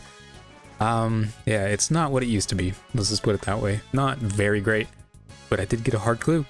And I can actually do this step because I unlocked the miscellanea trying to do the medium clue the last episode. So let's just send it. Oh, looks like I cannot do that step. Yep, 1 chunk away. I'll just keep the clue. I've done the first step, so I've done 2 steps actually. So I may as well keep it for now. So the last moneymaker I do want to try is Forester's Rations, making these. So I only have level 48 cooking, so I can only use the tier 2. And I'm going to use tuna with these yew leaves. Let's see how much I can make in 1 hour. Whoa, missed the level, but there was a 50 cooking actually. This is actually pretty decent XP. I'm getting a 93k XP per hour. So based on current XP rates at a 51.5 XP drop or 0.3, it's looking like I can get about 1,800 of these per hour. Yeah, I'm going to go buy about 800 more after I finish these. And do those and just call it after that. After 1 hour, I can make 1,800. All right, there is the last one, 1 hour. And I did have to switch to magic leaves. The yew ones just weren't buying anymore. Total input, I'll just tell you here, was about 1.05 mil for everything. And I switched to bass as well, slightly cheaper. So if we sell these, I'm just going to sell them for 1 GP below. And they're not selling. Well, when they do sell, that would be about a 550k profit. So 550k per hour for an extremely low effort method is very good. And I did get up to 55 cooking from that. So that's definitely going to be my method to level 70. Well, I guess that's an important level. 75 strength and 91 combat.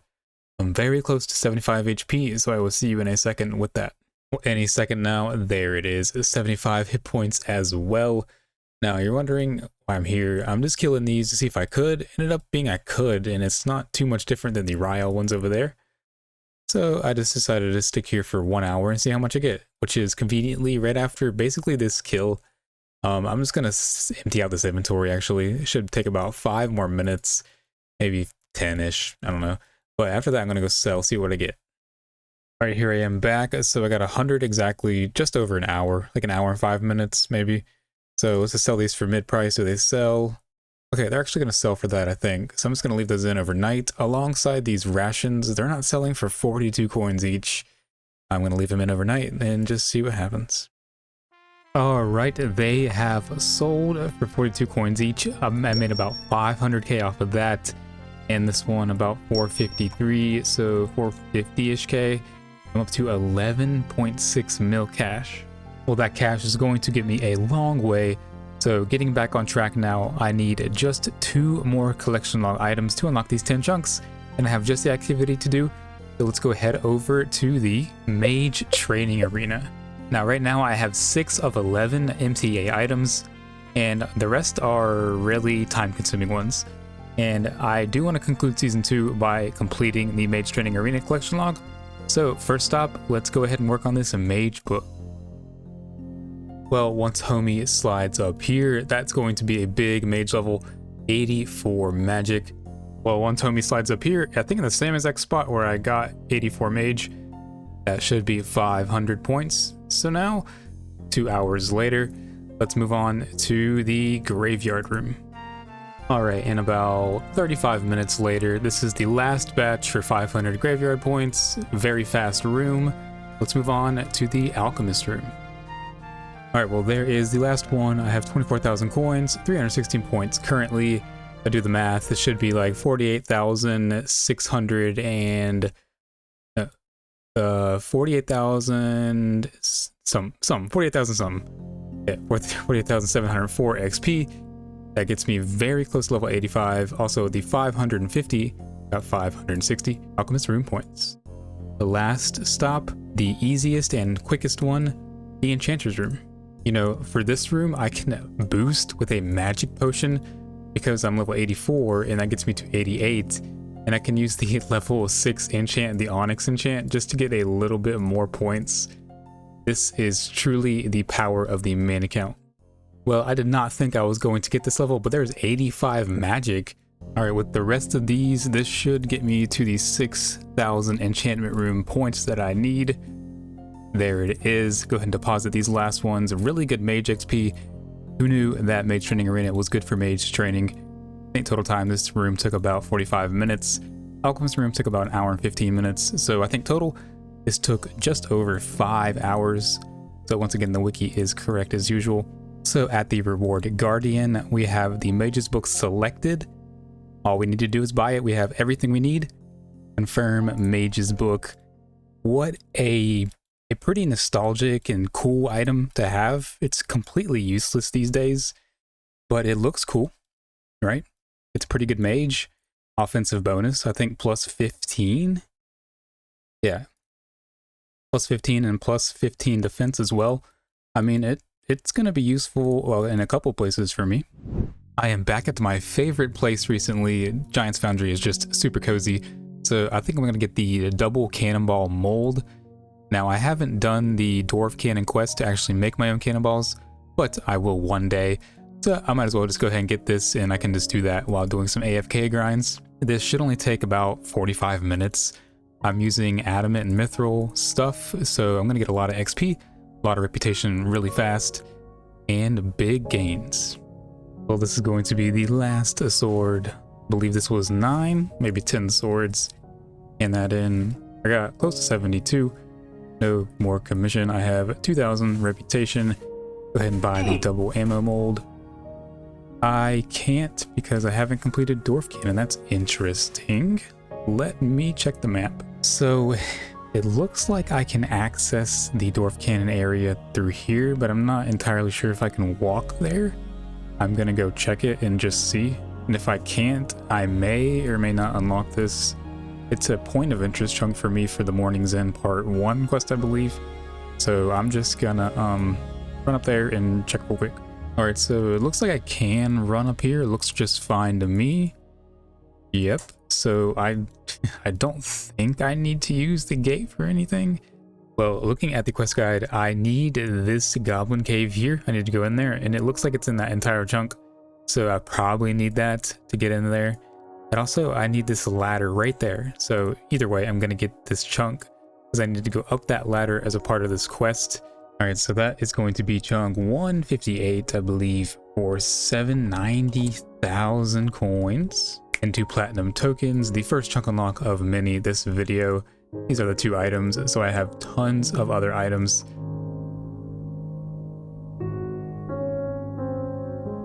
Well, a nice thing about this is I can finally go in here once I get 68 fishing. But I think the chunk was like directly through this cave right here. There it is, a dwarf cannon quest complete. Now let's just go immediately over Giant's Foundry and get that mold.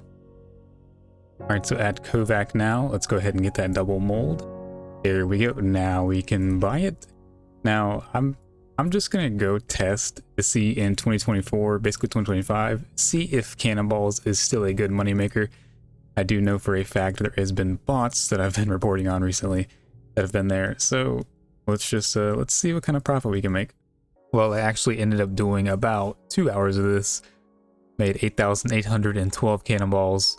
I think I bought 2,200 steel bars. It was like 1 point something mil.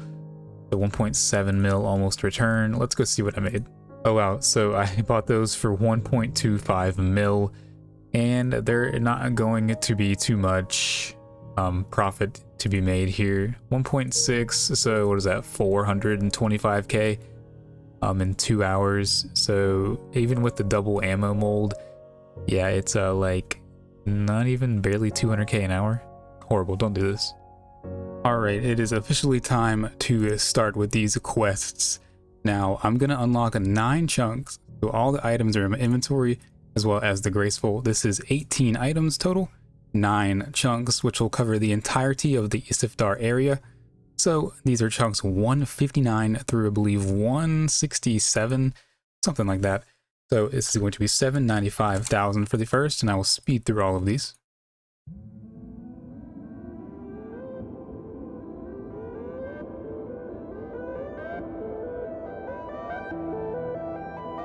And I believe that's the last one. I will double check that in a second, but I'm going to go ahead and turn those into platinum tokens now. 7.335 mil. Boom, right over 70 mil in platinum tokens. I have 3 mil left, and I have a little bit of Forester rations here to sell. Not too bad, honestly. All right, I'm officially ready to commit regicide.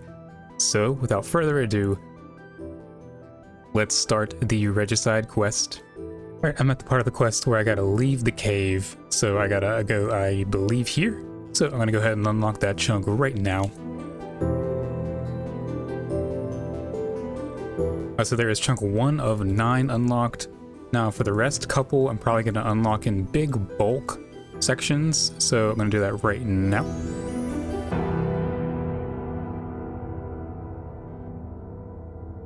All right, and there we go. So that was all 3 of those chunks there.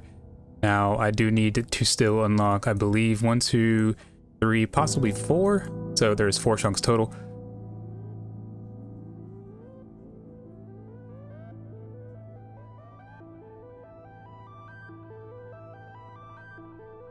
All right, while I'm over here in this part of the quest to get the barrels, I'm gonna go ahead and unlock this chunk as well as this chunk. This is basically just a travel chunk, and I'm not sure if I do need it for anything, although I am hoping to get these barrel of coal tar here, and I definitely need this one just to get back here. So I'm just gonna go ahead and lock these both in now.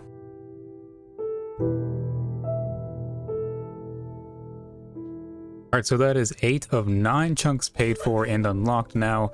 We have 1 in our back pocket, and let's just hope that we don't need it to get that bucket of coal tar or whatever it is. All right, so the quest helper is telling me to go right over there, but here is the sulfur, and I can take coal tar right here. Let's see, there it is. So I don't need that chunk. That is such a liar, quest helper. Might as well uninstall that.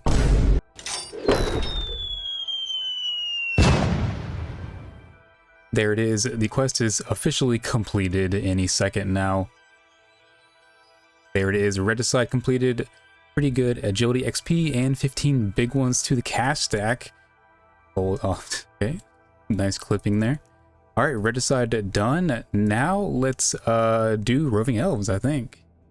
Well, alrighty, nice and easy quest there. Roving elves should be completed any second. Oh, I can pick. Let me. I guess I'll just just give me the shield. Shield's fine. There it is. A 1 quest point. Roving elves completed. Access to crystal equipment. Now I am going to immediately head to Letya. So start mornings in part 1. I do not have all the requirements to start mornings in part 1. What am I missing? Oh, right. Big chompy bird hunting. Yes. I need to do that. Yes. Oh, I didn't actually read the thing. I got the bow. Fine. I can actually use that. So thankfully, I only needed 8 of 9 chunks that I had to unlock there. So I can unlock this one no problem. I should just need this section here. And thankfully, I've ventured it down here before. So this will be nice and easy.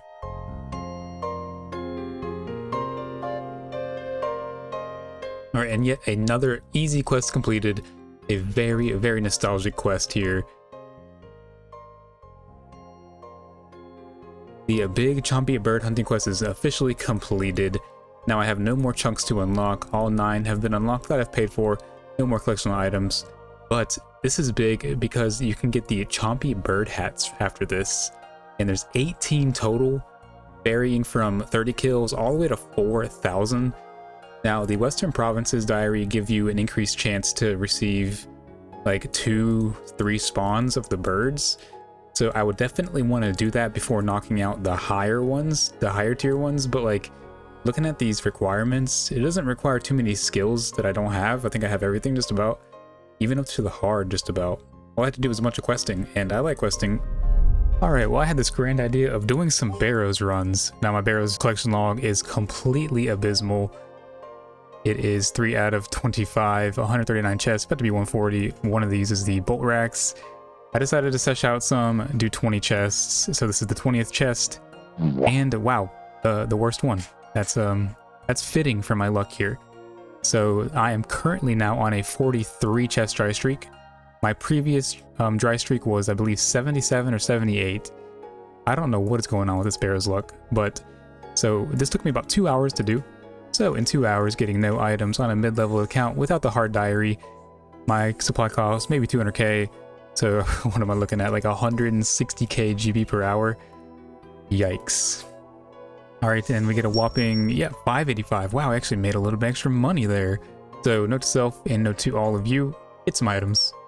Now I had this idea of using the comp ochre bow with brutal arrows for my chompy kills, but I actually can't. I got to do partial completion of the Zogre flesh eaters. That quest requires jungle potion, and I cannot do that. I'm not unlocking like the 2 or 3 chunks I need to do that quest. So I'm just going to use the regular bow, and I think it'll be all right. All right, so I just came down here and checked, and I cannot use this hunting area any longer. It's only involved with the quest. I actually need to come up here just south of Castle Wars. Now, I'm only 1 chunk away from this, so it's no problem. Just 2 more collection log items and whatever GP cost it would be. Now, I still want to unlock these 2 chunks right up here for the Mornings in Part 1, at least this video. So I got 6 more collection log items to get alongside. That would be probably like 2.5 mil, which I have, so no problem there. This is going to net positive a ton of collection log items. So let's get to work. Well, I was not expecting that. I got a 2-step easy casket. Come on, just give me 2 items. We got 0. Got 0.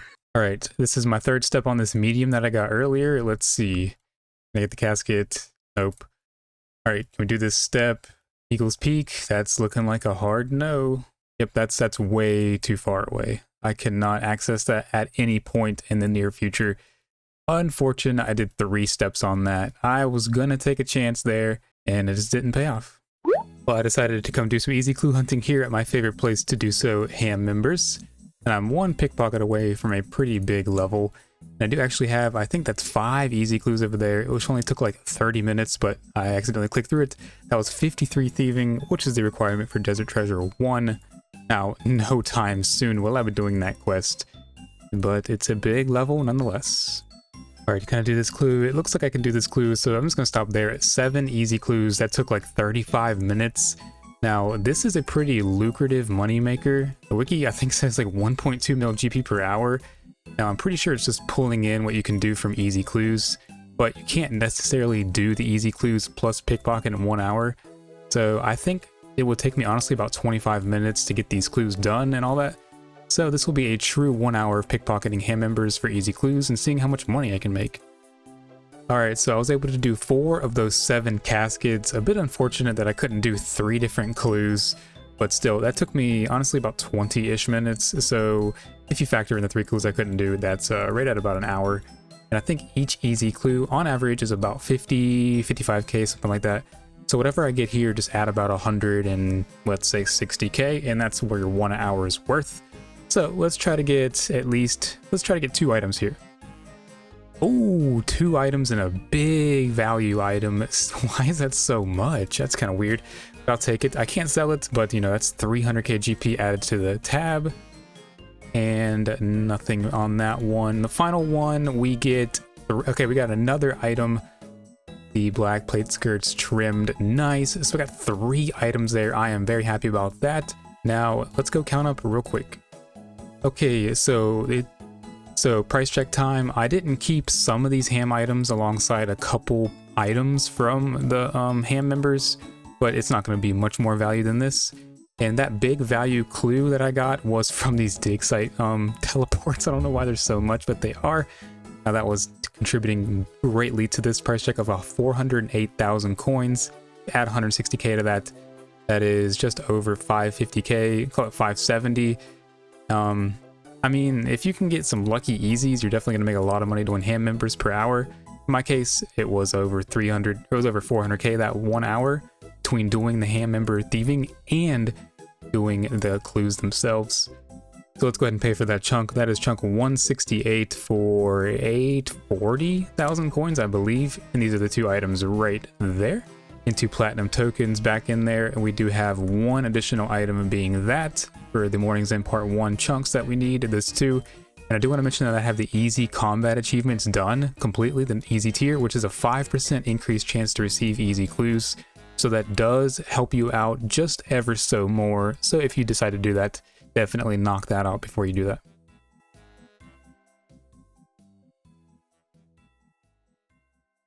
Oh, it looks like I got a double spawn here, but after this kill, that should be 50. Yep, there's 51 actually. This will be 52. And I did bank these. Didn't take too long to get these 52, I guess. So probably 35, maybe 40 minutes, but I think closer to 35. And these things are actually worth a decent amount.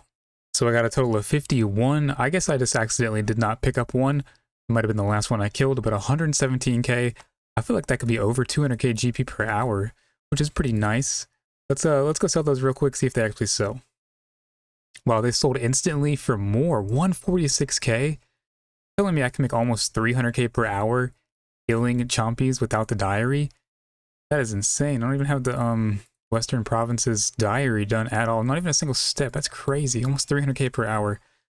Let's see. Can I have a hat, please? There you go. Check out that bow. That's nice, huh? The bowman, and the yeoman. All 3 of those. So 3 collection log items. Very nice. Very quick. And now I have 15 more to obtain, which max is 4,000. Definitely not going for that anytime soon.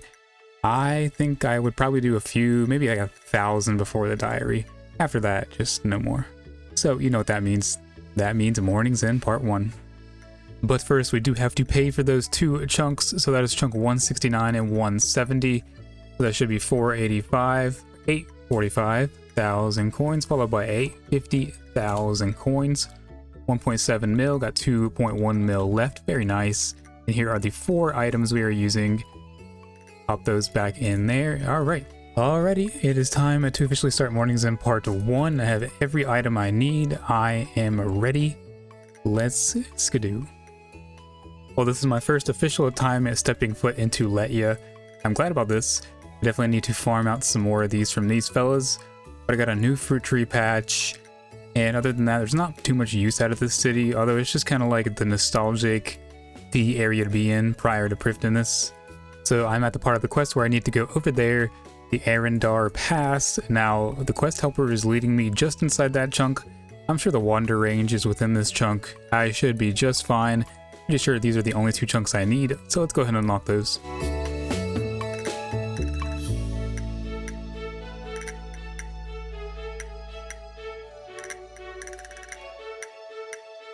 All right, so it looks like he's gonna wander over here any second now.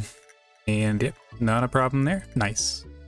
So now it is time to complete this quest officially. And this should get me like 2, maybe even 3 thieving levels.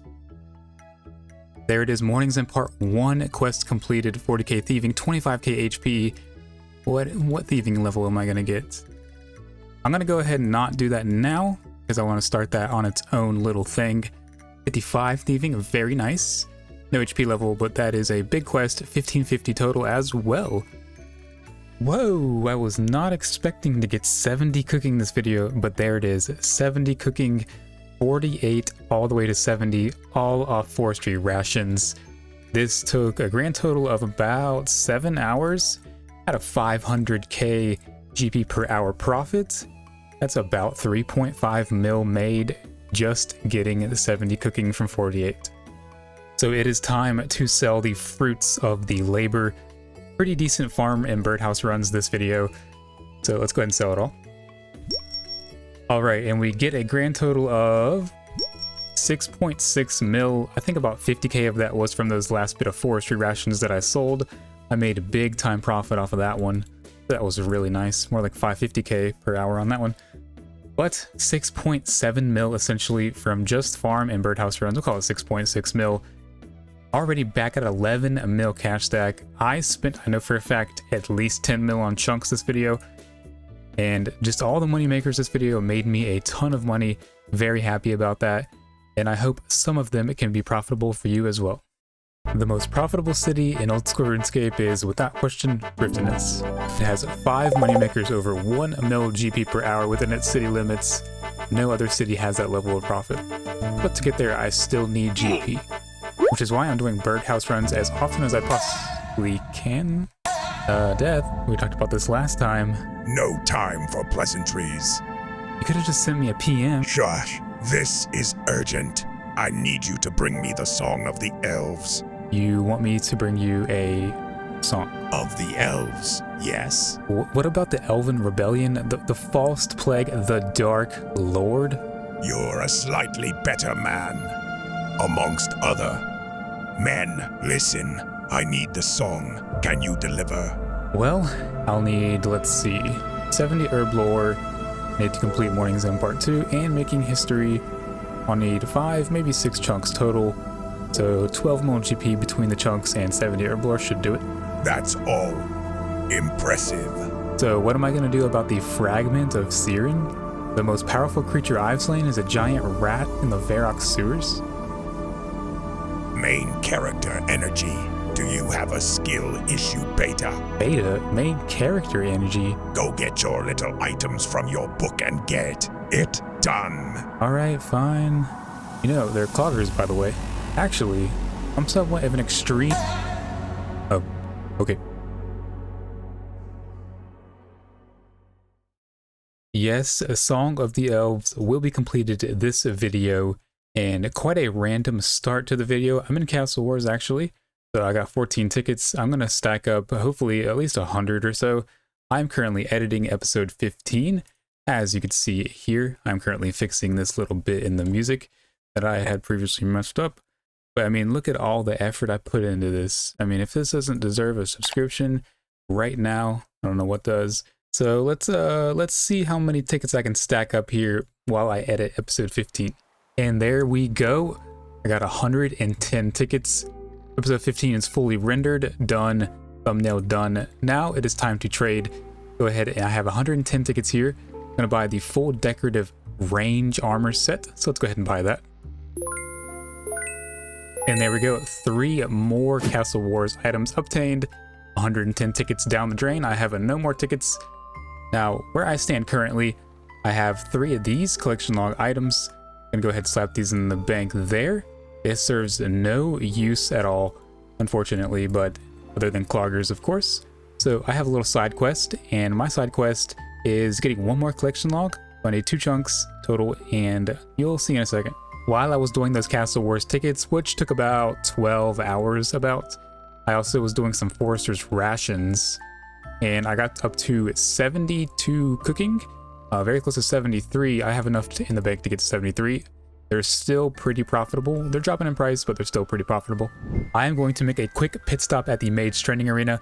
Very recently, I got the Mage's book, and I want to go ahead and get the Infinity Robe top. It's going to be an upgrade in my Mage setup, and that is your hint right there. It involves Mage.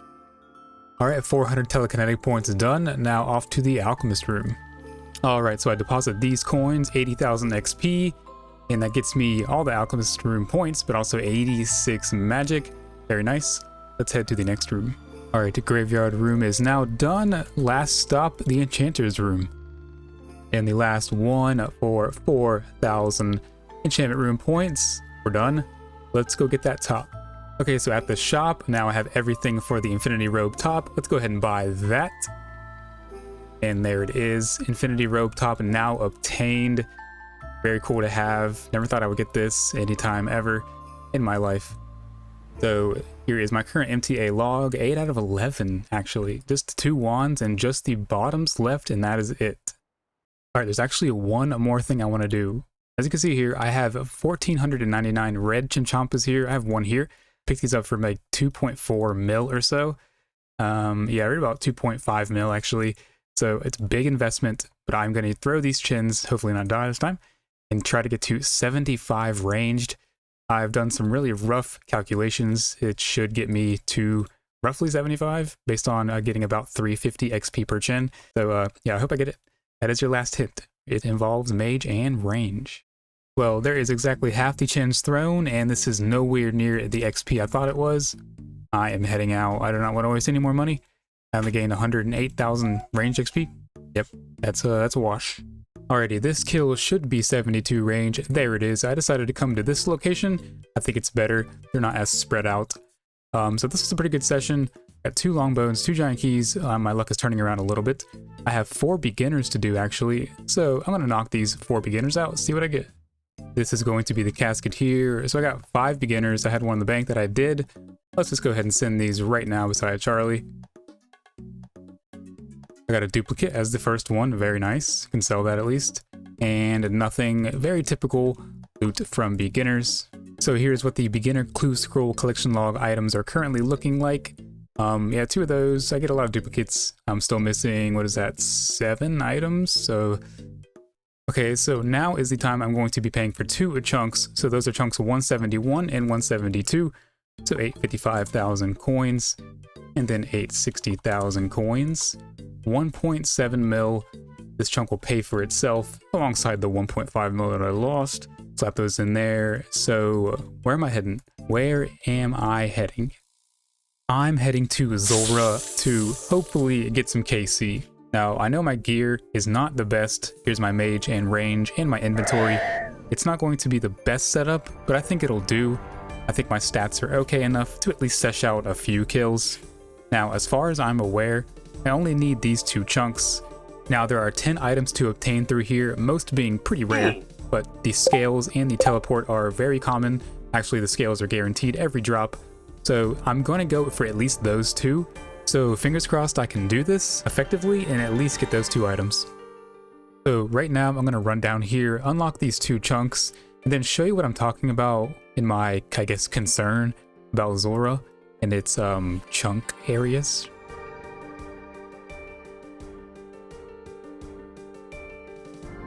Alright, so there we go. I have these 2 chunks now. Now what I'm going to do is quickly set up and go into Zora's lair, not do anything yet, and show you what I'm talking about. Alright, yeah, so I can go ahead and go over. Now, nothing's going to happen, and so, yeah, as you see, I'm in a grayed out area. So nothing's going to happen until I make an input, and I want to kind of show you this real quick. So, nothing should... Okay, something is happening. I'm going to go ahead and tally out real quick. Alright, take 2. Now this one should let me move the camera. Okay, perfect. So I can do this, and as you see, so I have the chunk lines turned on the region locker, and as you see, there's no chunk lines going through here. And normally, I'll show you on the map, it shows me standing here, and the chunk line goes right through the smack dab middle of this, like right through these pillars, but it's not there. So my logic is this is kind of like Soul Wars, where it's just cosmetic. It's showing you that it's on the map, but you're not technically here. So again, I wanted to show you something and I accidentally made an input. Basically, what I found out on my main is that I can actually just unlock one of these like this, and then it unlocks the whole shrine, the whole little instance area. It shows completely normal. So by my logic, I don't think I need an additional chunk besides the 2 just to access the boat to get to Zulrah. Definitely give me some input. Let me know what you all think about that. It's just purely cosmetic. I don't actually technically own that chunk. But again, if I had to unlock this, it shows the whole shrine.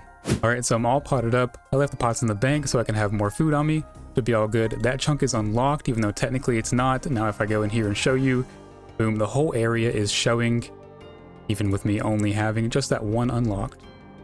Okay, it's been a while, so let's see how this goes. All right, I'm teleporting out because I forgot that I used these for Forester's rations, and I have it set to use instead of eat. Good start, good start. Alrighty, take number 3.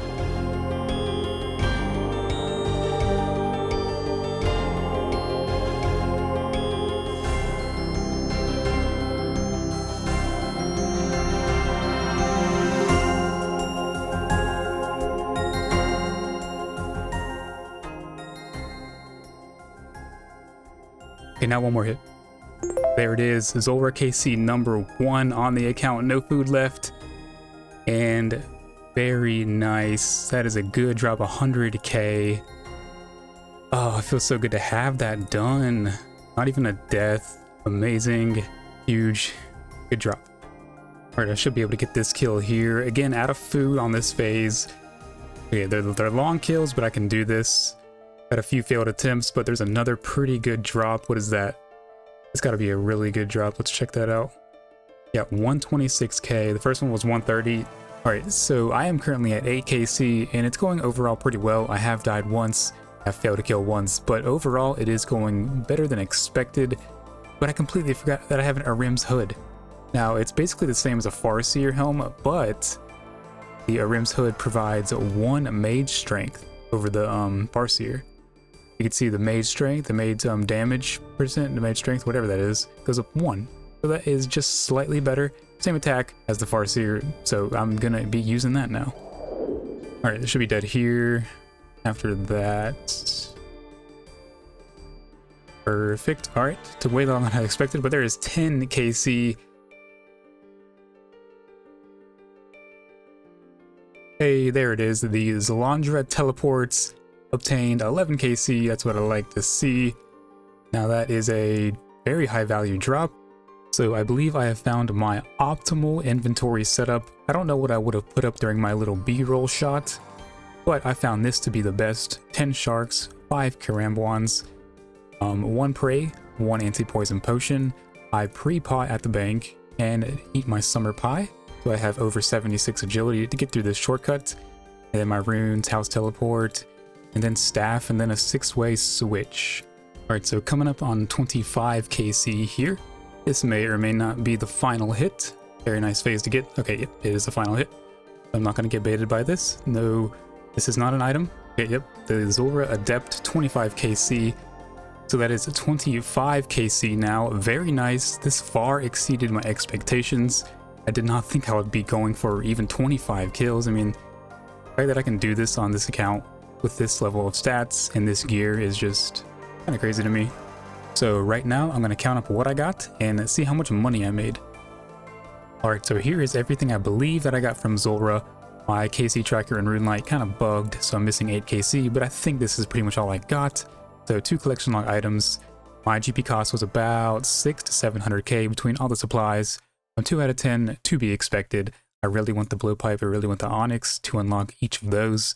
So let's see, in about I think this was about 2.5 hours, maybe a touch over 2.5 hours, we get a grand total of 3.3 mil.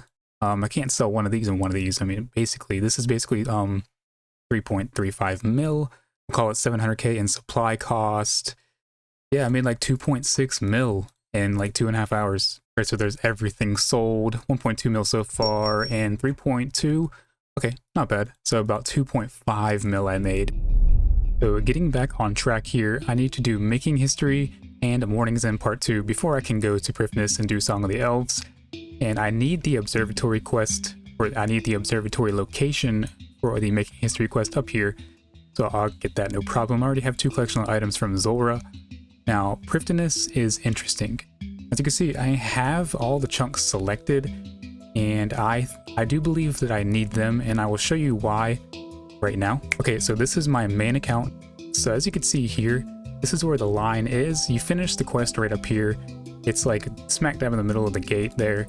So I'm just gonna say that I need these 2 chunks just to access these 2 areas right here. So for instance, this and this. So when I do that, you know, that'll be those 2 chunks. But when I enter without unlocking those 2 chunks, the entirety of Prifddinas is fully, you know, lit up for me. As you can see, like, I don't know why those 2 are showing dark. I'm just not close enough yet. But my thinking is, since they share a border with the outside world that I need to go to, like for instance, I need to go over here. If I ever use this dock, I need those 2, like I need this one right here. And then if I ever want to go north, I need to go out this way. So yeah, I think they just, because they share the border of somewhere I potentially need to go, that's my theory for needing them. And I just want to get all 4 just to kind of cover myself there. And my logic behind not needing this Zulrah one is because there's no way to walk here, but you don't need this for anything else in the game. It doesn't share a border with a usable chunk, in my opinion at least. Zulrah is an instanced area as well, where you cannot see any other players. You cannot share the instance with anyone else. Prifddinas is an instance, albeit, but you can share that area. Alongside, there's a border that goes into the, I guess we'll call it the overworld. So that is my reasoning. So again, comment about the Zulrah one and comment about Prifddinas if you agree with both of my decisions. So let's go ahead and pay for that observatory chunk. Here are the 2 collection items. So that is chunk 173 for, I believe, 865,000 coins. Not bad at all. And 2 platinum tokens in the tab, and then let's go unlock that and do a making history.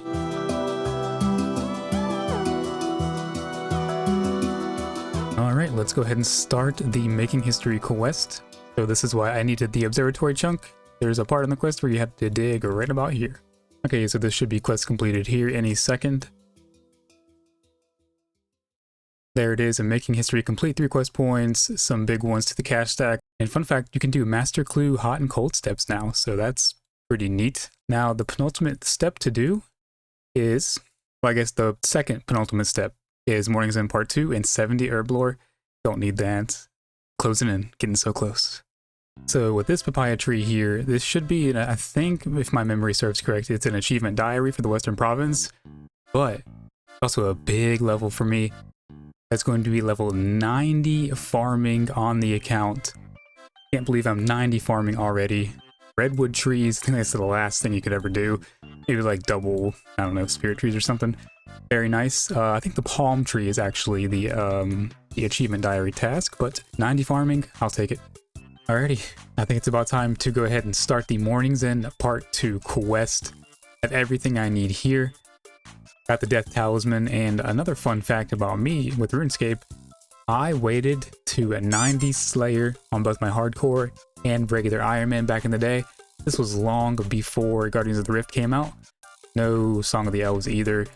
I got 90 Slayer and got the Death Talisman from a Dark Beast. Yeah. It's officially time to start this light puzzle. Now, back in the day, on RS3 actually, when I first did this quest, it probably took me at least 6 hours. Runelight obviously makes this really easy. I'm glad for it. I feel like I've served my time with this quest. Okay, moment of truth. Can I do this first try? I cannot do that first try. That wall only took me like 5 fucking tries. Yep, and there it is. So I can walk through here. Search this. Rotate the mirror. And there it is. Now, this is the part of the quest where you need those 50 items on the list. I think, before getting into the Rift at least. Nowadays, it's a total cinch for both Ironman and mains, or if you're a Chad like myself. Let's go ahead and turn this into our newly made crystal. Everything's done. This took like barely 45 minutes. So easy these days. There it is, Morning's End Part 2 done. Such a hard quest when it came out, up until 2025, but big time easy now. 60k agility XP, 2 quest points, gets me to 75 agility as well. Now, all we got is 70 herb lore, 4 chunks, and completion of Song of the Elves. Alright, so I am seshing out some of these chompy kills, and this has been 1 hour, pretty much exactly. So I got basically 100, I think I got like 98 in that 1 hour. I'm just going to kill about, I think, 21 more. Once I do 21 more, I can get 170 KC and get 4 more of the chompy hats. Alrighty, I'm up to 170 KC now, so I can get 4 more hats actually. So that'll be 4 of the 8 clogs I need. But go ahead and give me those hats, please. Okay, so we got the generic Yemen, the Ogre Marksman, the generic Marksman, the Ogre Woodsman, and then we should get the Woodsman. Okay, that's 4. That's 4. Yeah, that's good. That's perfect. Exactly what I wanted. Up to 250 collection log items now. I'm closing in on the end of season 2. That's pretty crazy.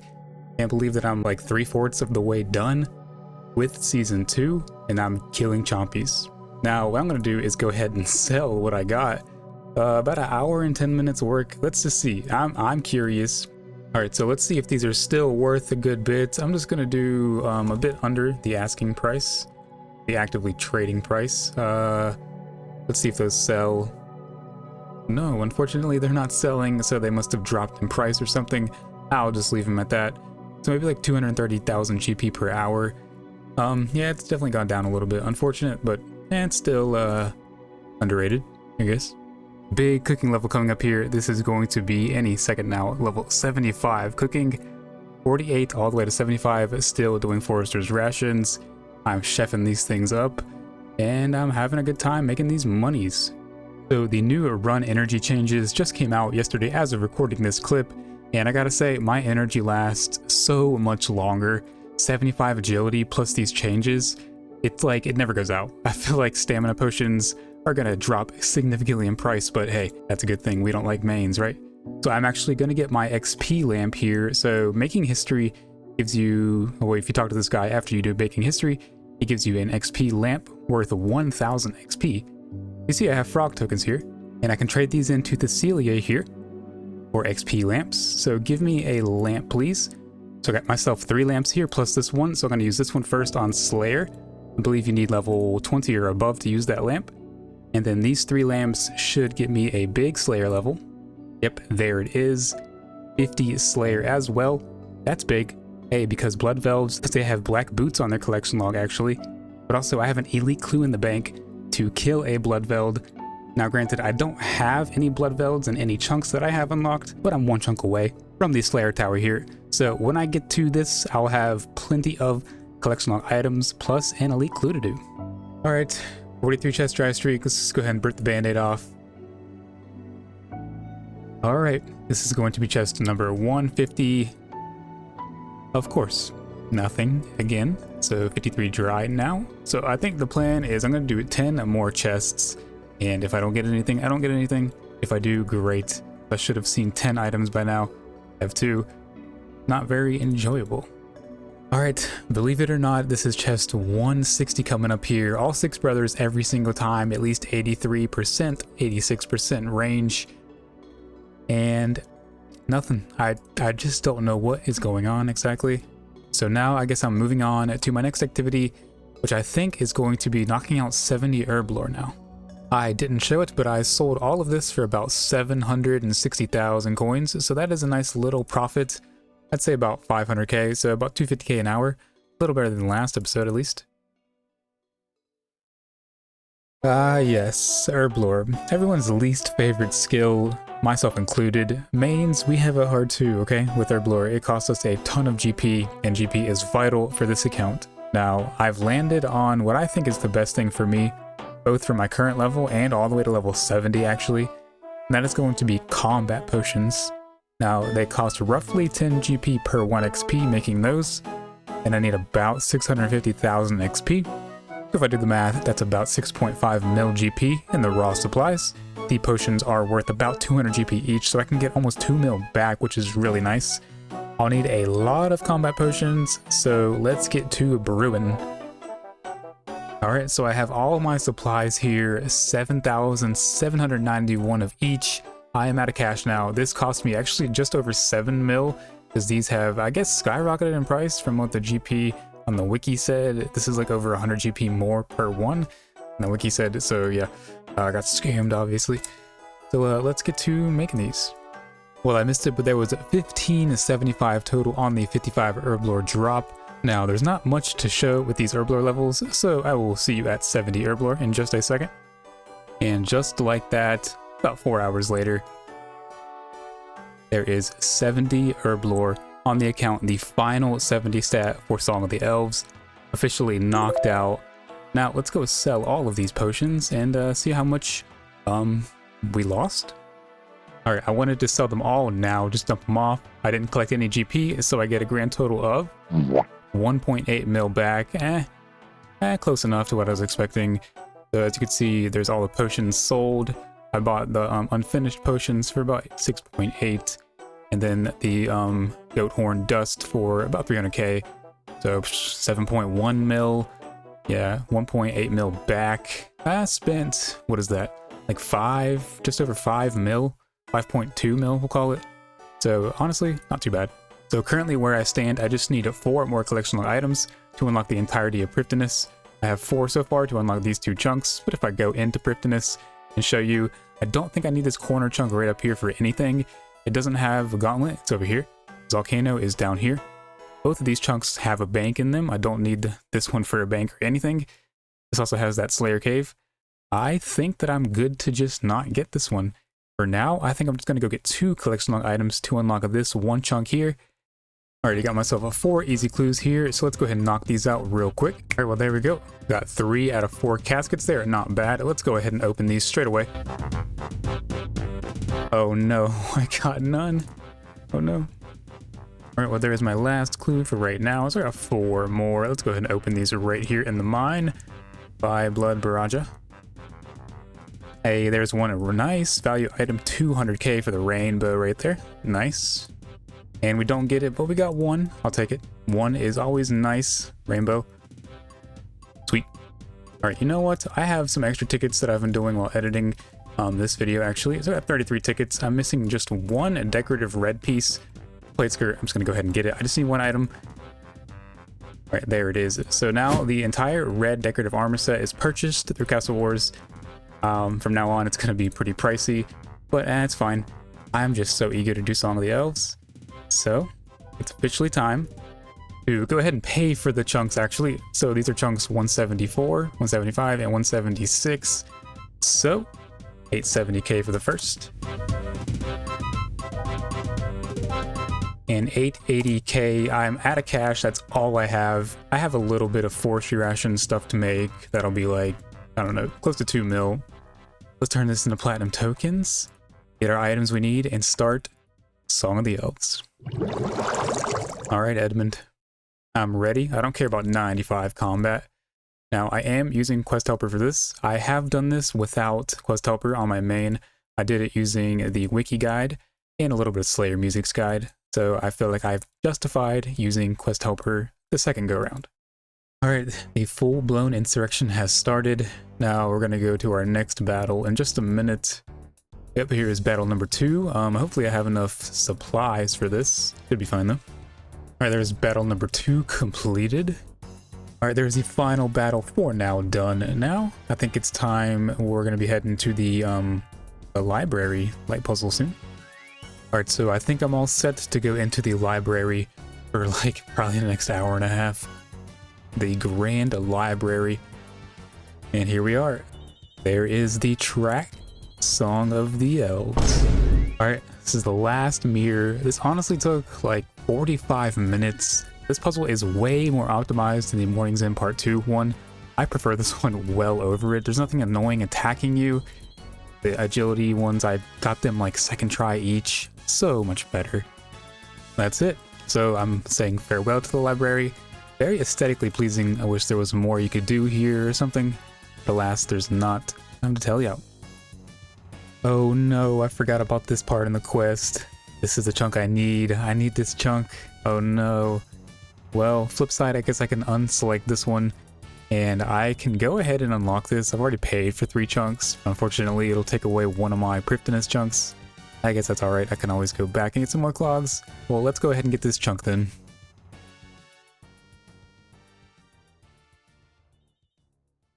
Well, at least I got a music track out of it. Lost Soul. Jack's trying to be sneaky, almost put this in the wrong chunk. Oh, well, this isn't good at all.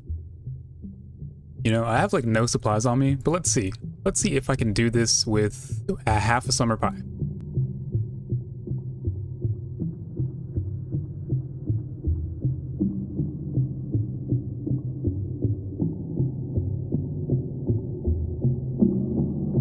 Ah, so you're a trader and you stink at PvP. I see, I see. So I'm at the part of the quest now where I need to dig just outside the city gate there. So I need to go ahead and unlock these 2 chunks now. Might as well do it now, even though I think it's just within this chunk here.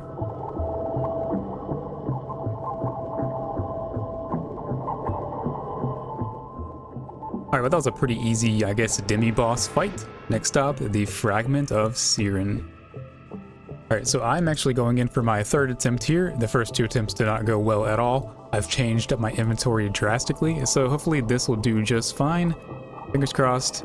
Basically my full infinity and the Arim's Hood and Mage's Book, and yeah, hopefully this goes pretty decent. Nope, another failed attempt. I can do it though, I can do it. I think I can at least.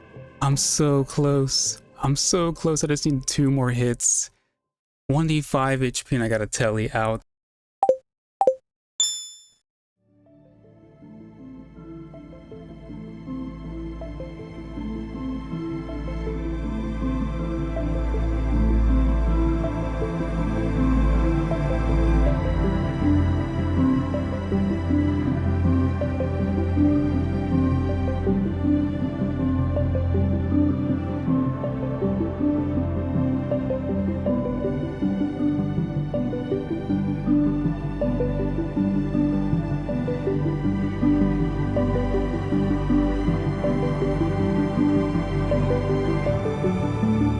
Come on, one more hit. This should be it. Let's go! 6 attempts, I don't know how many, 5, 6 attempts, 2 hours, it's done, finally.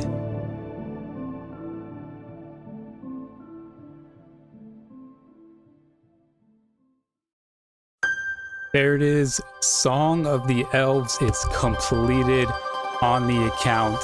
So long to get to this quest and get it done, but it is done. That took so long to do that quest, 4 to 4.5 hours. I can step foot in here finally, 75 mining, and that's the only level, but that is fine because we are officially in Prifddinas on the Chunk Man account. Now I do not have these 2 chunks right up here. It's going to show that I have them, but I do not. So I have these 2 chunks here just south of the staircase here. I do not have this one nor this one. So I'm not going to be stepping foot into those for now. So I'm just going to look around here for a minute and yeah.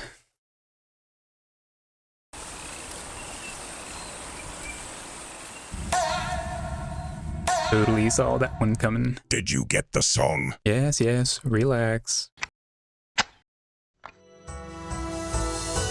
Excellent. Now I can relax. Just listen to that. Yeah, it's a good song. So elegant. Is that a Spy Family reference? Don't kill the vibes clogger, boy. I'm just gonna head out. No need to teleport. No, okay.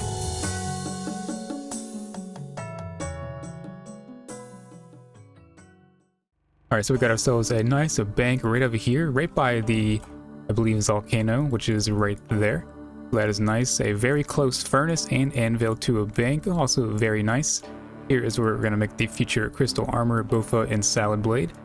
We've got a pickaxe shop here. Cool, cool. Let's see, we got a sword shop here, a rune simi, dragon halberd. Nice, nice. Pretty sure I can buy everything from the GE. I don't really need to do this, but just in case anyone out there hasn't been to Prifddinas and doesn't know what's in here, some pretty good stuff, honestly. Rune full, like that'll be pretty useful, especially for Ironman. This is like Ironman Central. So we got another singing bowl. I can finally enchant my crystals. I was doing Song of the Elves the final like 3 attempts, having run all the way from Port Tyrus. Nice. We can color our crystal armor one day. And here is the estate agent over here. I believe the house portal is right there. Yep. So also in this chunk that I have, be careful not to go up here anywhere past the house portal. And then right over here is the Slayer Cave. It houses multiple Slayer monsters, so that is a pretty useful unlock as well. I believe, coincidentally enough, has Bloodfelds. Let me double check that actually. Yep, perfect. So I actually have a Bloodfeld right here, so I can do that elite clue. I don't think I need a Slayer task to kill them down here, so I should be able to do that elite step. So let's go do that. First KC, and I do not get. Oh, I get a combat task. Very nice.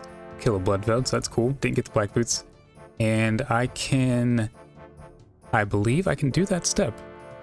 All right, can we do this step? I think that's the unfortunately cannot step. Yep, I've honestly gotten this step before, so okay. I'm gonna hold on to this. This is step 5, I believe. Yeah, that's step 5. It very well could be a casket. I'm just gonna hold on to it for now. Keep holding on to it, I guess. All right, so let's go test out some Volcano. Now, this is honestly, I have pretty good gear set up for Volcano. And the wiki says you can expect almost 2 mil GP per hour. I think it's pretty crazy. I haven't done Volcano since the changes. Yeah, so I can be focused resources or XP focused. Definitely resource focused for now. Don't really need the XP too much. That is all I need. Now, the collectional items from this place are pretty rare. Not expecting any. Just kind of testing the hourly GP rate at my current 75 mining level. Alright, so this right here is going to be my 25 KC, which is honestly taken right at about 30 minutes. I've missed like maybe 1 or 2 loots because it's just so fast paced. These mass worlds are just crazy. We're one downing it every time, and yeah, this is pretty rare for me to see yellow here at all. But I'm gonna go ahead and loot this one. This will be a combat task. Yeah, Volcano Veteran, 25 KC. Alright, so I'm gonna go ahead and dip for now. It's just not like, I don't know, it's not very enjoyable when it's like one downing. I guess I'll wait for kind of off times to do Volcano. But the loot's decent, I'd say. Definitely not 2 mil an hour. So from 30 minutes, I got 263k. Not bad. Oh, and I don't want to overlook the shards. I got 54 shards, making that well over 100 shards per hour. That is a very good. Nice. So I got 10 clues here in about 15 to 20 minutes. That was a pretty insane luck that I strung there, and I can do all of these steps. Let's get to them. Okay, so I got 9 out of 10 caskets actually, and this one is just one chunk away. This song is on the Corsair Cove, and I'm one chunk away from that, so I'm gonna keep it in the bank. I might go there sometime soon, but I got 9 caskets here to open. Let's go ahead and hope for at least 2, please. Just 2 items is all I want. So we got 1 so far. Taibo One Eye teleports. Nice. And there's the second one. Finally, I get some decent luck. The Black Helm H2. Very nice. Oh, and another. I got 3. Got 3 so far. Maybe we can get 4. And the last one. Nope. So we got 3. Not too bad at all. So now I can actually get those or that one Griftinus chunk that I want that has Gauntlet in it. Alright, I really scraped my bank for some cash. All these clue items here are duplicates, and I just sold a few extra things. Barely got up to enough money. So I got 888k. So this is chunk 177 actually for 875,000 coins. I got 13k left, but plus side Gauntlet gives you so much money. I'll get that back in no time at all. Here are the 2 items. I got 1 item left.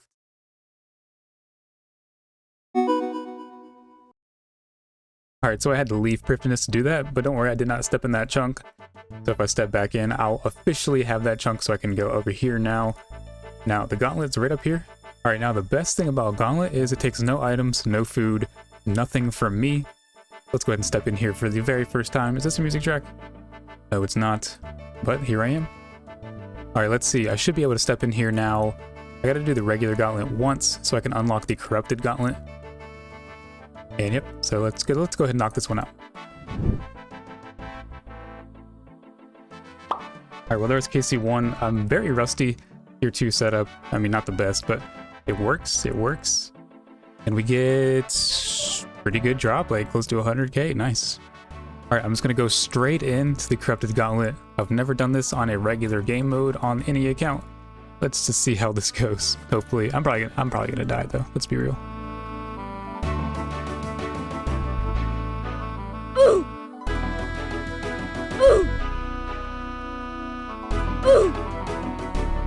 Alright, I've come to the realization that I cannot do CG with my stats and my skill level at Corrupted Gauntlet. I just can't. I keep getting the hunt lift to like 400 HP, sometimes 200. I've had 8 failed attempts. It is wasting a lot of time for me to keep trying. I think I just need a little bit higher stats and to get better. So I think for now, I'm going to do some regular Gauntlet and hopefully I can get a little better. Ooh, I missed it, but there was a 5 KC, which was a 4-point combat achievement task, and we get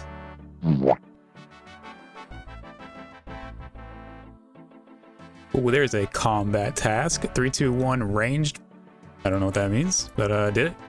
Alright, so I'm going for 2 combat tasks here, the Crystalline Warrior and the Wolf Puncher. Now I should be able to get it. I got full tier 3 as well as, well, I got a full inventory of food. So a basic bow and a perfected staff should do the trick here.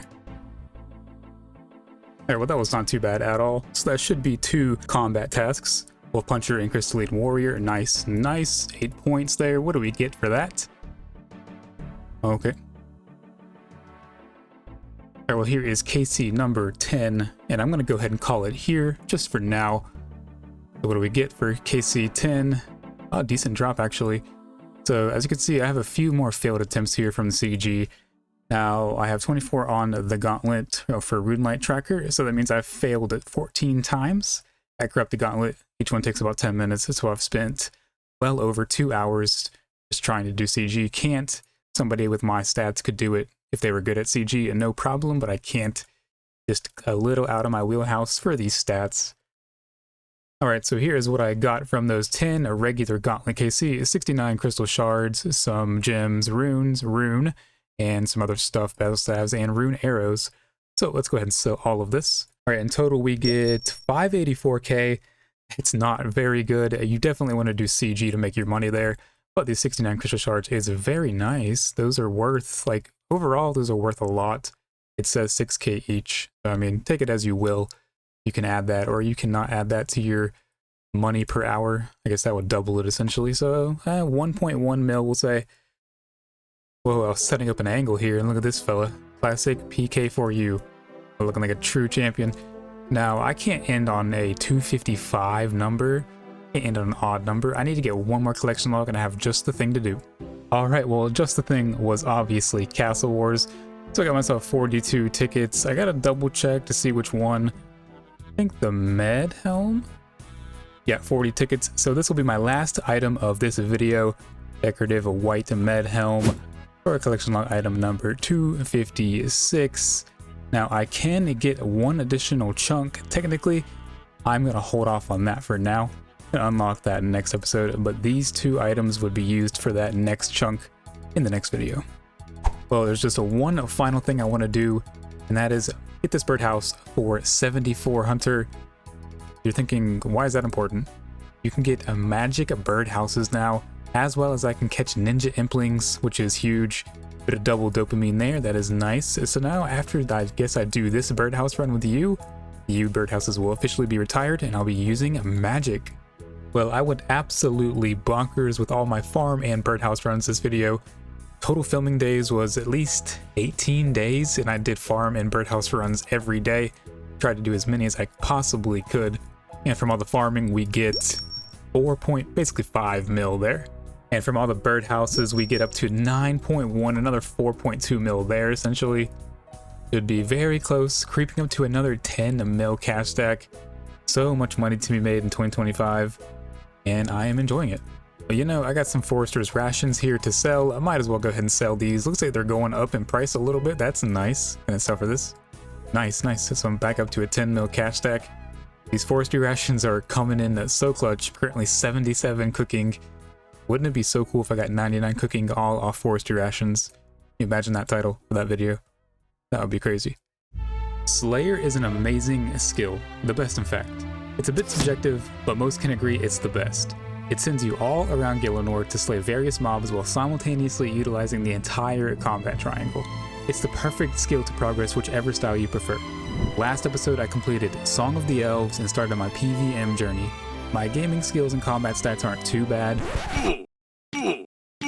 but still needs work. Slayer is going to greatly assist my stats and maybe my skills a bit, but I don't have this skill fully unlocked yet.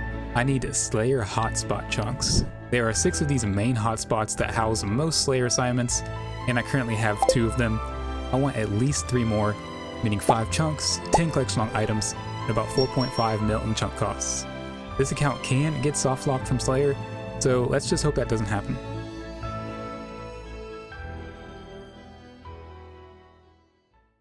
Could you imagine starting out a new video with a stale baguette? Because I can't either. Alright, so big plans, big plans. So first I'm going to start out by killing some hill giants. My every video hill giant KC. I'm going to get 273 range while doing this. I think my hill giant KC is about 1500 right now. Still looking for the elusive curved bone and the giant champion scroll. So let's hope I get some luck here. Well, unfortunately no luck, but there is 73 ranged. I got 5 beginners over there. It was about just over 300 KC. Oh, 6 beginners, nice. Let's see if we have some luck with these beginners. Alright, the last beginner, and nope. Figured that was gonna happen. Wow, and there is 80 cooking, still doing forestry rations. And now cook my own sharks. Not gonna be cooking any sharks anytime soon because I am still doing these for insane profit. Alright, so let's get on track here. I need 2 more collection log items. Go ahead and get the Neve chunk. So I'm gonna use the Neve for my Slayer tasks. And right now I'm at Tithe Farm. I'm just missing the herb sack. Then it'll be green logged. I'm gonna go ahead and get that as the first item.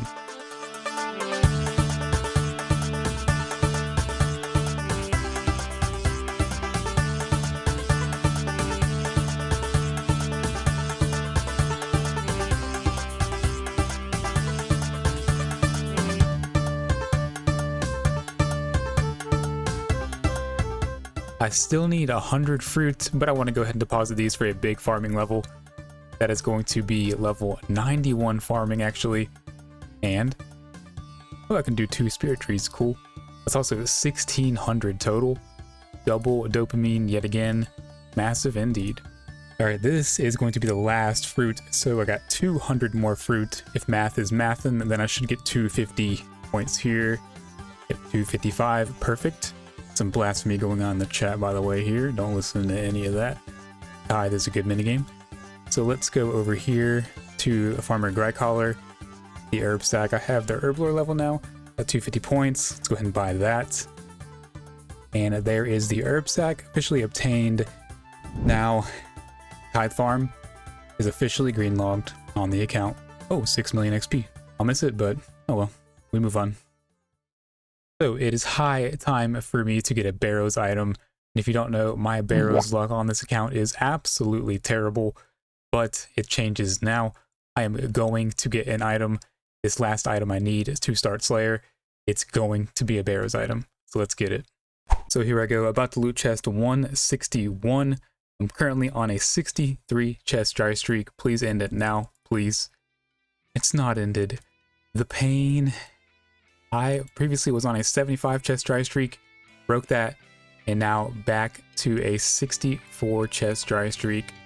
You hate to see it. A few moments later. Big skirt, I don't know.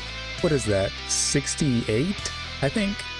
Chest dry for the Parrot play skirt? I don't know. I'll take it, I guess. Finally, it ends. I can finally start Slayer. Let's go. So I just watched that clip back, and I used the replay buffer for that clip. I was set to 18 seconds, so that's why I didn't catch the full reaction. But basically, all you missed is me saying, "Hey, there's finally the item. I finally get it, and such a good item." And then right about there is where it picks up the clip. So yeah. Alrighty, you know I have to go for the back-to-back here. I did get 87 magic during that run. Can I get a back-to-back, please? Oh, I do. I get a back-to-back Thorax plate body. Let's go. I gotta go for the back-to-back-to-back now. Let's go. The luck is finally evening out. Back-to-back. All right, let's go ahead and do it now. Back, 3 back. Nope, no back, 3 back. But I'll take a back-to-back. That was so nice to see. So I can finally get those 2 Tree Gnome Stronghold chunks, and I'm using these 4 items here. These 2 were obtained at the end of the last episode, actually. So these are chunks 178 and 179. So this is going to be 890k for the first, and then 895 for the second. My peripheral vision told me there's some items dropping there. But I have to actually, before I do that, there's another thing I have to do, pay an extra 10k, because I unlocked chunk 177 using 10k less than what I should have. So there is the, there's the platinum tokens for that as well. Let's go get those 2 chunks and then finally start some Slayer.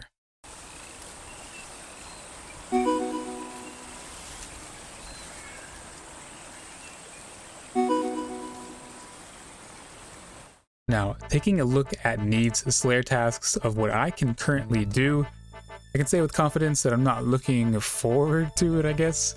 Now, there's about half the tasks I say I just don't want to do, and a couple do require a chunk or 2 unlock for me to do, which in all those cases I would just go ahead and use Turiel to kind of skip the task that way. As far as Turiel, I can't get hard locked via Turiel, so I can only technically get soft locked from all these tasks. So let's just hope that doesn't happen. Okay, now technically I could have gotten a task from Neve without unlocking the next chunk, but I need the Slayer cave there. It's a Slayer hotspot. Also, I have a new tree patch over here, as well as a fruit tree patch right over there. This is a big unlock, as well as a bank here. This is just a very useful unlock. I can actually do a quest or 2, I believe, in these 2 chunks that I just unlocked too.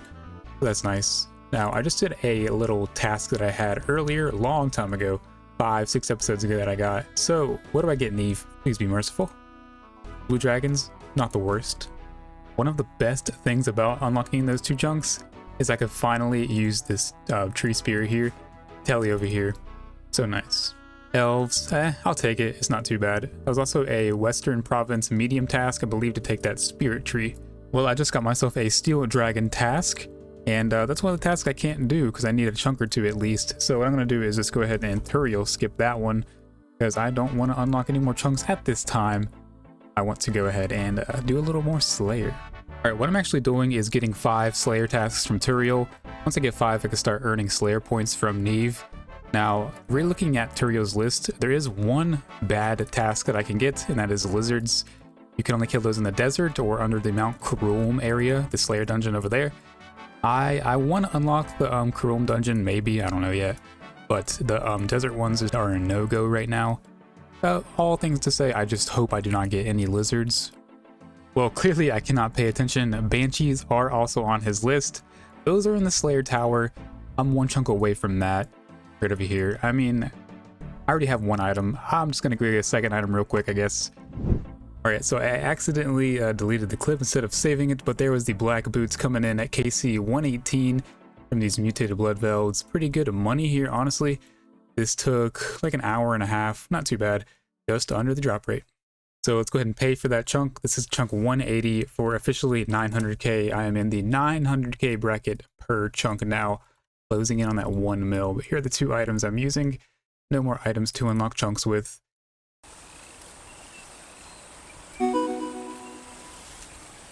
Alright, there we go. Let's officially take our first steps into the best chunk unlock, probably for the future of this account, Slayer-wise, that is. Well, as I was running over here, I got a dunce random, so I got a Book of Knowledge. I'm going to put that on Slayer now. I'm going to go ahead and get 52 Slayer, which I can kill jellies now, which have Mithril Boots, which is a collection log item. Alright, so I just got assigned a Slayer task of Hellhounds, and I'm actually going to buy the Hunter's Sunlight Crossbow. Now, for this bow, I believe you need 66 range and 50 Hunter to equip and use. Now, it fires some different ammunition, being Sunlight and Moonlight Antler bolts. The Sunlight ones are like 1/3 the price, with just a little bit worse stats. Like, I think 5 less range strength, but I'm fine with that. I've heard really good things about this bow in combination with the bolts, the Moonlight bolts, that is. I haven't seen anything with the Sunlight bolts, but I want to go test it out. This is a 3-tick crossbow on rapid. I think this will be pretty fun. Alright, I just got down here. Looks like somebody's already using it, and they're using the Moonlight ones. As you can see, they're like 300 GP each. Yeah, I'm gonna see if the Sunlight ones are worth it. I'll report back after some testing. I just got a combat task for killing the first Hellhound on the account. I mean, look how fast this is. I just started killing this thing and it's already basically dead. I don't know if it was already tagged or not, actually. Looks like it already was tagged, but I mean, this thing is like really, really good. All right, so for me personally, I think this is just fine with the Sunlight Antler bolts. I think it's comparable to about the MSBI with Amethyst arrows. And then right after that, there is 75 ranged on the account. Now I'm also like 2 kills away from getting 55 Slayer, so I'll see you in a second for that. All right, and then just 2 kills later, there is 55 Slayer as well. It didn't pop up, which I don't know why, but 55 Slayer is big because Turoth, I can be assigned Turoth now, and that is on Neve's Slayer task list. Now, this is actually not the same Hellhounds task that you first saw. I did a Elves task, and then I got back to back Hellhounds essentially. So I'm not complaining. It's pretty nice, pretty AFK. I can edit while doing this. And Turoths are big because I can get the leaf-bladed sword, and I think the Mystic Bottom's Light. Gotta double check that, but I'm pretty sure those 2 collection logs I can get now. Alright, so I finished my Slayer task. I actually got some points now, so I can skip a bad task if I get one. Blue Dragons, I'll do the baby ones again. I'm really hoping for Turoth. If I don't get them anytime soon, I'll just go out my way and, you know, kill them until I get the items. You know, I just completely forgot to mention why 75 range is a big deal. Alright, there it is, the Toxic Blowpipe. Now, this is an Extreme Clogger item. If you don't know what that means, check out the description for the Extreme Clogger list. But I need to obtain a blowpipe before I can use it, so I have to essentially clog it. So now that's on the table where I can at least, if I get one via Zulrah, which I have, and I've done 25 KC actually, I can actually buy one after that. So I just got assigned a Black Demons task, and I went to go do them, and I quickly realized that this takes way too long. This footage sped up, and it took over almost an entire minute per kill. So I'm going to make one of the biggest investments on this account to date, the Dwarf Cannon. It's going to speed up my Slayer drastically, and I have the main account energy on my side. Only thing is, it's going to be a big investment, but well worth it. Oh man, this is going to be so pricey, but it's going to be so worth it. Time is money. I'm going to go ahead and buy the Dwarf Cannon. Now I have done the Dwarf Cannon quest, I think that's what it's called, to go ahead and use that. So that is nice, I don't have to worry about that. And cannonballs are still relatively cheap, so I think I'll buy 10,000 for now. Again, this is a huge investment. Really hoping it pays off. Looks like they buy for a little cheaper. So I got 9.4 mil left. It's not bad. Let's see how far these 10k cannonballs get me. But before I find that out, there's a big hunter level here. Big, I guess. I don't know. But there's 75 hunter. I can catch Moonlight Moth, which is actually big. It is a big level. And Murring Bats, whatever that is. I think probably a raids thing. But 75 hunter. Now, that does remind me, in regards to the Sunlight Hunter's crossbow, Ironman, on top of needing 74 fletching, they also need 72 hunter just to make the crossbow. And then these are the Sunlight Antler bolts you can make these out of. And then if you want to use the Moonlight Antler bolts, you're going to have 91 hunter. Pretty steep requirements, but I think Ironman can get some use out of it. Alright, so this is the last kill of the task. Now I did 155 kills and it took about an hour and 20 minutes. So I'd say overall this was definitely worth it to spend probably at least 500k between the cannonballs and prayer potions. Yeah, I'd say about 500k, and the bolts too cost me a little bit there. But 500k to save roughly an hour and a half per task. Like if I get another Black Demon task, save me an hour and a half. If I get like a Hellhounds task, would save me at least 45 minutes. I think it's well worth it. Time is money, and I can always spend that extra time that I saved making money. But that 500k isn't just a complete loss. I did end up making like 200k between the drops and the alks. Hey, would you look at that? There is 76 ranged. I swear, it's never going to get old using a cannon in multi-combat at the cow fights here. Now, I don't typically play this account to be super efficient. Using this cannon with Slayer here is about the most efficient I will ever play. But another thing I do want to be somewhat efficient with is using my Slayer points wisely. I really need to think about these. So the first and foremost thing, I have 136 points currently. I'm going to unlock bigger and badder once I get to 180 points. I always want to keep at least one skip. From there, I think I would do 2 blocks for sure. I'm very close to 150 quest points, 9 points away. So I would probably search that out soon. Get a 3rd block spot. Definitely Trolls blocked. Definitely Black Demons blocked. Not sure about the 3rd one. But after those blocks and the bigger and badder sorted, I would do some of the quality of life stuff. Well, I immediately get a Black Demons task. I mean, I can block it. Alright, yeah, scratch what I just said about unlocking bigger and badder first for superior creatures. I'm gonna go ahead and just block this task right away. Still have 36 points left over, it'll be fine. You know, of all the items to spoon, I get spooned the Rune Scimitar on 4 KC. That's the item I'm gonna get spooned on. Well, there's a big level that I missed, but that is 58 Slayer there. 58's huge because I can officially kill cave horrors if I had the quest in chunks, but I'm like 4 or 5 chunks away from that, alongside like maybe 2 quests. Not on my radar soon, but maybe if I have a few extra chunks after what I plan to do the rest of this season. And there is the trolls, of course. I got 72 points. This is a task I cannot do because I need at least 1 chunk for that one. Yeah, I'm just gonna Turiel skip it.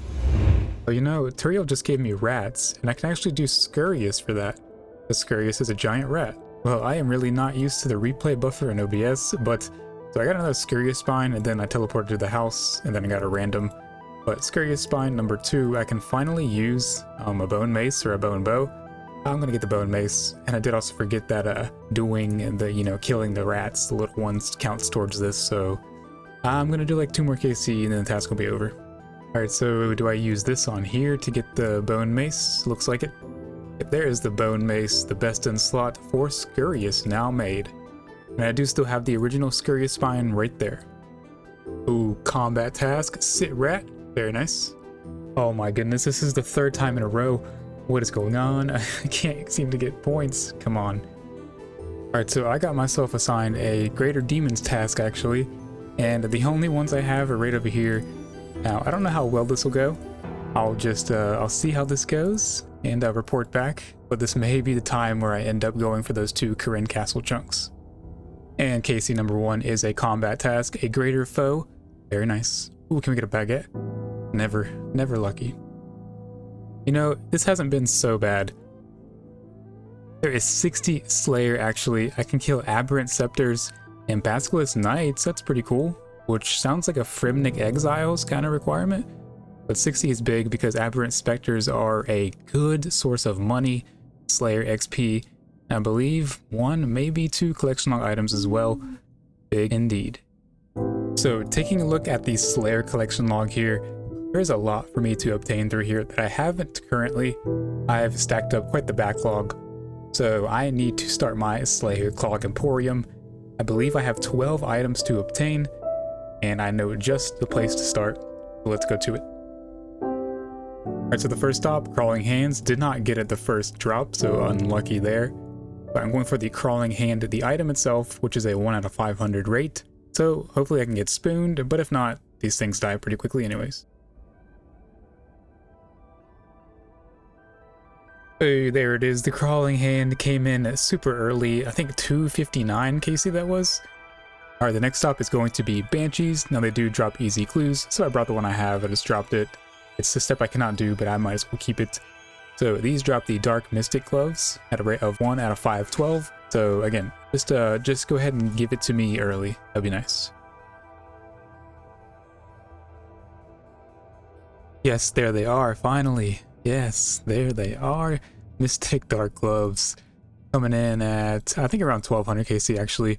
The Rune Light tracker isn't tracking correctly because of the Ring of Wealth, but there it is, very nice. Alright, so from that I got 10 easy clues to do. I actually got 13 total, but I couldn't do 3 of them. So let's go knock these out. I may or may not open the caskets, we'll see. Alright, this should be the casket right here, yep.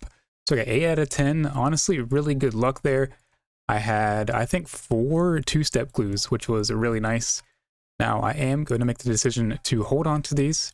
I may have a video plan for them somewhat soon in the future for season 3. So, alright, if you're curious to know if Banshees are a good moneymaker, they're not.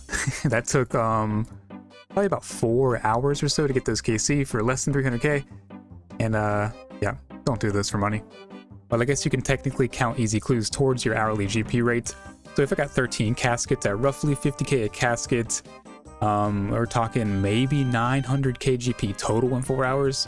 It's still not good, don't do it. So for my next stop, I am heading to Cockatrice. I hope this is the right teleport. Okay, yeah, perfect. So I'm going to be killing Cockatrice. Get the Mystic Boots of Light, 1 out of 512 rate for that. And I'm actually going to go for the cockatrice head as well. Ooh, nice music track there, the Slayer. But I'm hoping that I don't go too dry. These do drop medium clues, and I have a medium clue here that I actually do a step on. I got it from a birdhouse run just a second ago. So hopefully I can get some medium caskets. That'd be nice. I don't think I mentioned it, but the cockatrice head is a 1 out of 1,000 drop rate. So yeah, with my luck, it's gonna take way more than that. And I totally forgot that the enchanted gem keeps track of all your Slayer kills, various Slayer monsters, and the Banshees are actually 14, 16. Yeah, the Runelight tracker was missing 300 KC. Wow, I got it like 20 KC. The luck turns around. Sweet. Oh my goodness, no way, I got the cockatrice head. Oh wow, I got it at 46 KC. The best luck I've ever had is today. Like, I didn't even get a single clue yet. This is just the one medium clue I still have. I'm done, and wow, alright. Well, I can for sure say I was not expecting that, but I am taking full advantage of my spooned luck there. I'm going straight for the Corinne Castle chunk right now. So I need these two chunks, they're adjacent, no big deal there. So I was thinking, I'm going to go ahead and head to Mount Cruelm 2 this episode. So I'm going to do these two chunks as well. So I need 8 items total, but I'm going to go ahead and unlock these two right now, because Corinne Castle has some pretty unique Slayer clogs in it, and I think I can get them pretty easily. Alright, so those are going to be chunks 181 and 182. So 905,000 for the first one, and then 910,000 for the second. 1.8 mil to unlock the Corinne dungeon, Corinne catacombs. A small price to pay. Here are the 4 items I'm using for those 2 chunks. Let's go get them.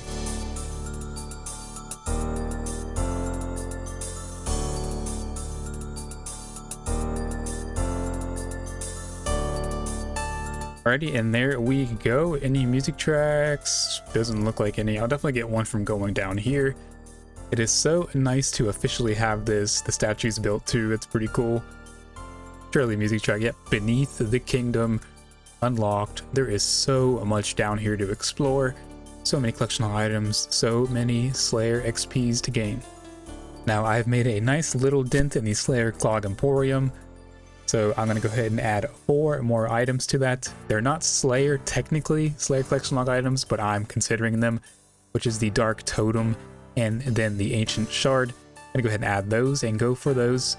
That'll be 4 items to get those 2 Mount Cruelm chunks. Alright, back to Slayer. First task is Aberrant Scepter. Is very nice. Could very well get a collection log item. Oh, and there's a combat task for killing the first one. A Noxious Foe. Very nice.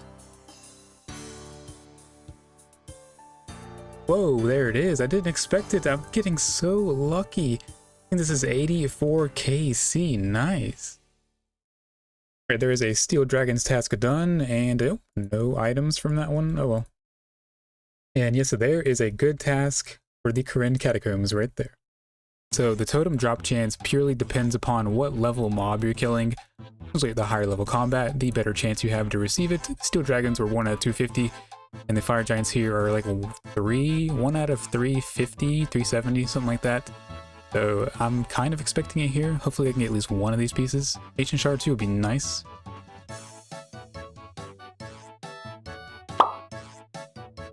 Oh, there's the curved bone. Let's go. I feel like a true chunker now. Look at that. That is sick. So there it is in the bank right there next to the cockatrice head. It's pretty cool having it down there by the RNG stuff. And I think I have 9 long bones, so definitely early on that. I think amongst everything, we're talking 2,500 to 3,000 KC. Definitely got a little spoon there. Jagex just had one of the best updates of 2025, and I think it will be for the rest of the entire year. And that is the new collection log interface and the new overview tab here. You can move this thing around. You can put it wherever you want. You can go back and you can resize this to whatever size you want. This is massive for quality of life. This looks so clean. And there's a rank ups to collection logs, and I'm closing in on that illustrious iron rank there for 300 collection logs. So I'm here at the collector. I'm going to go ahead and claim my log reward. And there is my new reward. the bronze staff, what's it called? The bronze staff of collection.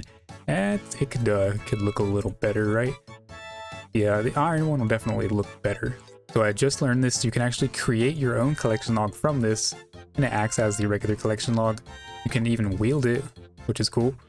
Now, before I continue with that Fire Giants task, I want to go ahead and get 70 prayer. It'll help me out just with the future of the account and also this task, because I do not have proselyte yet. I have initiate armor, but there is 308 ensouled blood-veiled heads. I have 50 slayer now. I can use those. It cost close to 1 mil. No big deal there. Dragon bones are so much more, and it's like way less XP. Now I gotta buy the runes as well, which the runes should only cost like 200k, so about 1.1 mil to get this. Not bad at all. On top of being cheaper than Dragon Bones, I just don't have a gilded altar, and also my rule is to not use any other people's player-owned houses, so the only method I have effectively is this, which is ensouled heads right there. Oh, there's 75 attack, didn't see that one coming. A lot of good stuff here, but also 94 combat. I'm gonna go ahead and switch now to training defense to probably 75 as well. Get flat 75s.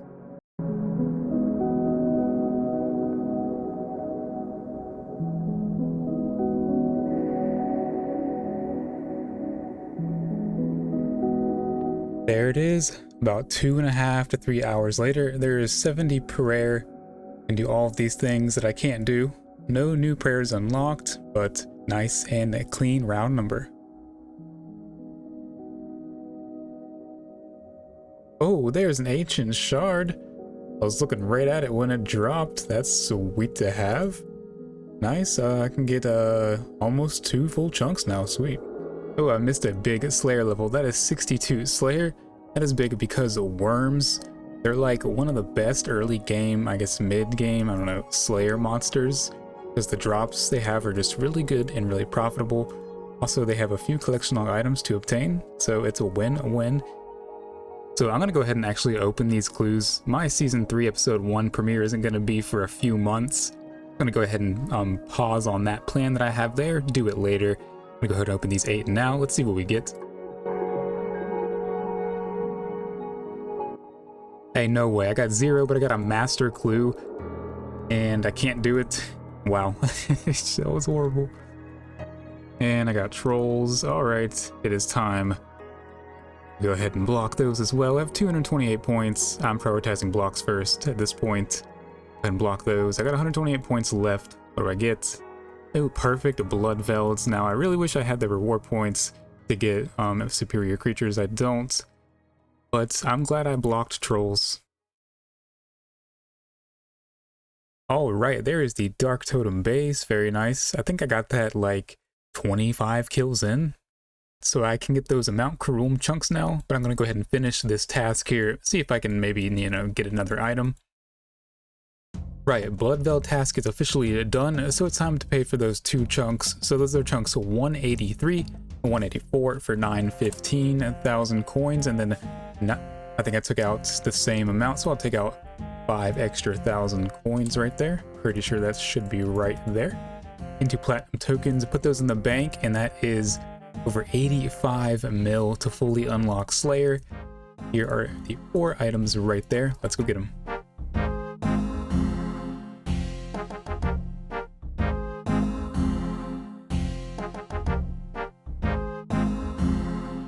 And there we officially have it. I got 1 music track for standing like right there. I can climb up here. I don't know if it's going to be another music track or not, but Mount Karum is officially unlocked. Konar is right over there. I have no plans to do Konar tasks anytime soon because I know I'm going to get stopped like right away. I don't have Brimhaven Dungeon and other things like God Wars Dungeon and stuff like that. So many good things down there.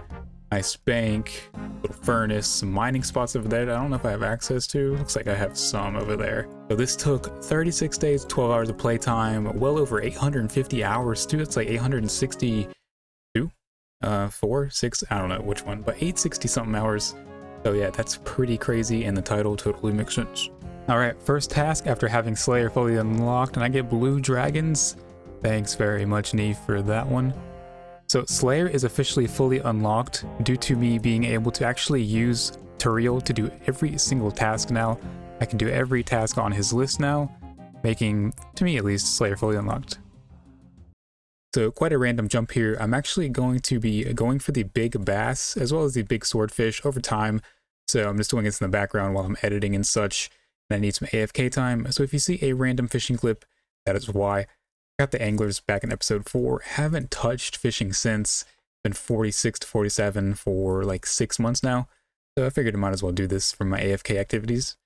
Alright, I got a big Slayer level coming up here. This is going to be level 65 Slayer. Big for 2 reasons. A, it didn't pop up, but Dust Devils, I can kill those without Desert Treasure. I have them right over there. Plenty of good drops, as well as maybe like 1 or 2 kind of meme collectional items to obtain there. And the other reason it's big is because I had a goal in the back of my mind of getting 65 Slayer this episode, and I achieved it. It took definitely like 30 plus hours of Slayer. I have no idea. 30 to 40 range. But my stats are looking really good so far. From all this Slayer, I'm up to 78 range, 73 defense, almost 80 HP. It's coming together pretty nicely. So speaking of goals, it's time for me to focus on Varlamore here. It's been too long for me not to unlock it. So after this task, I'm going to go and do Children of the Sun, so I can at least have my foot in the door with that. I only plan to get the chunk where you spawn in, taking the bird travel, and then the one just to the south for the wealthy citizens. That is all I have planned for now. Ooh, what do we got here? The Dark Totem Middle. Nice. I'm getting pretty lucky on these items. About halfway, a little over halfway done the task. Alright, and there is the Greater Demon's task done. Anything on the last kill? Nope. Have you ever seen somebody do Children of the Sun with the Bronze Staff collection in their hand? Well, the answer is a yes. Yes, you have. There is Children of the Sun quest completed, one quest point, and more importantly, access to Varlamore. Now, the only thing I need to fully access is, where is it? 3 collection log items. Technically 1. Yeah, I'll get 3. Now, there is so much to unpack here in Varlamore. So many things to do that I want to do. So many chunks that I want that I don't have yet. Now, the remainder of this episode, as well as some of next episode, will be focusing on Varlamore a bit. I'm looking forward to it, and I hope you are as well. Alright, so I'm just going to go ahead and do some easy clues for these last 3 items. As much as I really want to do like another item or 2 on the Slayer Clog Emporium list, or finish out the Dark Totem, I just don't have time. I've spent like 90 hours on this episode in-game time. It's taken me a long time to conclude this episode, so I'm just going to go ahead and do some easy clues, like maybe 10. I mean, just look at all of these easy clues I have to do. 12 that I can do steps on. I think there's 12 here. Camp members are so good. I'm looking forward to seeing how the these citizens stack up. This took like 1 hour, by the way. I have 1 in my inventory, so yeah, look at that. Alright, so this should be the casket right here, I think. Yep, so I took a chance on that one, and I'm glad I got it. I got 10 out of, I think I had 12 there. I'm pretty sure I had 12. Let's go ahead and open these 10 caskets. 3 items is all I need, please. Looks like we got 1 so far. Nice, I could use that. Sleeping cap. Ooh, I already have one of those, but that is big time money at least. Hey, there they are. That's good. Master Scroll Book Empty and an Unholy Blessing. That is so good. I'm going to go ahead and hold on to these other 4 clues because I don't want to open those quite yet. I wanted to end on 272 and I got it. Very happy about that. Alright, so that is in fact a dupe, so I can go ahead and then sell just 1 of those. I'm so happy that I finally can sell something from easy clues that I get collectional item from, so that is super nice. I'm also going to sell all but 1 of all my ham stuff, see how much I get for all this. Alright, so from the ham I got about 80k, and from those 2 things, wow, yeah, a lot right there. That is nice, 700k immediately back into the cash stack. So let's go ahead and pay for those chunks now. That is chunk 185 and 186 for 925,000 coins, and then at 930,000 coins.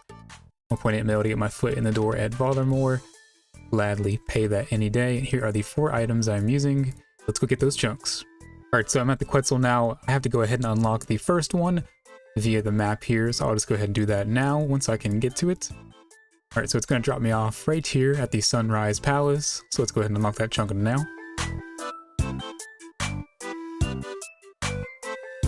Alright, and there we go. Now let's take the Quetzal. Let's do it. First steps, here we go. And here we are. Welcome to Fortis Civitas two good music tracks that I've used in my videos.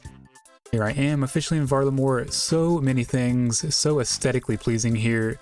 They really made it look good with still keeping that old school feel to this area.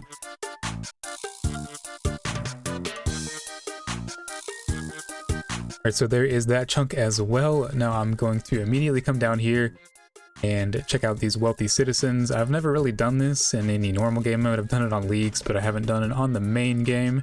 So I don't really know how this is going to go. I have a loose feeling of like how it goes.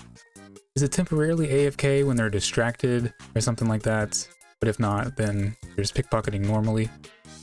Oh yeah, this is definitely really nice. It looks like the meta is just to wait until the one is distracted and you can just AFK pickpocket. Hey, nice, there's the clue. My clue rate from these is 1 out of 80, so it's not too much more than the AMP members. I'd say I would probably do this if I needed just AFK time and such to get easy clues. And it looks like I can do that, so nice, I'll go ahead and keep that in the bank. Now, I don't actually have a bank here yet. It's over in this chunk. And there's like another one down here. I don't have any bank here yet. That is fine. It's not too difficult to get here. Other than that, there's not too much more here for me quite yet. I don't think I can really do any of the quests yet. Basically the only reason I unlocked it is for wealthy citizens, so I can just kind of AFK pickpockets or just, you know, just chill and have a new method. So at the very end of last video, I said that I was going to defeat the corrupted gauntlet. Now, I'm not going to do that now. I think I can with my stats. I'm pretty sure now at least, but it makes more sense to do it next episode. I think it'll make more sense when you hear the theme of next episode. So what I'm going to do now is just go ahead and sell off every single Slayer item, well, most of them that I got. See how much I made. Okay, so I'm pretty sure this is everything. If not, it's like 99% of it. So 1.3 mil. I think in alking, I made somewhere around $1 mil in all the alks that I did. About 2.3 mil I spent between the supplies and the cannon. I have 800 cannonballs left, probably 4 mil, so I definitely lost a little, but Slayer isn't profitable until you get like 65, like 62 plus when you're doing the good tasks. That's when it becomes really profitable. And of course, my farm and birdhouse runs are coming in. That's so clutch. 7.5 mil there. I'll get like another 100k here or so. And we get 7.571 mil from that, back to a 11 mil cast stack even. Yeah, love to see it. I made some really good progress this video between the stats and all the Slayer that I did, making money, and the discovery of the Hunter Sunlight Crossbow for me was such a great one.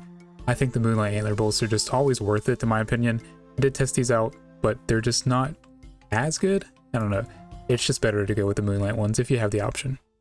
Old School Runescape, while different than its original release in 2013, is still a great game.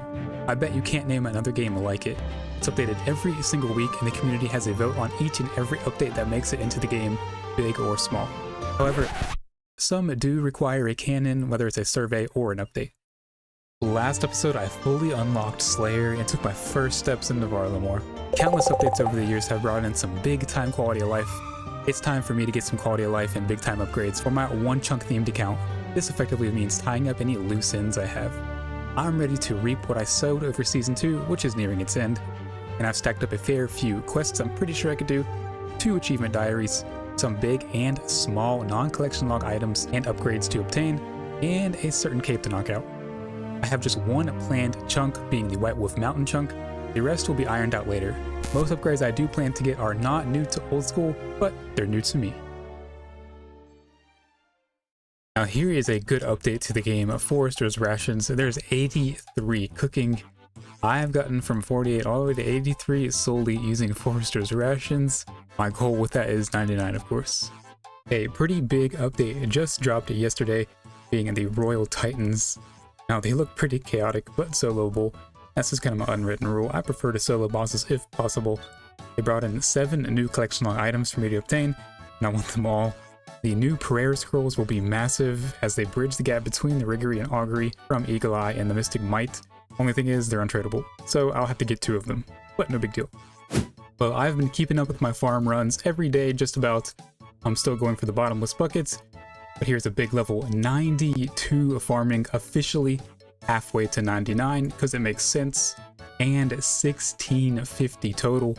I actually got a Hespori seed, so I'm gonna go pick this fruit first. I'm gonna do another Hespori, hopefully can get the bucket. Now I'm at 19 KC, so I'm hoping I get it pretty soon. I think the drop rate's like 1 out of 35 maybe.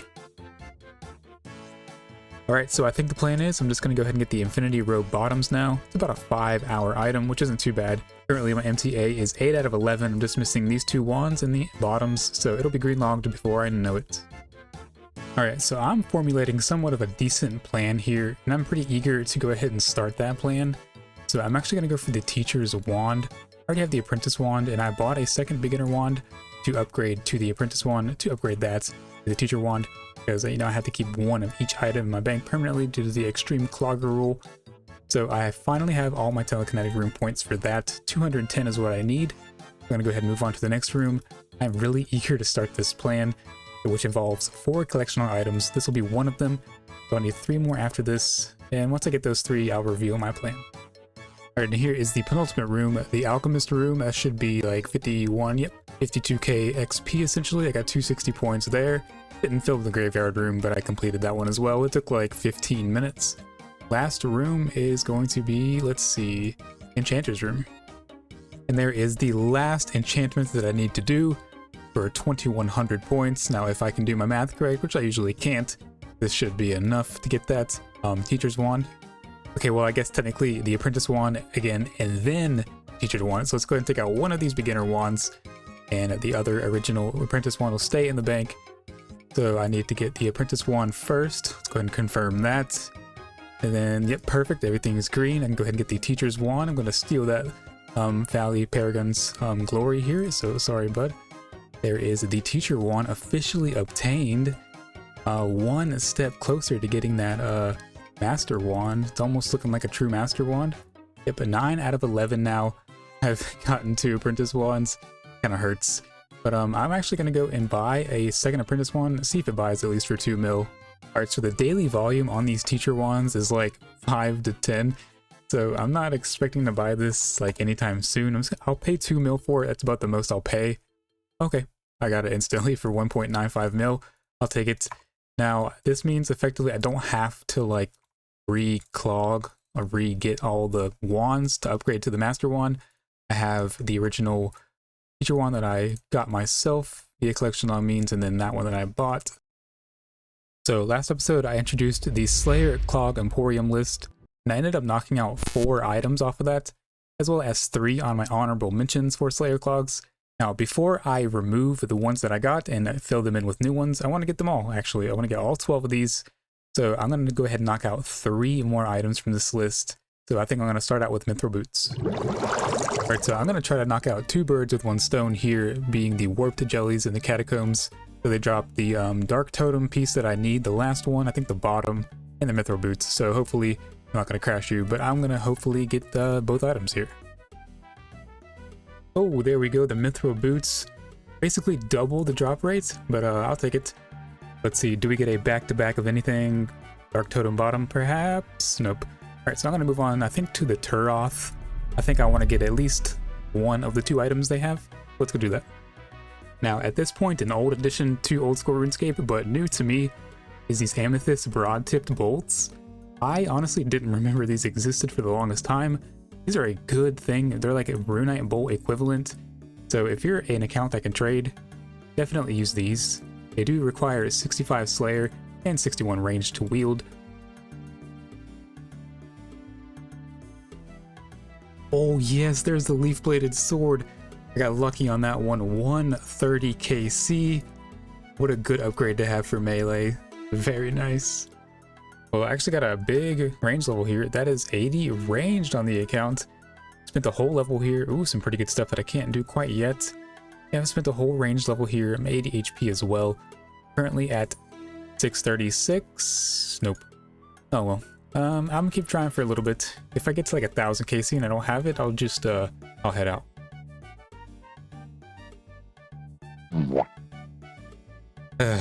Okay. Wait a second. I just watched the footage back of me getting in my 4th leaf-bladed sword, by the way, and I got the hard clue sneaking as well on the same drop. I have no idea the chance of that, but that's a 128 and a 1 out of 500 on the same kill. I just need a 1 out of 512, please. That's all. I'm getting like my leaf-bladed sword Emporium stacked up to the roof. That is 5 now. So right here is kill number 1000, and nope, I didn't get it, unfortunately. I guess that's fine. I'm going to come back later. So right now, what I'm going to do is just go ahead and open some easy clue caskets that I have in the bank. I want to go ahead and start this plan because, like I said way earlier, I'm pretty eager to start this plan. So let's just knock these out. 4 easy caskets here. I got these the last episode. I didn't need them at the time, but now I do. Let's go ahead and open them. Get 1 item, please. A coming in clutch with a purple fire lighters. That's the only item I needed. Useless item, but it's a collection log, and it's a very useful item for me.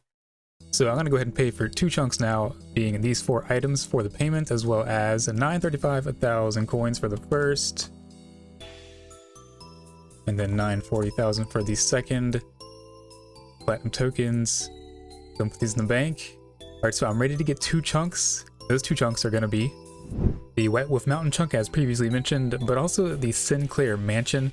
I skipped over this on my way to Relica a few episodes ago for a reason. It was just not needed at the time, but now it is actually for a murder mystery quest. And then this one is going to be actually for the fishing contest and also heroes a bit later. I need to do the fishing contest and murder mystery to actually complete most RFD subquests, but unlocking these 2 chunks here will give me the ability to do actually 4 of these 5 that I need, which will give me rune gloves, a massive upgrade, and this episode's all about these little upgrades that I need.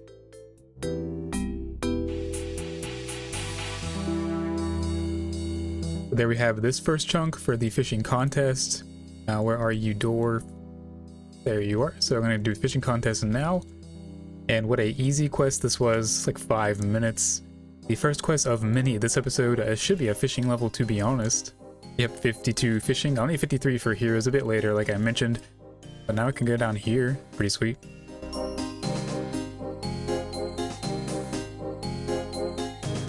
Alrighty, and there is the Sinclair Mansion. I did get 1 music track for that. Let's go ahead and do murder mystery. Talk to the right person. There we go. There it is. 3 more quest points. 2,000 big ones to the cash stack. Alright, now I think I can do 4 of those RFD subquests. Alright, first step. Let's go ahead and save the dwarf over here. Got the delicious rock cake, and there it is. Ooh, 1,000 Slayer XP. Nice. Alright, next stop. Let's go ahead and inspect the Lumbridge guide. This one should be quick and easy. Alright, here is the questionable cake, and that one is completed as well. Super easy, super quick. Now let's just go ahead and do the worst one, King Awawoji. And these right here are the reason why, because they regen health, and if you've done this on your low-level Iron Man account, you know it's so annoying and tedious, and it could take up to like 15 to 20 minutes to kill this thing. Thankfully I'm higher combat stats and I got it, no problem. Okay, how does this work exactly? I thought I'd had to use range for this one. A telekinetic grab that, alright.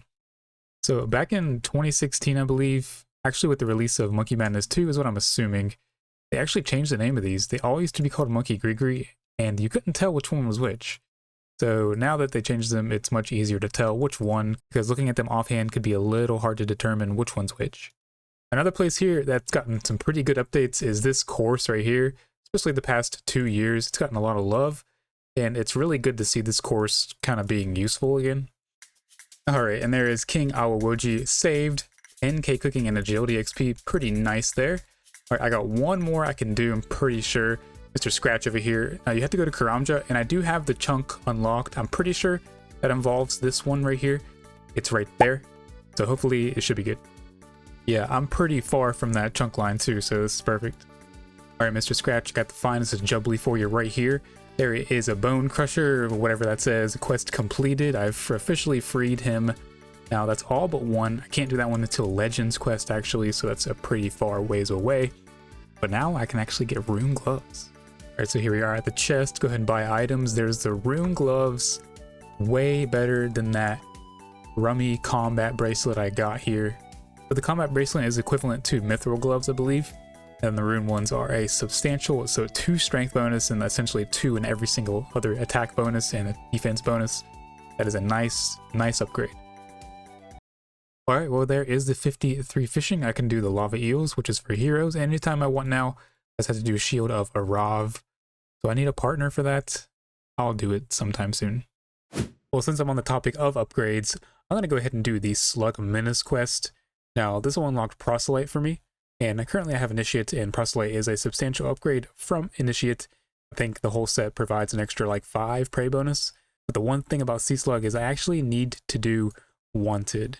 And if we look, wanted to continue to 7 different locations around Gielinor, and I have all but one, the Shrine of Scorpius. When you're searching for Soulless, I'm just 1 chunk away from that area. If I need it, I guess I'll get it, but I'm really just hoping I don't get that, because there's plenty of other options for me to go to. This world shall know pain. Almighty push! Alright, definitely dodged a bullet there. Didn't have to go to the one spot I don't have. And there is quest completed at 5,000 Slayer XP. That's nice. I also didn't mention it, but that's 151 quest points now. I actually have a 3rd Slayer block on my list now. So when I get back to doing Slayer, I'll definitely block something else. Alright, now I should be able to do the Slug Menace quest. Had no troubles at all with that quest. There is Slug Menace quest completed. 152 quest points. Shouldn't be any levels. Nope, no levels, but I did see it. I got promoted to Proselyte now. I can officially buy Proselyte from him. I'm just going to go to the GE because I can. And there we go. Place it immediately with that. And now it should give me like an extra 3 or 4 prey bonus over these 2 pieces. Very happy about that. Alright, so next up I want to go ahead and get a quality of life upgrade. It's actually going to be the Ectophile. Now, this is how I do my farm runs to Canifis every single time. It doesn't take too much longer than using Ectophile, but it's just a little more tedious, so I might as well go ahead and knock that out. So I need to do Ghost Ahoy, but I should be able to do that quest. Wait a second, this is not Ghost Ahoy. That's right, this is a Family Crest quest. I've been sick for the past few days, so I haven't played, and the luxury of that is I had to research Ghost Ahoy, and I found out I can't complete it yet because I needed a chunk. The Dragon Tooth Island, I believe it was, I don't have that chunk, so I decided to do a quest that I could, which is a Family Crest to get these steel gauntlets, and I can turn these into cooking, goldsmith, and chaos gauntlets. I don't really need either one of them, but I guess I'll just go with the cooking ones. It's a small little upgrade, I guess. So the last quest I'm going to do here is the Eyes of Gluffery. This is going to be for the Crystal Saw, and I do have plans to use the Crystal Saw sometime soon, maybe next episode, and it just boosts your construction level by 3. Nice. Alright, and there is the Crystal Saw, the Seed, I should say. All spies disposed of. There is the Eyes of the Gluffery. Eyes of Gluffery completed. We get a rune crafting level here. 47 rune crafting only level. Pretty close to a magic level. Alright, so you use the Seed on here, and that should be the Crystal Saw. Yep, and there's a medium Western Province task 2. Now this thing is completely free to recharge here, and it has 28 charges, I believe. Yep. Alright, I think that's the last quality of life upgrade for now. I'm gonna go back to some Slayer now. So I've decided to do some Slayer point boosting here, and this is a shout out to last episode's thumbnail right there. Alright, so what I'm gonna do is I want to do some point boosting to get actually the rune pouch. I know there's other options for me to obtain this thing, but to me Slayer just makes the most sense for my account and how I play. So I need 750 points, currently have 200. I can do every single tutorial assignment, so I'm not going to get locked from Slayer. And if you're unfamiliar with point boosting your Slayer points, all you essentially do is get 9 tasks from tutorial, and then get your 10th at the respective Slayer master you prefer. In my case, which is the only one I have really that I can use, is Neve. Every 10 tasks I'll get a 60 point boost, which will speed up my points overall per hour. You get Slayer points pretty drastically, as opposed to just completing tasks from Neve. Well, I immediately got a Steel Dragon's task, and looking at Steel Dragons, they're on both Neve's and Duradel's Slayer assignments. Duradel has a higher weight to assign them. I'm just going to go ahead and block them. I think it's worth it in my opinion. I can also block Iron Dragons when I get 200 points, but I don't know. It's just, okay, that's real funny, Neve. You, got some jokes, I see. I mean, I can do those a little easier, at least they're not as strong as steel ones. Oh, there's 88 magic. A nice level to get. Yeah, magic levels are coming in pretty fast. This is the first time you've ever seen somebody get 66 Slayer on an Ice Fiend. Oh, there was 75 defense, briefly popped up there. That's nice. So now, essentially, I'm just going to be training strength all the way up until I get a whip, basically. So I should get like close to 99 strength by then. Alright, so I just completed my Lizard task, which is actually my 49th, coming up on my 50th one. And for 50 tasks, you actually get a huge point boost. With Neve, you get 180, but actually with Konar, you get 270. And I want to do Konar. I want to roll the dice here. There's so many tasks on her list that I could get that I couldn't necessarily do. I'm just hoping I get like one of the few I can do in a spot I have. I'm just gonna go ahead and do it. Konar, be merciful. Yes, I can do that. That is perfect. I'm gonna get 270 points for this. This is going to pay off massively rolling dice there. I could have even skipped like 2 tasks and still profited Slayer points there. Let me introduce you to the Brimstone chest. This chest has a good drop table to it, and actually 6 items are on the collection log, albeit incredibly rare to obtain those items, but I hope to at least get a few of them. Now, back 2 years ago when I played my main account pretty consistently, I actually did a 100 chest opening, and I got about 10 mil in the GP value. Now, these are going to be great for this account going forward. Only thing is, they're going to be hard for me to obtain for now, but when I do decide to fully commit to Konar, I'll have these, and I'll hopefully get some collection log items. Oh, I really wish I had the hindsight to go ahead and knock out that Mauritania Easy Diary, but I actually can't because I need to get a Slayer assignment from Moss Chana. I have no way of doing that because I have Slayer assignment currently, and there's no way I'm canceling this or changing it. That is one of my goals this video, to go ahead and do that diary, so I guess I'll just do it after the rune pouch. I'm gonna miss out on some Slayer XP because you get the Slayer XP boost, but it's all good. Oh yes, there's a Brimstone key. I was looking forward to hopefully getting one of these. So many items to obtain, lots of good cash from those. Okay, no way, this was back to back. Got Brimstone keys back to back. All right, and there we go, 270 points for a Lava Battle Staff. Nice little out there. Now, before I head out and get a new task and use these Brimstone keys, I'm actually gonna go get a task from Maz Chana. I just wanna go ahead and tick off that achievement diary step. Okay, I have no clue what he assigns, just be humble. Ghosts, nice and easy, I can do that anytime. All right, so I'm really just hoping for any high value GP item, and also the Dusk, and also the Broken Hosta. Let's go ahead and open these 2 right now. Nice value, and then, okay, not as nice value, but still about 250k on the side. I will definitely take that. This is the first time you've ever seen somebody get 77 strength on Ice Fiends. So a few days ago, actually, the Pull 83 improvements hit the game, and shout out here to Ron Rattlos for reminding me of that. It brought in just a couple small updates, but those are huge quality of life updates. The birdhouses auto resetting, as well as the net traps actually auto resetting as well. Like, the devs care so much about the quality of life of this game, and they continuously improve it almost every single game update. Alright, and here we are. Task 89 is completed. All I have to do is go to Neve now. You can't see it, but I have a 732 Slayer points. This will be the last assignment.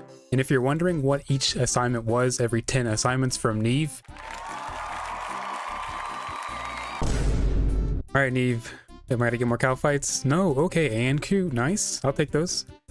And there it is, task 90 is 60 points for 792 points. It is done after many hours of doing Slayer point boosting. It is done.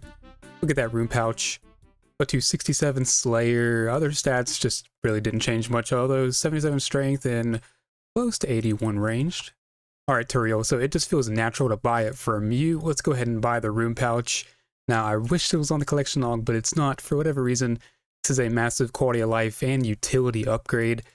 I mean, just look at this. Do, and done. Look at that instantly cleared up space. This is massive just for the game. It's just so good. I'm happy about that. I wish collection log item, but it's not. Oh well. Alright, before I continue questing and doing those achievement diaries and going for that certain cape, I actually want to go for the Rogue's outfit. It's 5 collection log pieces, so I really want to get that. It'll put me close to my episode goal, which is like 284 or so this episode. I really want to get it. It's my least favorite outfit to get of all the scaling ones. It's just not preferable if you're below 80 thieving, which I'm 57. Now, there's this interesting tactic that some people say it works, and some people say it does not work. Now, essentially what you do is you crack the same safe every single time, and then once you get the piece, the Rogue's outfit, the kit, crate, or whatever it is, you move 1 to the counterclockwise. And when I get there, I'll show you what I mean. It's a Reddit post that I've seen, and I've actually done it on my main account, and it actually worked for me. So let's see if that actually is the case. So here we are, and it's telling me to crack this safe. I don't know if that's actually true or not. We'll just see what happens. So it looks like I failed it, so I'm gonna go back, number 2, and let's see if I get it here. Looks like I got it, and I got a rogue's equipment crate. So it looks like I can choose between, so yeah, a piece of rogue equipment. I'm just gonna go down the list. So the mask first. There is the rogue's mask. Now, next chest, I'm gonna go and test it out.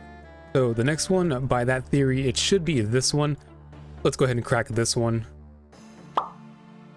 I got another equipment crate. I don't know. This is seeming like it's confirmed. So I can search this. I can get another piece. I'm gonna go ahead and get the top now.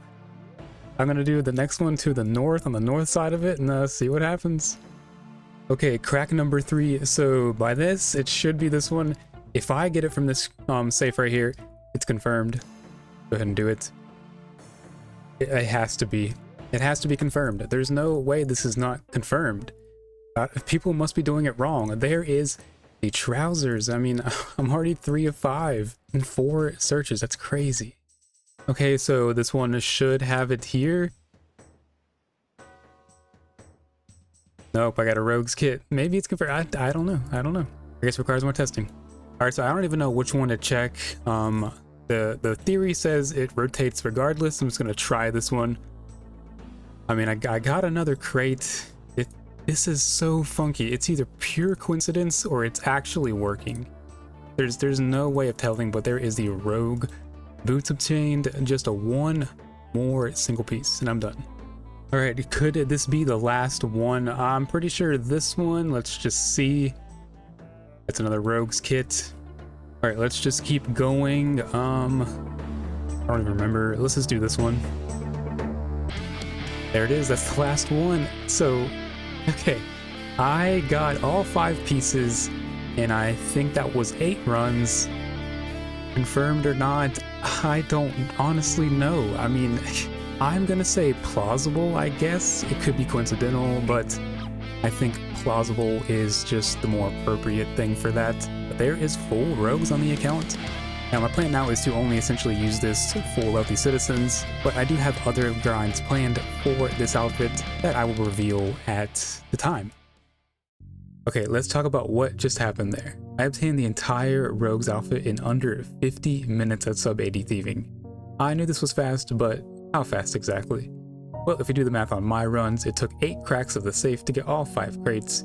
Each run took an average of, we'll call it 4 minutes and 15 seconds.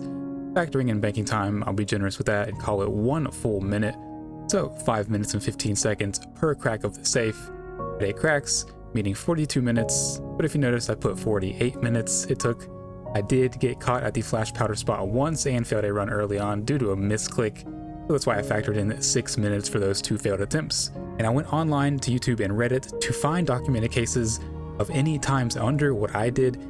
I only found 1 post on Reddit detailing that this person took 55 minutes to obtain their rogue outfit at sub 80 thieving. So I am officially the world record holder for obtaining the rogue's outfit sub 80 thieving. And if you know a faster time, let me know.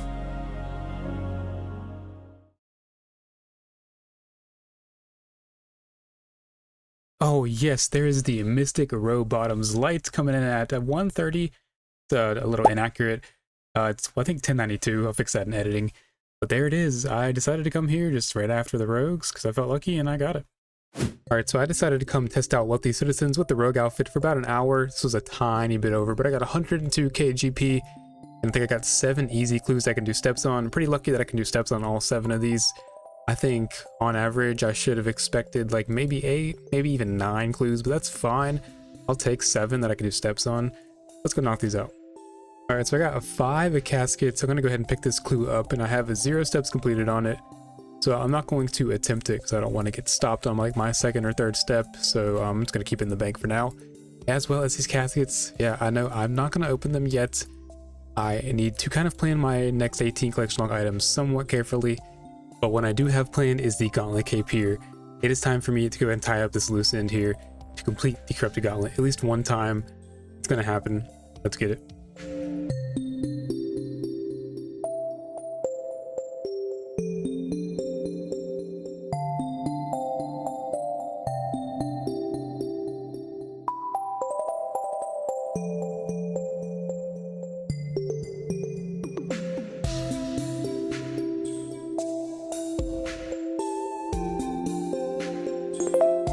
yes, there it is. Finally, my first ever Corrupted Gauntlet kill. There is the Gauntlet kit. Oh, that feels so good. What do we get? I'm shaking so bad right now. What do I get? I'll take it. Nice value. Holy cow. All right, here is the summary. Now, 19 deaths. It took 25 attempts. It was, I guess, 5 or 6 times where I just left because I knew I wouldn't get it.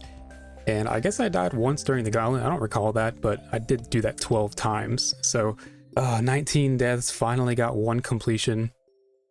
All right, I'm back to questing. I'm gonna go ahead and do Shield of Arav into Heroes. Gotta do Merlin's Crystal as well. Let's hope I can find a partner in this. Alrighty, well that was nice and easy. Shout out here to Ghost Bach for assisting in the little Shield of Arav thing. There we go, Shield of Arav done. 600 big ones to the cash stack, and Merlin's Crystal time. And this will be quest completed. It's such a fast and easy quest for 6 quest points. I'm closing in on 175, which is enough for a Recipe for Disaster, but that will happen in no time soon. Now I should have everything for Heroes quest. Yep, it's all marked out. I should have all the locations too. I'm not even kidding when I say that I was just walking through here to go stand here to wait for somebody, the Black Arm Gang, but there was somebody standing here and I saw him in full black. I knew he had something. He was working on Heroes. Sir, that was awesome. It was just purely coincidence. I had to wait no time to look for a partner. Well, there we go. Ice Gloves achieved. These things are like a best in slot for Czar. It's the only way to pickpocket them. And then they're huge quality of life for the Giant's Foundry as well as the Blast Furnace. I have to go to Entrana, and this is the first time I'm actually seeing this. I forgot this was an update a few weeks ago. This is really nice. It's just another little quality of life update. Like, this is so nice. Well, here I am officially being crowned as a hero. Heroes quest done. 29k amongst how many? 12 skills, probably no levels. Yeah, no levels, but I get access to the Heroes Guild. It's kind of outdated, honestly, these days. But the perk is I can recharge my own Dragonstone. That's quality of life for me. I like it a lot. I get access to the one single blue dragon. Shout out to the person killing it. I haven't killed that thing in like 6-7 years. And can I use this?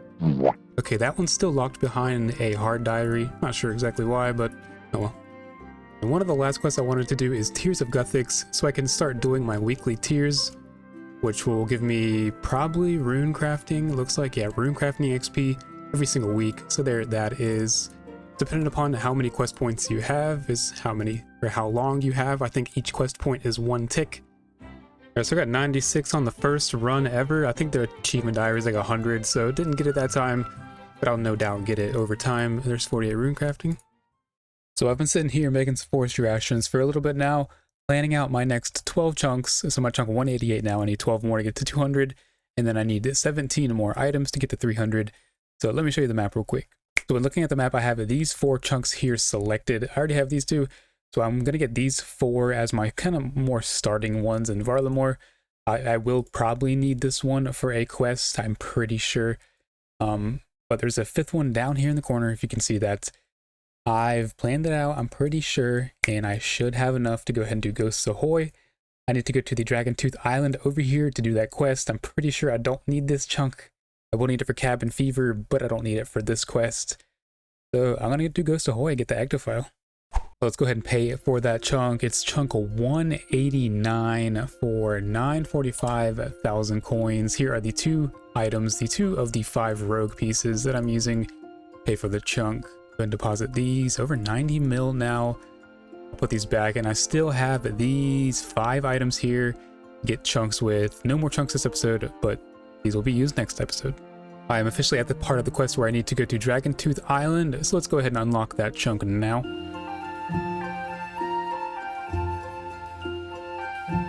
And there we go. Now I should be able to travel with the captain right here.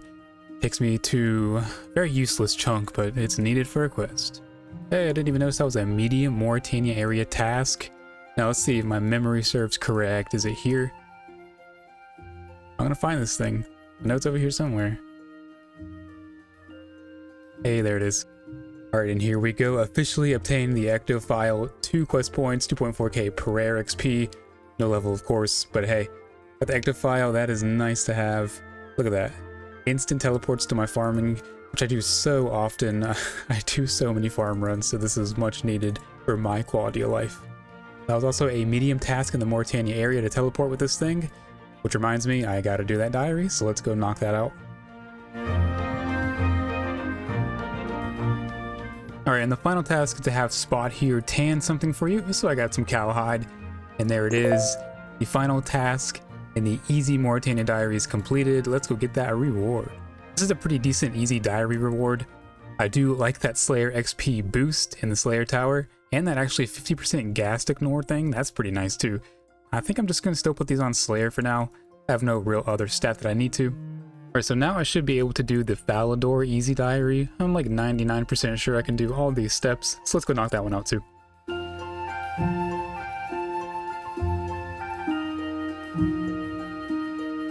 Alright, then the last task, make this Mine Tiara, and there it is. The Falador easy diary is completed. Let's go ahead and claim this very lackluster reward. It's a shield and basically a tiny little shortcut nobody uses, but an XP lamp again just on Slayer. So earlier I knocked out the Teacher's Wand, so I'm just going to go ahead and knock out the Master Wand now. It's going to take like 2.5 hours, so not too bad, and that'll actually be every single wand.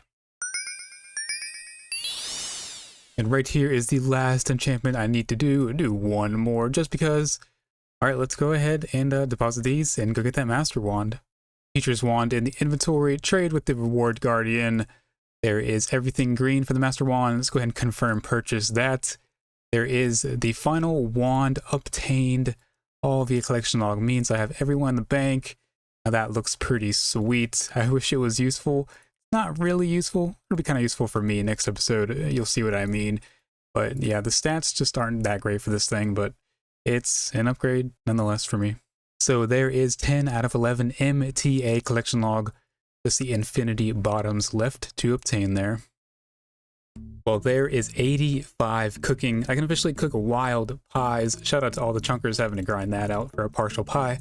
85 cooking, still doing these. Yeah, you know what it is. 51.3 XP per drop. So this takes a long time. I cap out about 85 to 90,000 XP per hour.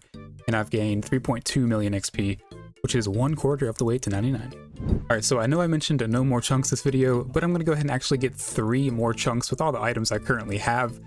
I just need to go ahead and figure out how much money I need for next episode. So these are chunks 190 through 192, so 950 for the first. And 960 for the last one. Then these are going to be 3 of those 4 kind of starting chunks in the Varlamore area that I showed you previously. But those are officially paid for. I'm going to go ahead and go get those and then do some other things.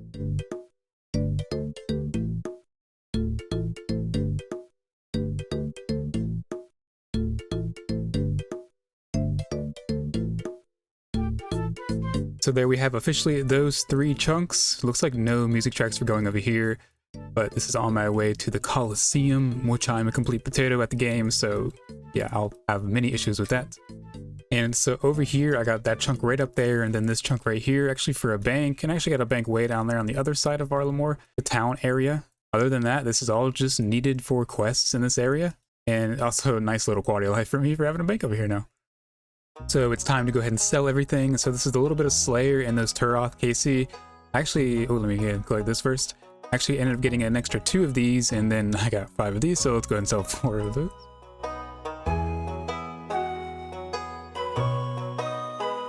Alright, so from all the Slayer, and yeah, well, 1.4 mil. Yeah, probably ended up losing, but oh well.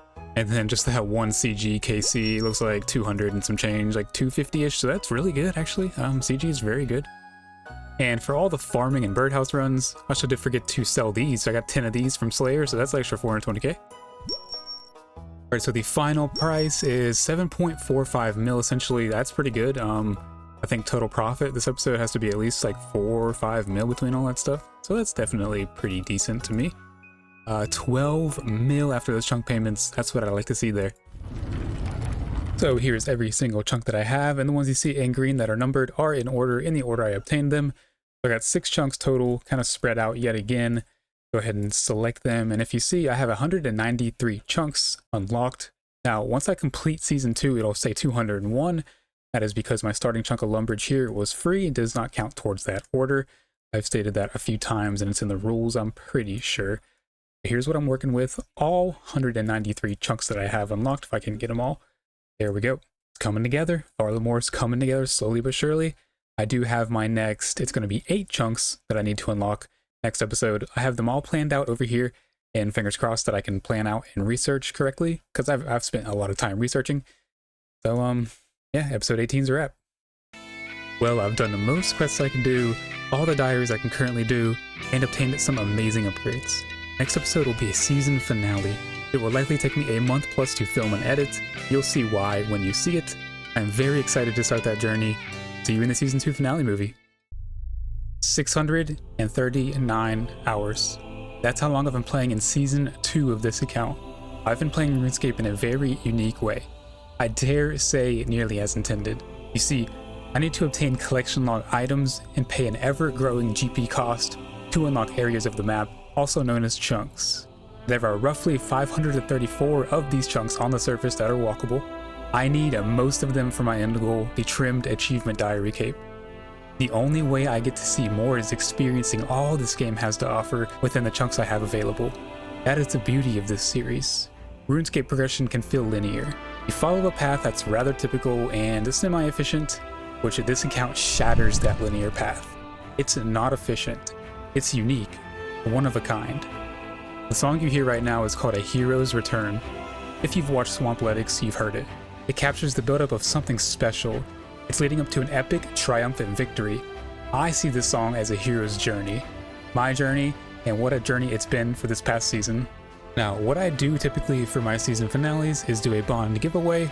Obviously, this time has now passed for this mega video.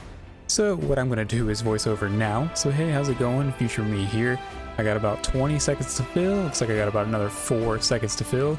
I appreciate you all watching. Leave a like, sub, and a comment. Let me know if you liked it. With all that being said, welcome to the Season 2 finale of Logging Chunks, where I obtained collection log item number 300, the... I have 3 major goals this episode. Get 84 construction for massive POH upgrades, obtain either an onyx or a blowpipe from Zulrah, and get 2 and start Perilous Moons. Sounds simple, but trust me when I say this will take me a long time. Let's tackle the 84 construction first. Over the years, construction has turned from an unnecessary and a wasteful skill to outright the most vital endgame skill. Getting to level 84 construction is close to a maxed out house. While there is a few more upgrades past 84, 84 gives you basically all you need. And I need quite a lot of upgrades in my player-owned house. I'm going to be using mahogany homes for my construction method due to its GP cost per XP being kind of low, and also have 4 collectional items still to obtain from mahogany homes. Now on the OSRS portal website, there's actually a mahogany homes calculator. All you have to do is punch in your name, brings up your stat, check on any gear and items you have alongside the target level that you want to go for and what contracts you're going to be using, and it gives you the estimated cost alongside all the materials you'll need. It also tells you how long it will take, how many contracts an hour, how many points you'll earn. This is very nice for this grind. So just in the sheer supplies to get 84 construction, I'll need 14 mil GP, and to upgrade everything I want is going to cost about another 4 mil. So I'm just going to round that up to 18 mil, and right now I have 11.5 mil. Pretty good head start, but I still need more.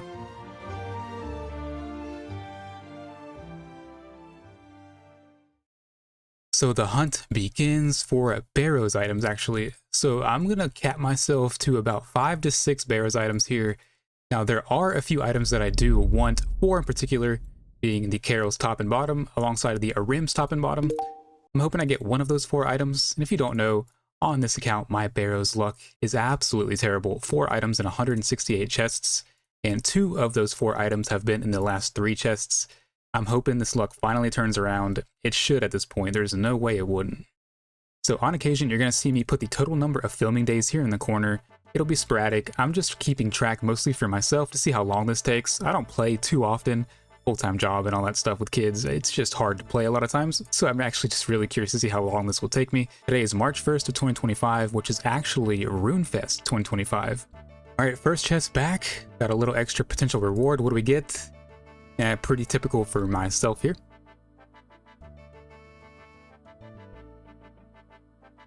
Yes, oh, I got a dream item. Oh my god, a rim scope skirt. Let's go. Oh, it's one of the items I wanted. Holy cow, that's so good. Yes. So without a rim skirt, let's go ahead and touch on why am I at barrows? Well, barrows will fund my 84 construction, and if I obtain any of those dream items, which I've already obtained one, it'll help me out tremendously with Zulrah. Because if you don't know, I lock all collection log items behind first getting them via collection log means before I can buy them from the GE or anything. So getting those upgrades are key for my success for Zulrah and the future of this account. Alright, and into the tab it goes. Now I think I'm going to go for 4, maybe 5 more items, still haven't decided yet. But if you don't know and if you're new to the series, here's my collection log items tab. This is every single item I've gotten so far, collection log items. They're all in order, in the order I obtained them. And as you see, as you get down further and further, it's pretty more RNG focused down here because I'm running out of a little bit more easy ones, but trust me when I say I still have plenty more of the easier ones to obtain that I'm just putting off for next season. Alright, this is going to be my back-to-back here. Back-to-back. Oh well.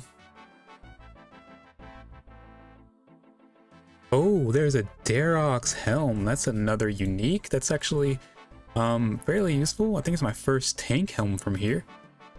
Alright, this is going to be the back-to-back. Oh, well. Oh, yeah. There's a Darok's axe, another unique. 2 out of 4 Daroks now. That's sweet. Let's go. My luck is officially turning around. Chest 187 was the Darok's helm. The first chest after I logged in, actually. And then just like 6 chests later, here's the Darok's great axe. Alright, can we get a back-to-back here? Never lucky. So this may be well known, I'm not too sure honestly, but every corner of the room there's actually an invisible ladder. So each room actually has the ladder kind of here but not here. Yeah, I like to mark these tiles just so I know in case I get a melee brother that I can save spot behind it. This is going to be chest 200, you know, 61k. I'll take that.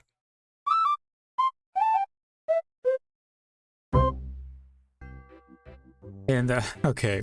This is one of the worst possible items I could get, but hey, every Barrows item that's a unique for me is a good item, so I'll take it. Thank you. I like these. Alright, you know I gotta show the back-to-back. Took me 34 chests to get this. What do I get here? Well, I think I've decided I'm gonna go ahead and knock out one more Barrows item unique. If I get duplicates, hey, I'll take it. I can sell the duplicates. But doing so will get me to 289 collection log items. That's exactly what I want. I have the 11 more planned out, assuming Zulrah coughs up correctly. I'm actually able to get about 8 to 9 chests per hour. This is exactly 1 hour and I got 8 chests, almost a 9th. If I was a little more efficient, and honestly if I wasn't filming, I would get 9, maybe even 10. But getting 8 to 9 chests per hour is still really good. Well, there's the first duplicate and it's the worst one. See how it is? At least that's 100k into the cast stack. A few moments later.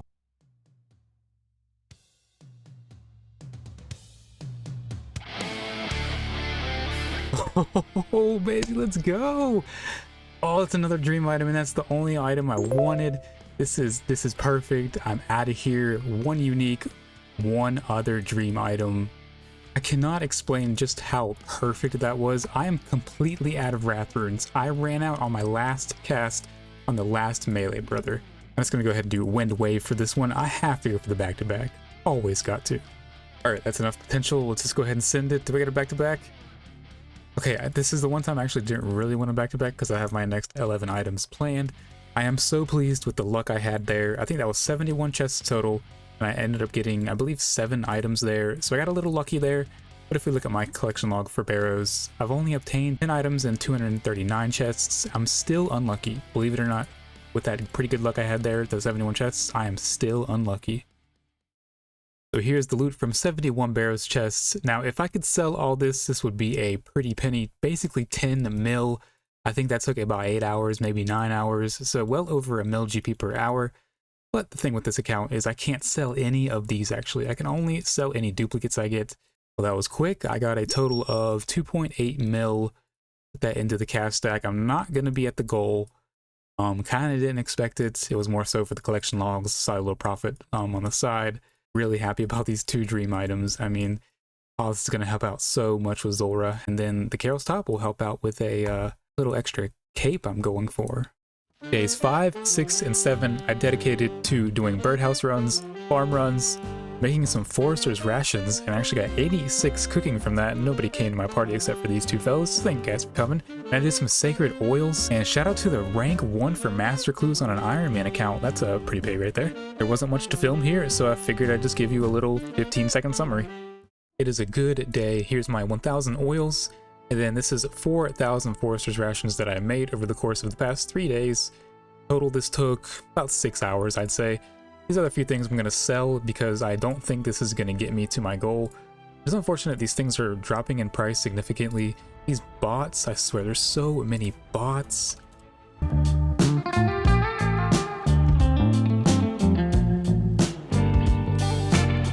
Alright, everything has officially sold. I did sell my cannon. I can always buy it back because I knew I wouldn't get there. The moment of truth. This says 6 mil. This should get me there.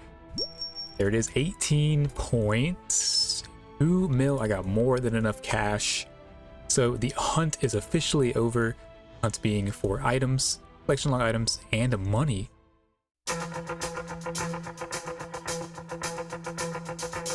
Alright, I'm glad I had a little bit extra money here because the estimate was a little bit off. I guess when I filmed that, like, I don't know, 2 weeks ago, there were substantially less. I got a little bit extra for these supplies, but this should no doubt get me all the way to my goal level. So let's get started. So if anyone is unfamiliar with Mahogany Homes, just check out my season 1 finale video. I did the same exact thing. The only difference is I'm using mahogany planks now and I'm a much higher construction level. I explained it in pretty good detail there. Starting out, I am 4 out of 8 mahogany homes. I'm definitely going to be able to get the full outfit plus the saw. This thing is just extortion. No need to buy that anytime soon. I don't think I'll get enough points anyways. Alright, and so it begins, the first official one, and I'm really glad they changed this and updated Mahogany Homes over the years. You don't have to go through any kind of interface, and then actually with the person you get the contract from, you don't actually have to, like, I don't know, go through like 2 chat options. It's just last contract, which is really good quality of life. I forgot I was close to construction level. There is already level 72, just 12 more levels to go. 75 construction. Changed my inventory, by the way. Any thoughts? Alright, so I got 600 points here. I'm gonna go ahead and buy a reward here. Not gonna buy the saw because it'll take it an inventory slot because I need water runes. I'm just gonna go ahead and buy carpenter's trousers. Confirm those. This will help me out. Give me a little bit more XP. This is 3 of 4 of the carpenter's outfit. Just 1 more left. Well, there is 77 construction. I am halfway to level 84 from level 1, so I just gotta do what I did all over again. 78. I'm actually completely out of law runes here, so I'm gonna go ahead and buy another. I'd say 1,000 should do the trick here. I've used up like 500 already. I might get a mage level out of this.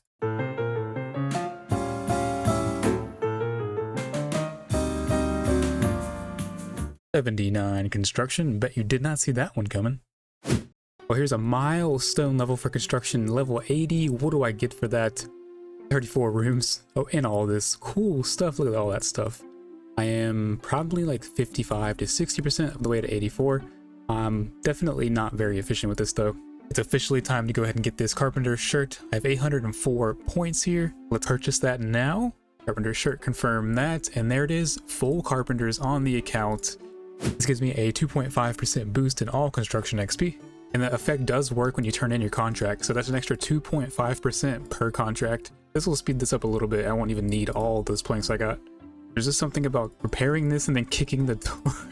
It looks ridiculous.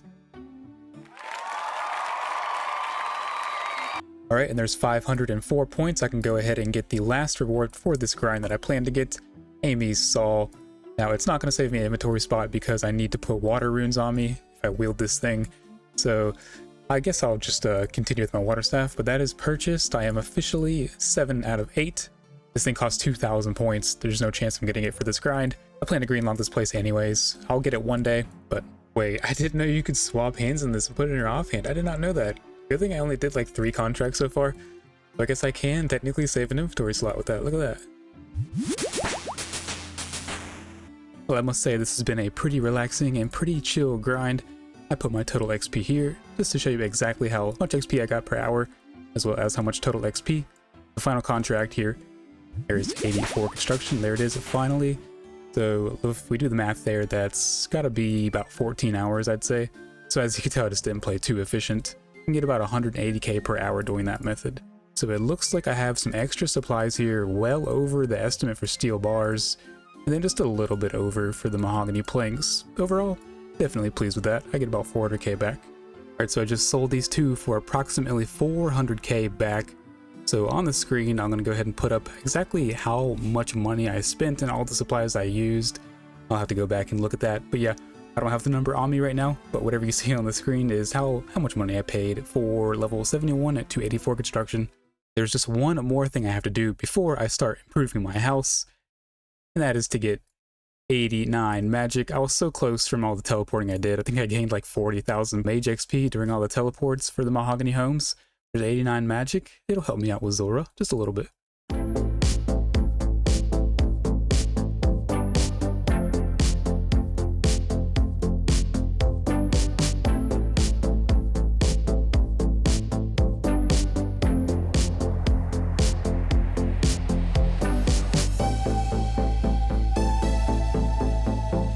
There we have it. There is the ornate pool of rejuvenation, the final pool in the POH. This thing is just, it's essential for the in-game and mid-game, wherever you are in the account. For just a quick look around, I did make this for the adventure log. It just shows a few things: Slayer log, boss log, clog. I did make this. I can upgrade it some more. These two, you need 91. I mean, I can technically stew boost, but I don't like stew boosting. Well, I went with level 84 instead of 83. I kind of spruced up the kitchen a little. I mean, there's not too much going on here. I did also spruce up the pet area a little bit, even though I don't have any pets, but hey, maybe that'll inspire some pets to drop in my name. And lastly, we got the dig site pendant here. This is direct teleports to Fossil Island, permanent. No longer need any dig site pendants. And this is nice for those permanent teleports. But I'm mostly pleased about this thing. It's game changing. It literally is. Alright, so elephant in the room, there's nothing here. So to build this, you need the fairy enchantment. I looked it up, you actually need to complete Quest Fairy Tale Part 2 to buy that thing. It takes you to 4 different locations around Gielinor. I have 3 of them. I have this one up here. I have the one here by Zora, but I unfortunately do not have this chunk right here to access this fairy ring, which is like the last one I need. I have 3 extra chunks after what I plan to do in Farlamore. I think I'm just going to go ahead and get this chunk and then do the quest. Alright, well, good thing I had a little bit extra money because I do have enough for a chunk payment here. So let's go ahead and buy that chunk. It is chunk 193, going to cost us 695,000 coins. This is my first chunk payment and chunk unlock in like 3 full weeks of IRL time, and I am using these 2 items here. You know, looking back at that footage, I totally said 695, but I meant 965.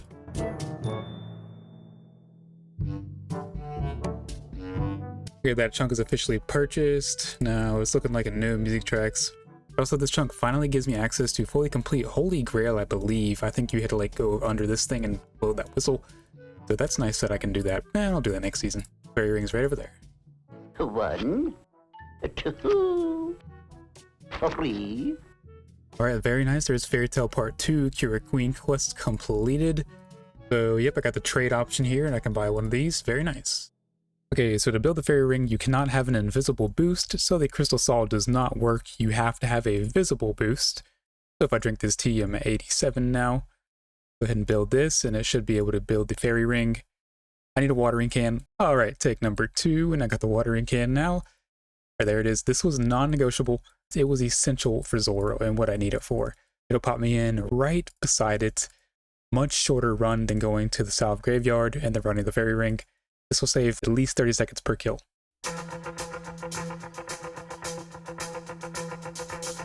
So right here is actually going to be 75 Agility Arena tickets. Now, I haven't actually officially started filming this episode yet. You can see I have 284 collection log items. I've been playing for about 8 to 9 hours in-game time before I even start filming this episode. There's a reason for this. This is prep for Zora, actually. So these tickets are going to be exchanged for XP, and this will get me to 76 agility actually at that stepping stone. So let's go ahead and trade these in for Agility Arena XPs. And yep, there is level 76. Official filming for this episode starts tomorrow. So I mentioned 8 to 9 hours in that little segment. I was also doing a ton of birdhouse runs and farm runs. Well, I guess not a ton of birdhouse runs, but a ton of farm runs to fund the Zora actually. So what I'm going to do is go ahead and sell all of these, and I'll just honestly sell just the farming stuff. All right, there we go, and I'm back up to a 4.5 mil cash stack. I needed this for supplies. I needed some more sharks and karambwans. I needed some more anglers. I need prayer potions. There's so many supplies I need, so I figured that was perfect time. Just prep before I film. Alright, so I spent literally all my cash. I got 26k left, but I made a Zora tab here in the bank. I'm using Fire Wave. Here's all my mage items. Funny enough, they're all collection log items.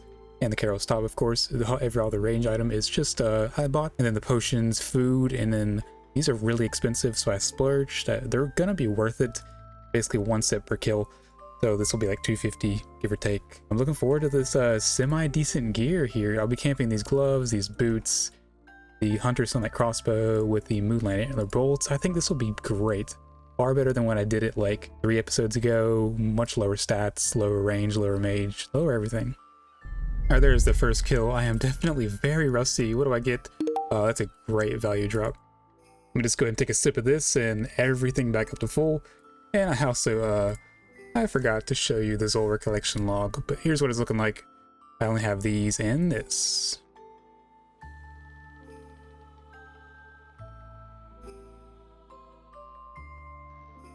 Oh, I got it. Oh, I can't believe it. This is literally, I can't believe it. No way. 55 KC. I got the Onyx. Got Onyx jewelry unlocked. Let's go. I didn't even have the mic in front of me. I had to pull it over, which is why you hear like little bumps. I've done 30 KC this grind so far, and I already have an Onyx.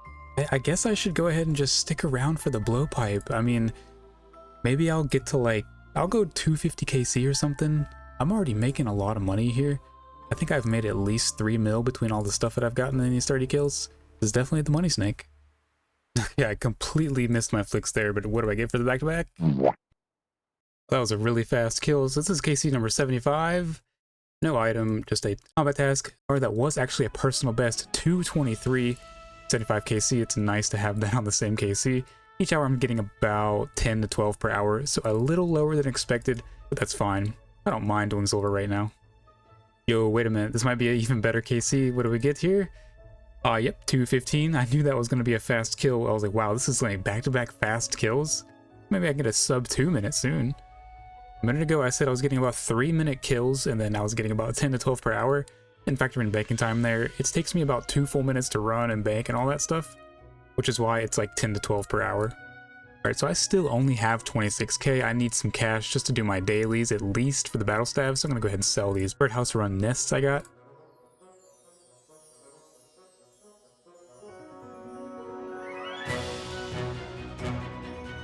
Oh, I got a Tanzanite mutagen. Are you serious? That thing is so rare. I'm getting spoon, but it's not what I want. 87 KC for that. What in the world? So at this point, I'm at 294 collection logs. If I get one more collection log that it's not the Tanzanite Fang, I'll leave, or 250 KC. Or you're not a good YouTuber if you don't show the back-to-back. You're even worse if you don't get anything good.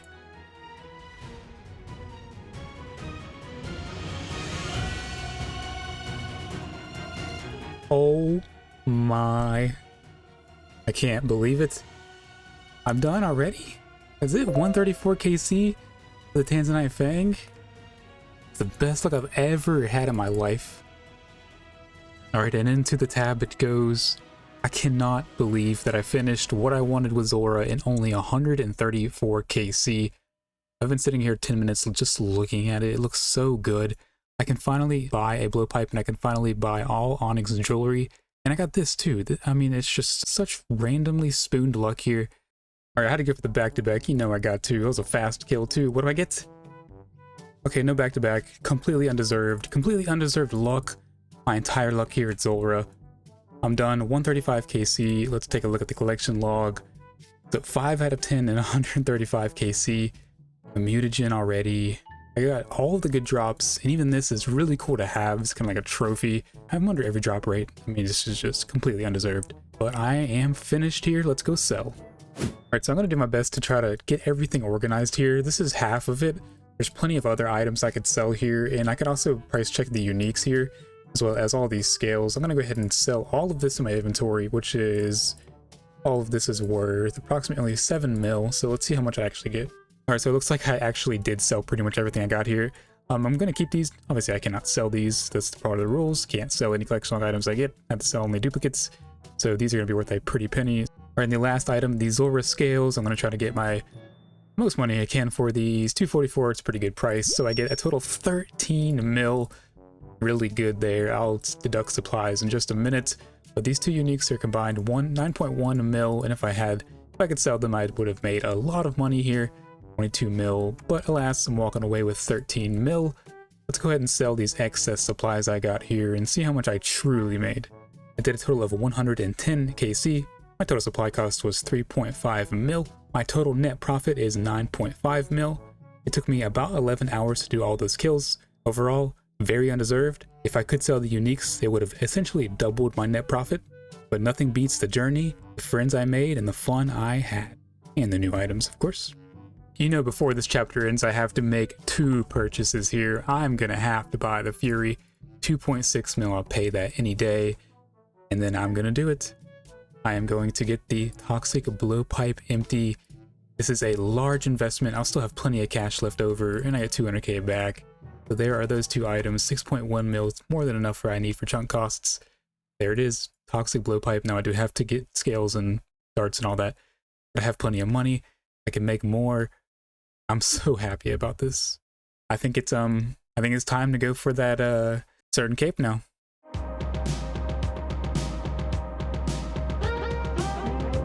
I have just 2 more loose ends to tie up here. The first one, if you haven't guessed it yet, is the Fire Cape. I'm going to progress through all 63 waves, defeat Jad, and obtain the Fire Cape, which is a collection log item, as well as Green Log Mage Training Arena. I'm just missing the Infinity Robe bottoms to that. It's just a personal goal. I want to go ahead and green log that. Step 1 is the Fire Cape. So first up is actually getting to the Fight Caves. Now I don't have this Karamje Volcano chunk unlocked, but I do have Crandor, and you can go into Crandor, run through here, go through the dungeon here, and then you can end up accessing the Fairy Ring, which is down here, BLP. I guess it's a tiny little gray area, but like I said, I got here via physical form of travel the first time around. I consider it pretty sound logic. Alright, so here is the official setup. He's already seen the gear. I actually put on Shazium Boots 5 because they're kind of decent range boots. 2 ranging potions, a bunch of prayer potions, 1 brew with a super restore, and then 2 nut potatoes. I may be overestimating my skills a little bit, but I think this should do the trick. I have a blowpipe. I mean, I can heal with that. Alright, so far so good. So this is wave 31 now, and I will permanently be keeping Pick from Magic on because I got majors all the way up until Jad now. There is wave 61 down, so on 62, you got 2 majors. So Jad's gonna spawn where this orange one spawned. Supply-wise, I'm doing pretty well. This should be just fine. I got basically 3 full prey potions, so I'll have 2.5 probably. Plenty of food. Alright, here we go. Time to focus up. Let's do this.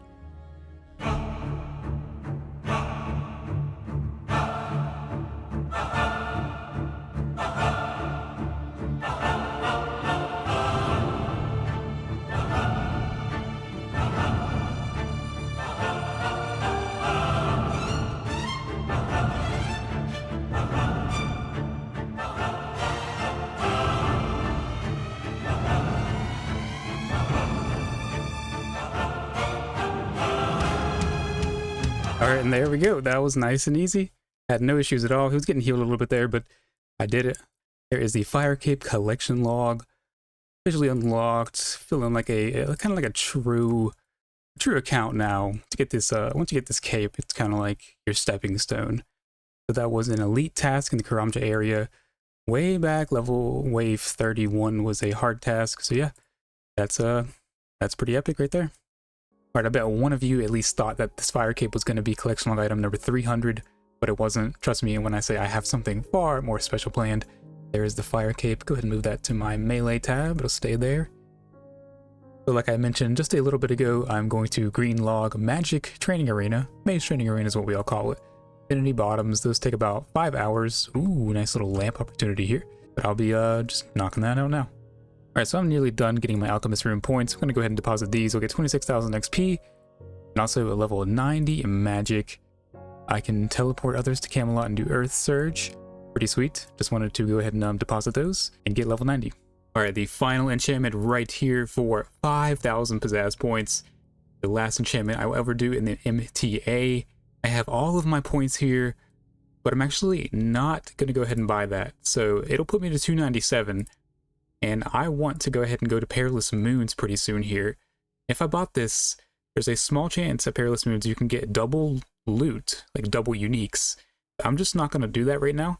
I'm not going to buy this, I should say, because it might put me to 300. And I have my 300th collectional item planned, so I really don't want to mess that up. So I'll come back and get that in just a little bit. But there is one thing I'm going to get right now, and that is going to be level 93 farming. Nothing for that level, but a cool milestone. A little over halfway now to level 99. I'll get that next season for sure.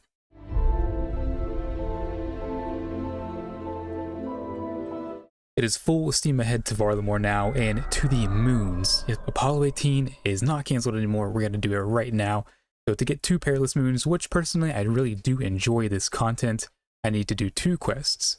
Perilous Moons quest obviously, but Twilight's Promise, which is the prereq for that quest, I need a total of 5 chunks, so 10 collectional items, which I already have all 10 ready to go, but I need 4.9 mil, and right now I'm at about 4.3, so I gotta scrape together some cash. I scraped together some things here. Will this get me to 4? Okay, surely this will get me there. Yep, just barely over the threshold. Alright, let's go ahead and do this in one take. Let's go ahead and pay for those 5 chunks. So these are chunks 194 through 198 for all the amounts I have below here. Let's go ahead and start paying for these now.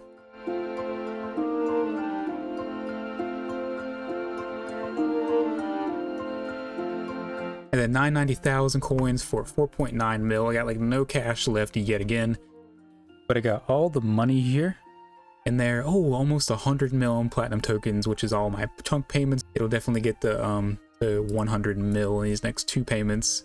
I didn't actually put the items in my inventory, but these 10 items here for 1, 2, 3, 4, 5, 6, 7, 8, 9, and 10.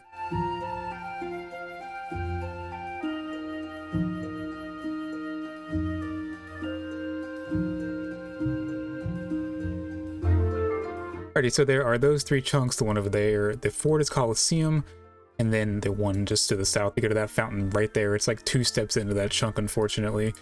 Here's the Coliseum. I've never done it. I don't know why all that's showing, because I have a plugin turned on. There is Twilight's Promise time. I think I talked to one of these 2 people. There it is. So I'll get the other 2 chunks over there when I get to that part of the quest. And this is why I need this chunk right here. I'm pretty sure that this person will not wander there by themselves. Yeah, they're gonna follow me to the fountain. So yeah, it's like 2 steps in. That stinks so bad, but it's all good. Alright, so I'm at the end of this quest, which you have to go to the Tiamat, if I'm pronouncing that right. So I'm gonna go ahead and unlock that chunk now. It'll be this one right here.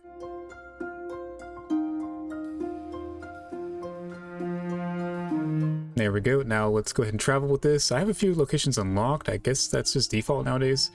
Make sure I go to the right spot. And there we are. Oh, I didn't have the recorder up. There is Twilight's Promise quest completed, 3,000 thieving XP. Now the only other chunk I need for Perilous Moons right there is to start it, which is the Camtorum entrance, which I can actually run down through here. I'll do that in just a minute. So it has not come up this episode yet, but I can use all physical forms of travel to unlock new chunks. A bird's a physical form of travel in my mind. So for instance, I could travel to Alderan if I wanted to, or up here to the Gorge if I wanted to unlock that 1 chunk. I would just need whatever chunk I arrive at, so I guess that one for that. Looks like right there it is. So I would just have to unlock that chunk to get there.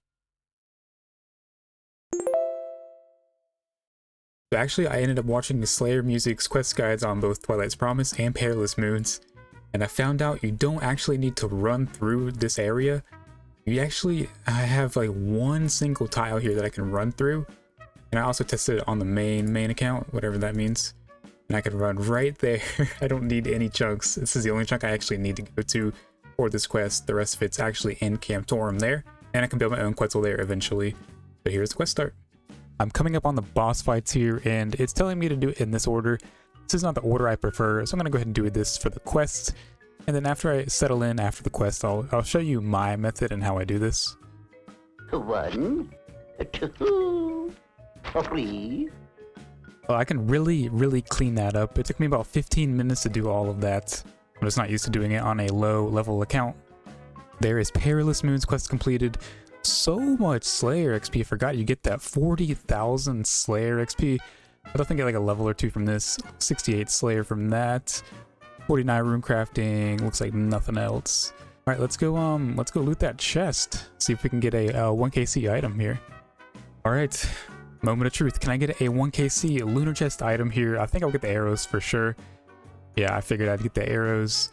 So that is KC1, one combat task from that. I knew I would get that. No 1kc item, but hey, I don't mind Peerless Moons. So let's go knock out some KC. So I actually recently got a new pop filter on my microphone, so I stepped back just a little bit because it sounded like I was kind of way too close to the microphone there. So I hope the sound is just a little better. Okay, so this is my method for doing Peerless Moons. So you start out by getting some herblore supplies. Go and pick from your bush over here too. Once you get your 2 potions, you can go ahead and drop that. And then I like to fish in the stream-bound cavern.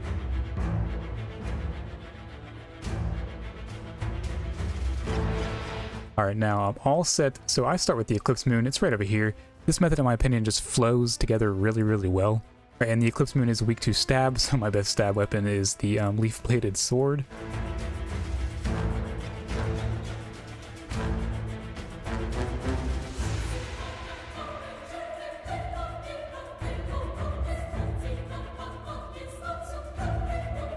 Alright, once you defeat the Eclipse Moon, it's going to drop you off right here, right in front of the Blue Moon door, so you can go ahead and fill up on your Moonlight Moths, get your prayer back up.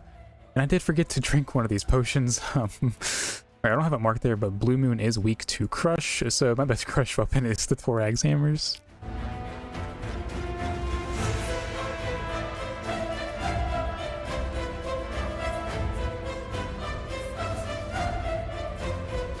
Alright, so that went actually really well. These Thorax Hammers actually kind of slap there. So it drops you off very close to the Blood Moon, which again I don't have marked. That one is weak to slash, and my best slash weapon is the Dragon Scimitar, or Scimitar if you're feeling frisky.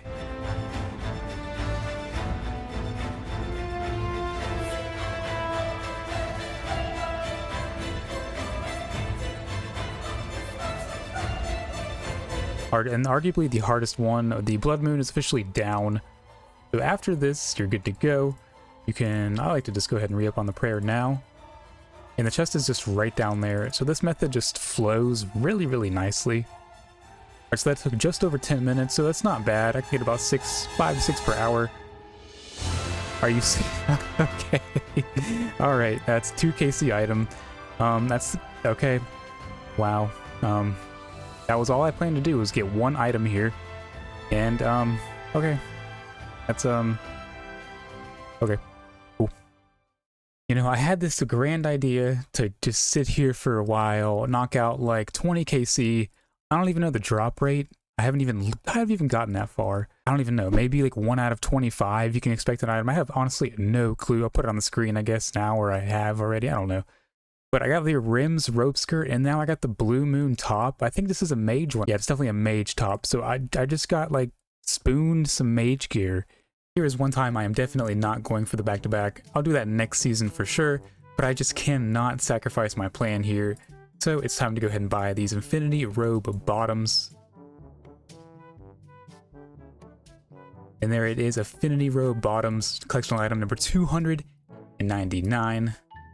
Magic Training Arena is officially green-logged on the account. About 30 hours for that whole collection log and it is done. Up to 90 magic. I think over half my XP just came from that. So this was my Zora setup, so it does look like that this is indeed an upgrade. So it gives more magic attack bonus, and it looks like it gives just a little bit more defensive bonus than magic too. So yet another upgrade.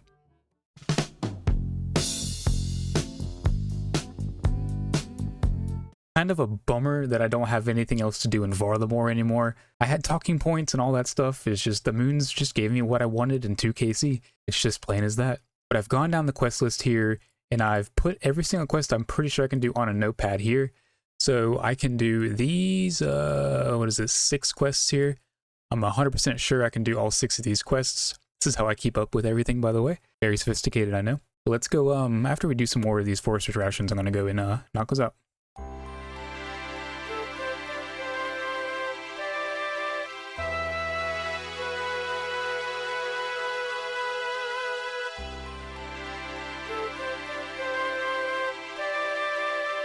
Quest here, Temple of Ivkov quest completed. Ooh, 53 fletching. So I remembered that I did Heroes Quest last episode, and I can actually do Throne of Miscellanea and Royal Trouble. I'm pretty sure they just involve the two islands up here, Miscellanea and whatever the other one is, and I have those two unlocked. Well, that was overall a pretty fast quest. There is Throne of Miscellanea done. Now, it doesn't do much for me now. Gotta do Royal Trouble to get the full access of Kingdom, so let's do that right now. And not that much long later, here is going to be Royal Trouble completed. This will be the final quest I can do for now. I've checked off every single quest I can currently do. There it is. I got a lot of XP there, 20k cash. So normal accounts, we can get some use out of this. We can make approximately 85k per day. Yeah, if we set it to, I believe, full wood and then half herb, or actually hardwood. Yeah, not wood, hardwood. I believe I've cleaned up everything that I can currently. There are a few achievement diary steps that I can do, I just won't do. I'll kind of get them organically as they happen.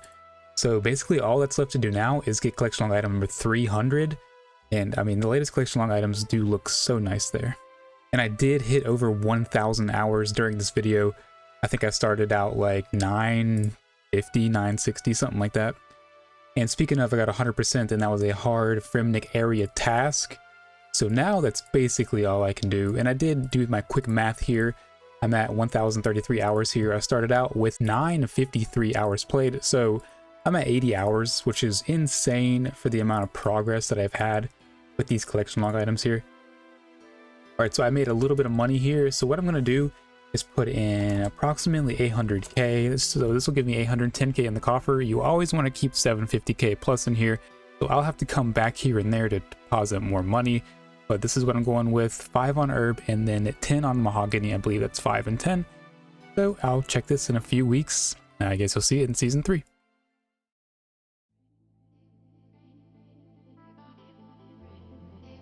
So it is officially time to go get that 300th item. And if you could tell by my get up, I'm going to a place, maybe somebody will guess, we'll see.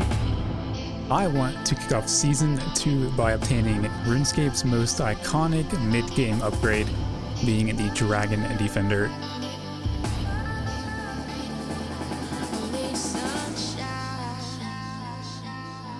And there is the first birdhouse on the account. It finally ends. Yes, let's go. Meaning I'll need to collect all 5,549 tickets. And what I want to focus on is Song of the Elves. Zora KC number 1 on the account. Song of the Elves is completed on the account.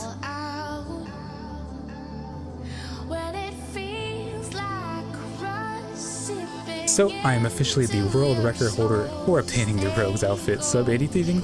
Next episode will be a season finale. It will likely take me a month plus to film and edit.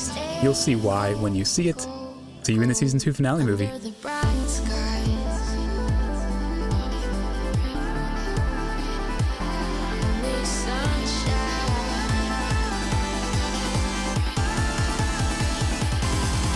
Welcome to the season 2 finale of Logging Chunks, where I obtained collection log item number 300, the fresh crab shell.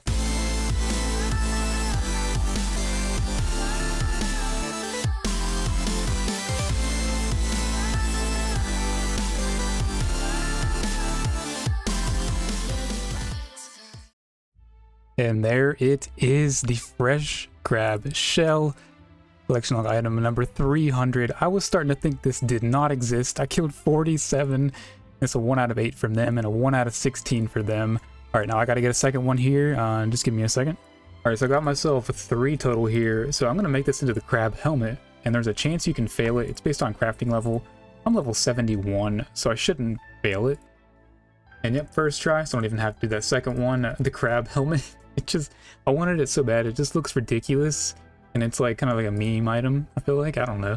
When I had gotten this fresh crab claw at the beginning of the season, I knew that I wanted to have this as the final item for like the past 2 months or so. Back when I did Twilight's Promise quest, I never actually said that I got this teleport, but I officially have teleport to Varlamore unlocked because I did that quest. Inadvertently, I created hats or helmets for each season. So in Season 1, I wore primarily the Infinity hat here. Primarily in Season 2, I wore this farmer's hat. And now in Season 3, you know what I'm going to be rocking for most of the season. It's going to be the crab helmet for sure. Any crab helmet season enjoyers? Now I do have these 4 items here that I can buy 2 chunks with. I'm definitely going to buy 2 chunks. So I'm kind of working on making some money here with forest rations. Once I do that, I'm going to go buy pest control chunks. But before I continue with that, I completely forgot I can obtain my new rank from the collector here. So let's go ahead and get that iron rank. Thank you, kind sir. Now this staff looks pretty decent. I like the colors of it. Yeah, now this is what I definitely like. The aesthetic of this one looks really good. Alright, so I am ready to get those 2 chunks now. I have just enough money. So those are chunks 199 and 200 for 995,000 coins. And then officially in the 1 mil brackets. I'll be paying 1 mil per chunk now next season. Actually, I'm going to make them a little more pricey next season, I think. I think it's time to go ahead and up that. But I have 5k left. Here are the 4 items I'm using to get those 2 pest control chunks. So let's go get those. At the Squire, now let's go ahead and unlock that first pest control chunk down here.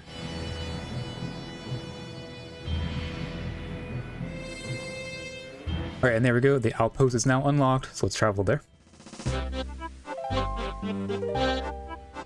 And here we are. Null and Void. Pest control is officially, well, almost unlocked. We have to actually get the area you spawn into. So let's go ahead and just run over here and get that chunk too. And there we have it. Chunk number 200, officially ending Season 2, is now unlocked. I'm going to be doing pest control when I get 100 combat for the veteran boat over there. And I'm pretty close to the medium. I guess not technically, but I'm 65 points away. I'll kind of divvy up, see what I can do for the medium CAs if I could do that. And if I can, I'll definitely do it because I want to get full void essentially as fast as I possibly can because it's like a 20-hour grind normally. If I could shorten that a little bit, that would be really nice. But I forgot to mention, but that puts me into a white stack, so 100 mil in platinum tokens, almost 101 mil. Pretty cool to see. So let's take one final look at the chunk map here. And here is what the chunk map is looking like. So I'm going to select these 2 final chunks down here, including Season 2 officially. 201 chunks. I've stated this many times, but Lumbercheer was free and did not count towards that order. So I've unlocked 200 chunks, but it'll always say 1 above what I have. So here's pretty good progress in Zaya. Decent wilderness, I haven't unlocked any in a long time. Fossil Island, plenty of normal Gillinor area. Candor and Mistalin, Asgarnia area. New progress in Varlamore. I got like 5 chunks over here in Varlamore. 1 over here in Karamja right over there. And then, of course, these final 2 for pest control down here. Very happy with the progress, both in this episode and as the season as a whole. But having 200 chunks out of the nearly 500 needed, feels like I already have most of them.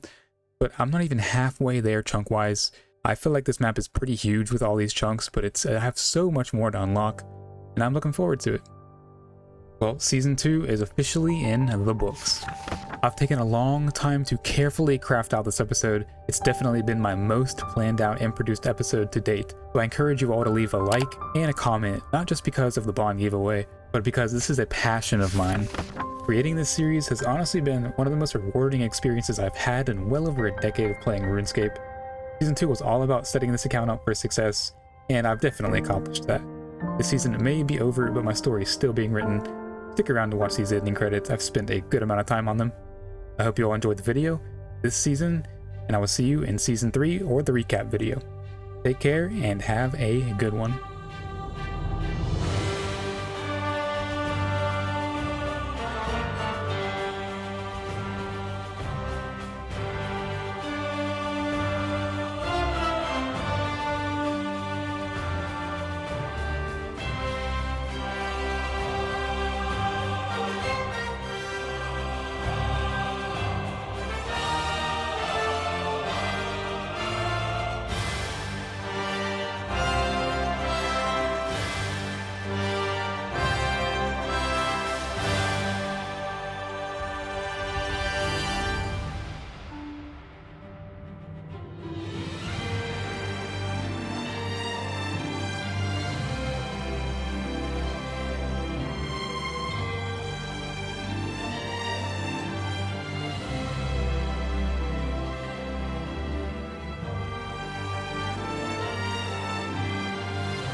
You know I have to throw this in here at the very end. Do I get a back-to-back?